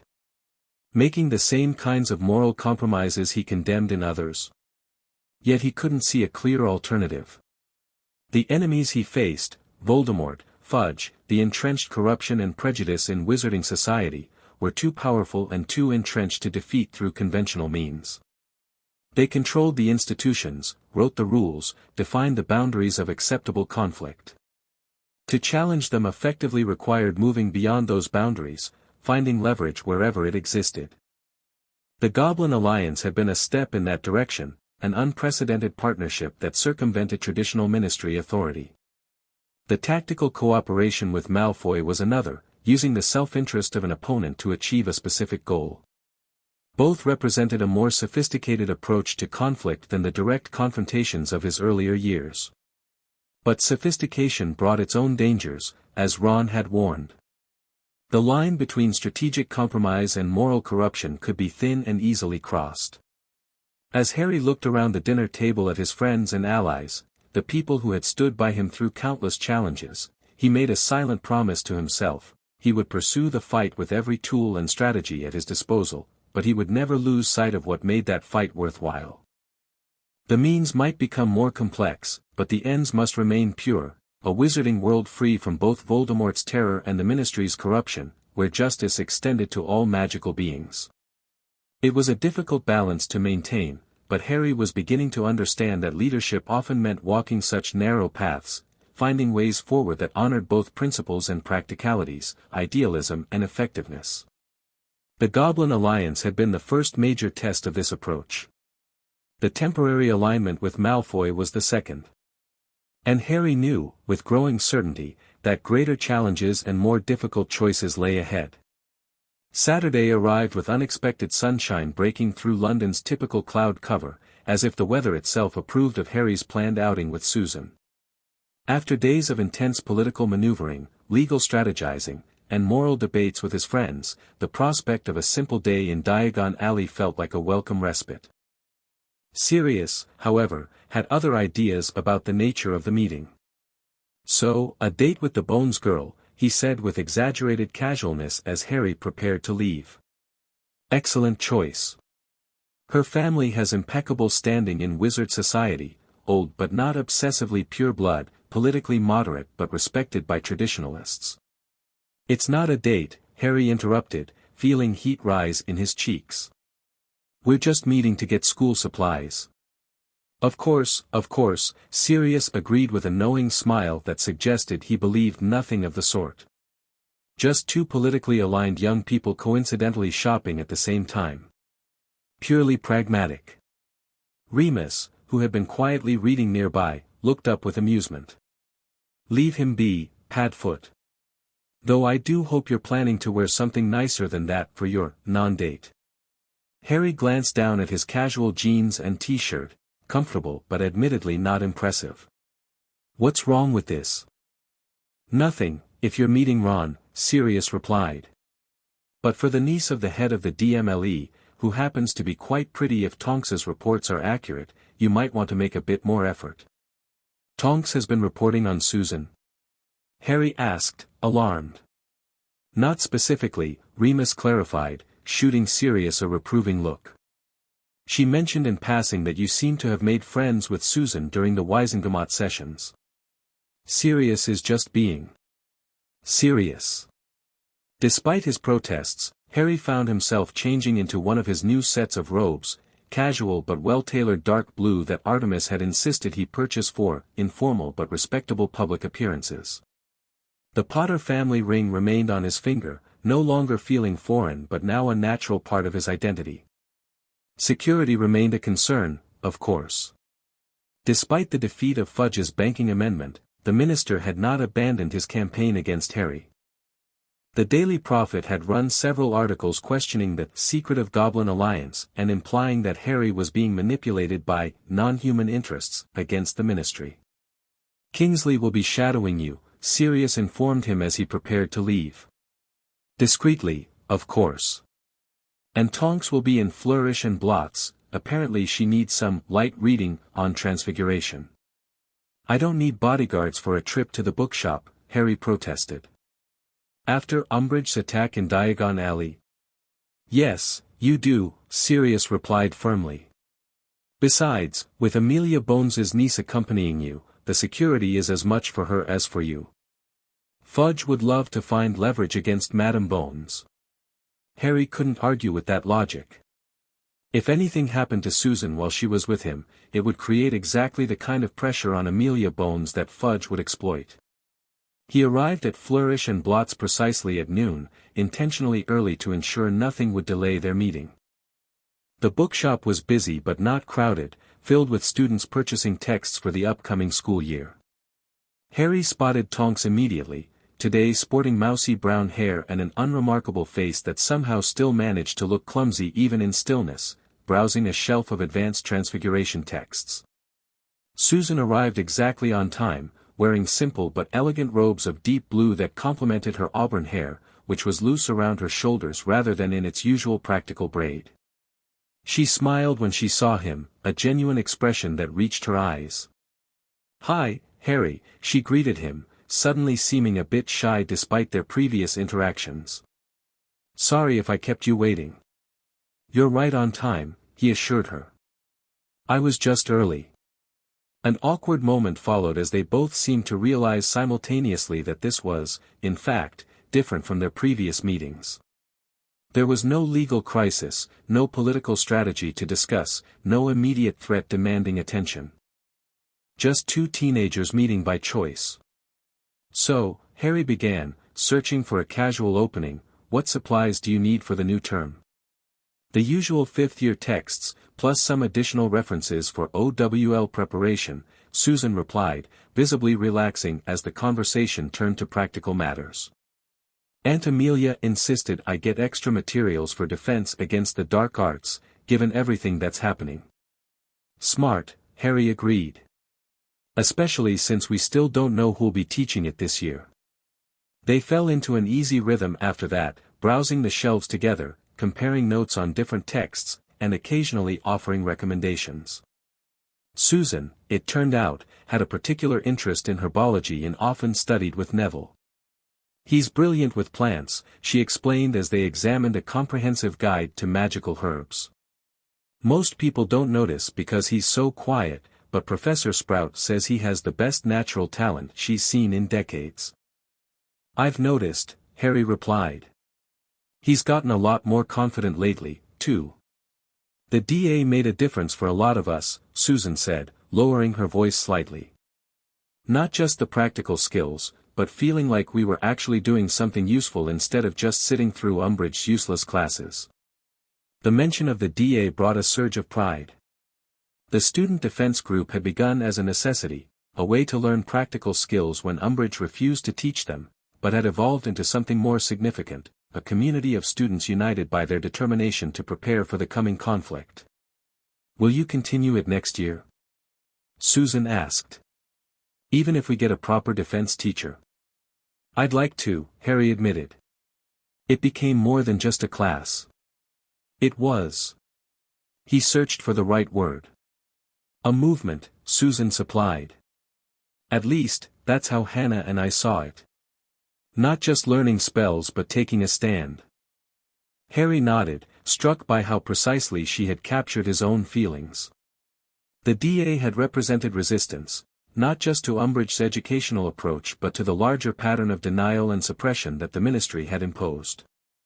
After completing their book purchases, they ventured into other shops along the alley.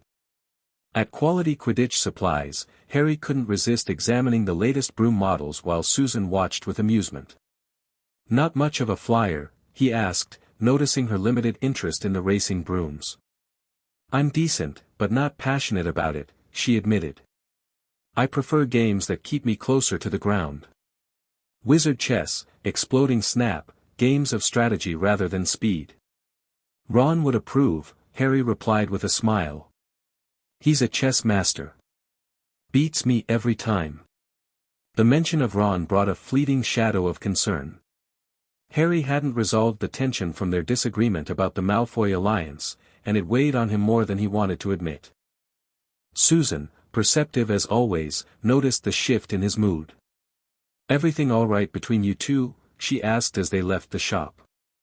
"You seemed tense when you mentioned Ron just now." Harry hesitated, unsure how much to share. But there was something about Susan that invited confidence, a calm, non-judgmental quality that made difficult conversations feel safer. "We had a disagreement," he admitted as they strolled toward Fortescue's ice cream parlor. "About the tactical alliance with Malfoy for the Wisengamot vote." "Ah." Susan nodded understanding. "I can see why that would be difficult for him. The Weasleys and Malfoys have a long-standing feud, and after what happened with his sister. Exactly. Ron sees it as a betrayal of principles, working with someone who's not just politically opposed but actively evil. Harry sighed. And I understand his perspective. I hate Lucius Malfoy too. But I needed those votes to protect the Goblin Alliance and the civil rights framework. They found a table outside Fortescue's, ordered ice creams, and continued their conversation in lower voices. My aunt deals with similar dilemmas all the time, Susan observed. The law often requires working with people you personally despise, informants, witnesses with questionable pasts, even reformed criminals. She says the key is maintaining absolute clarity about your boundaries and purposes. That's what I tried to explain to Ron, Harry said. The alliance was limited to one specific vote on one specific issue. Nothing more. And you're confident Malfoy won't use it against you somehow? The question wasn't accusatory but genuinely curious, which made Harry consider it more deeply than he might have if Ron had asked the same thing. Not completely confident, no, he admitted. Malfoy always has multiple angles. But in this case, his self-interest aligned with mine in a way that was too valuable to ignore. Preventing Ministry financial oversight benefits his Death Eater activities, yes, but it also protected my Goblin Alliance and the larger civil rights framework. Susan nodded thoughtfully. A calculated risk, then. Exactly, Harry agreed, relieved by her understanding. And that's what Ron doesn't seem to get.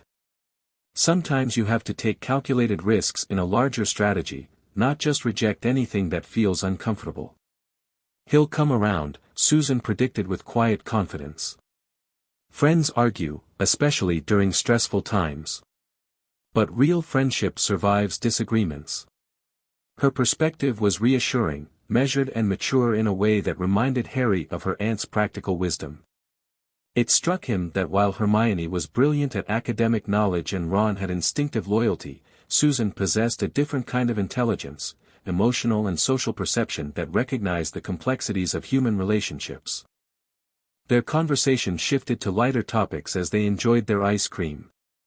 Susan shared stories about growing up in a house filled with legal texts and oral training manuals, where dinner conversations often revolved around interesting cases her aunt was permitted to discuss. Harry, in turn, found himself talking about Sirius and the strange experience of suddenly having an adult who was genuinely invested in his happiness.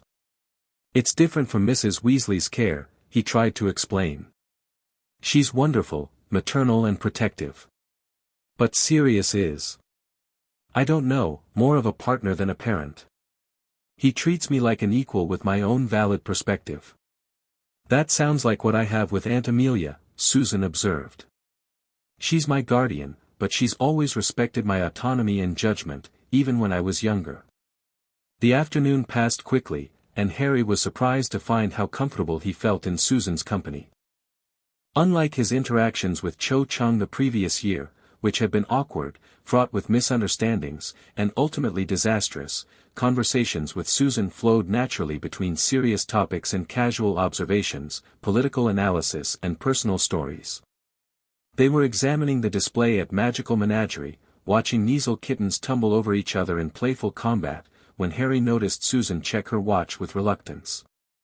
I should probably head back soon, she said. Aunt Amelia and I are expected at the Abbotts for dinner. Of course, Harry replied, surprised by his own disappointment. This was, really nice. It was, she agreed, a slight blush coloring her cheeks. We should do it again sometime. Maybe in Hogsmeade once term starts. I'd like that, Harry said, feeling a warmth that had nothing to do with the summer sun.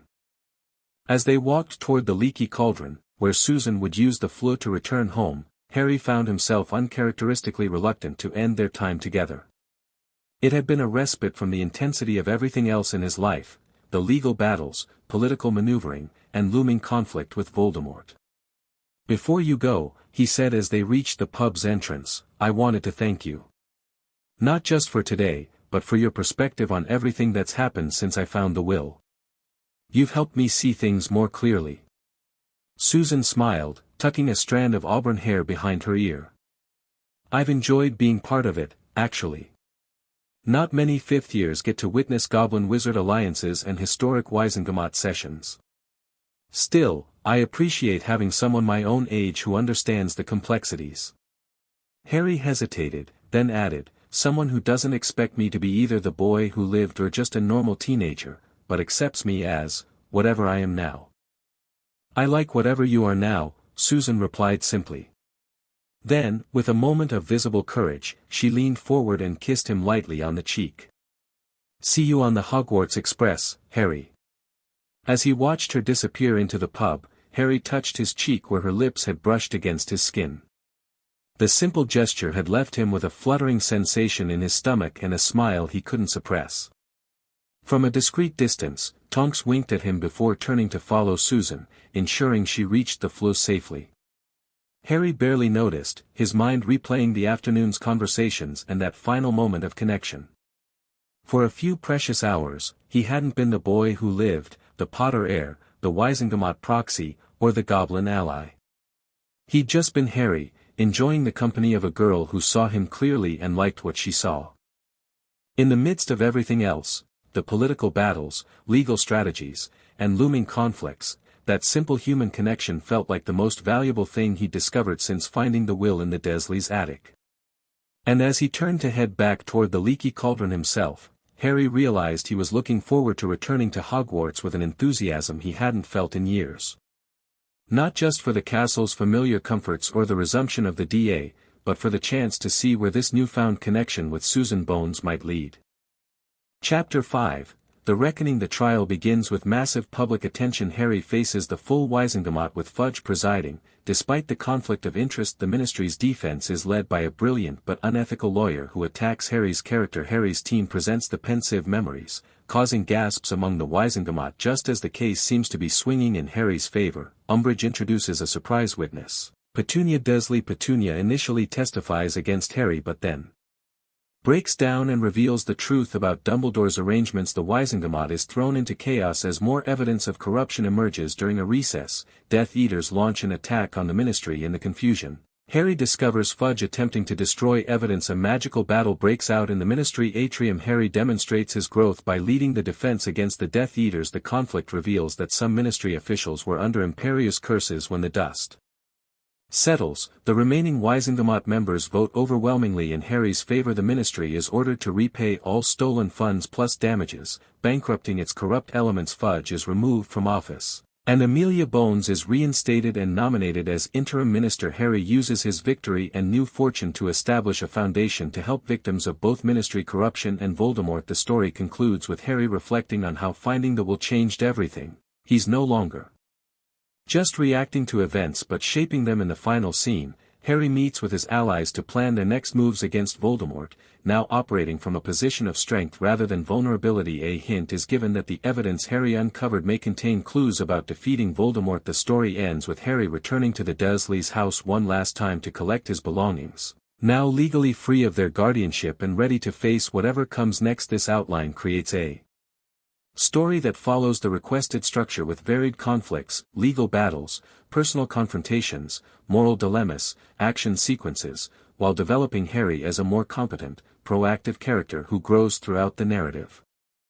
The antagonists, Ministry officials, Umbridge, Malfoys, and Voldemort in the background, all have clear motivations and evolve throughout the story. The romance between Harry and Susan develops naturally through their shared struggles, and each chapter presents unique challenges while building toward the climactic trial. The Will of the Potters, detailed story outline. Overall story arc. After discovering his parents' hidden will in the Dursleys' attic, Harry Potter uncovers evidence of Ministry corruption and theft from his family's estate. Transforming from the boy who lived to a legal challenger, Harry builds unexpected alliances, navigates political intrigue, and confronts personal demons while pursuing justice. As the case unfolds, deeper conspiracies emerge that connect to Voldemort's return, forcing Harry to balance his legal battle with the coming war. The end. Thank you for watching this video. Please be sure to subscribe to our channel and like this video.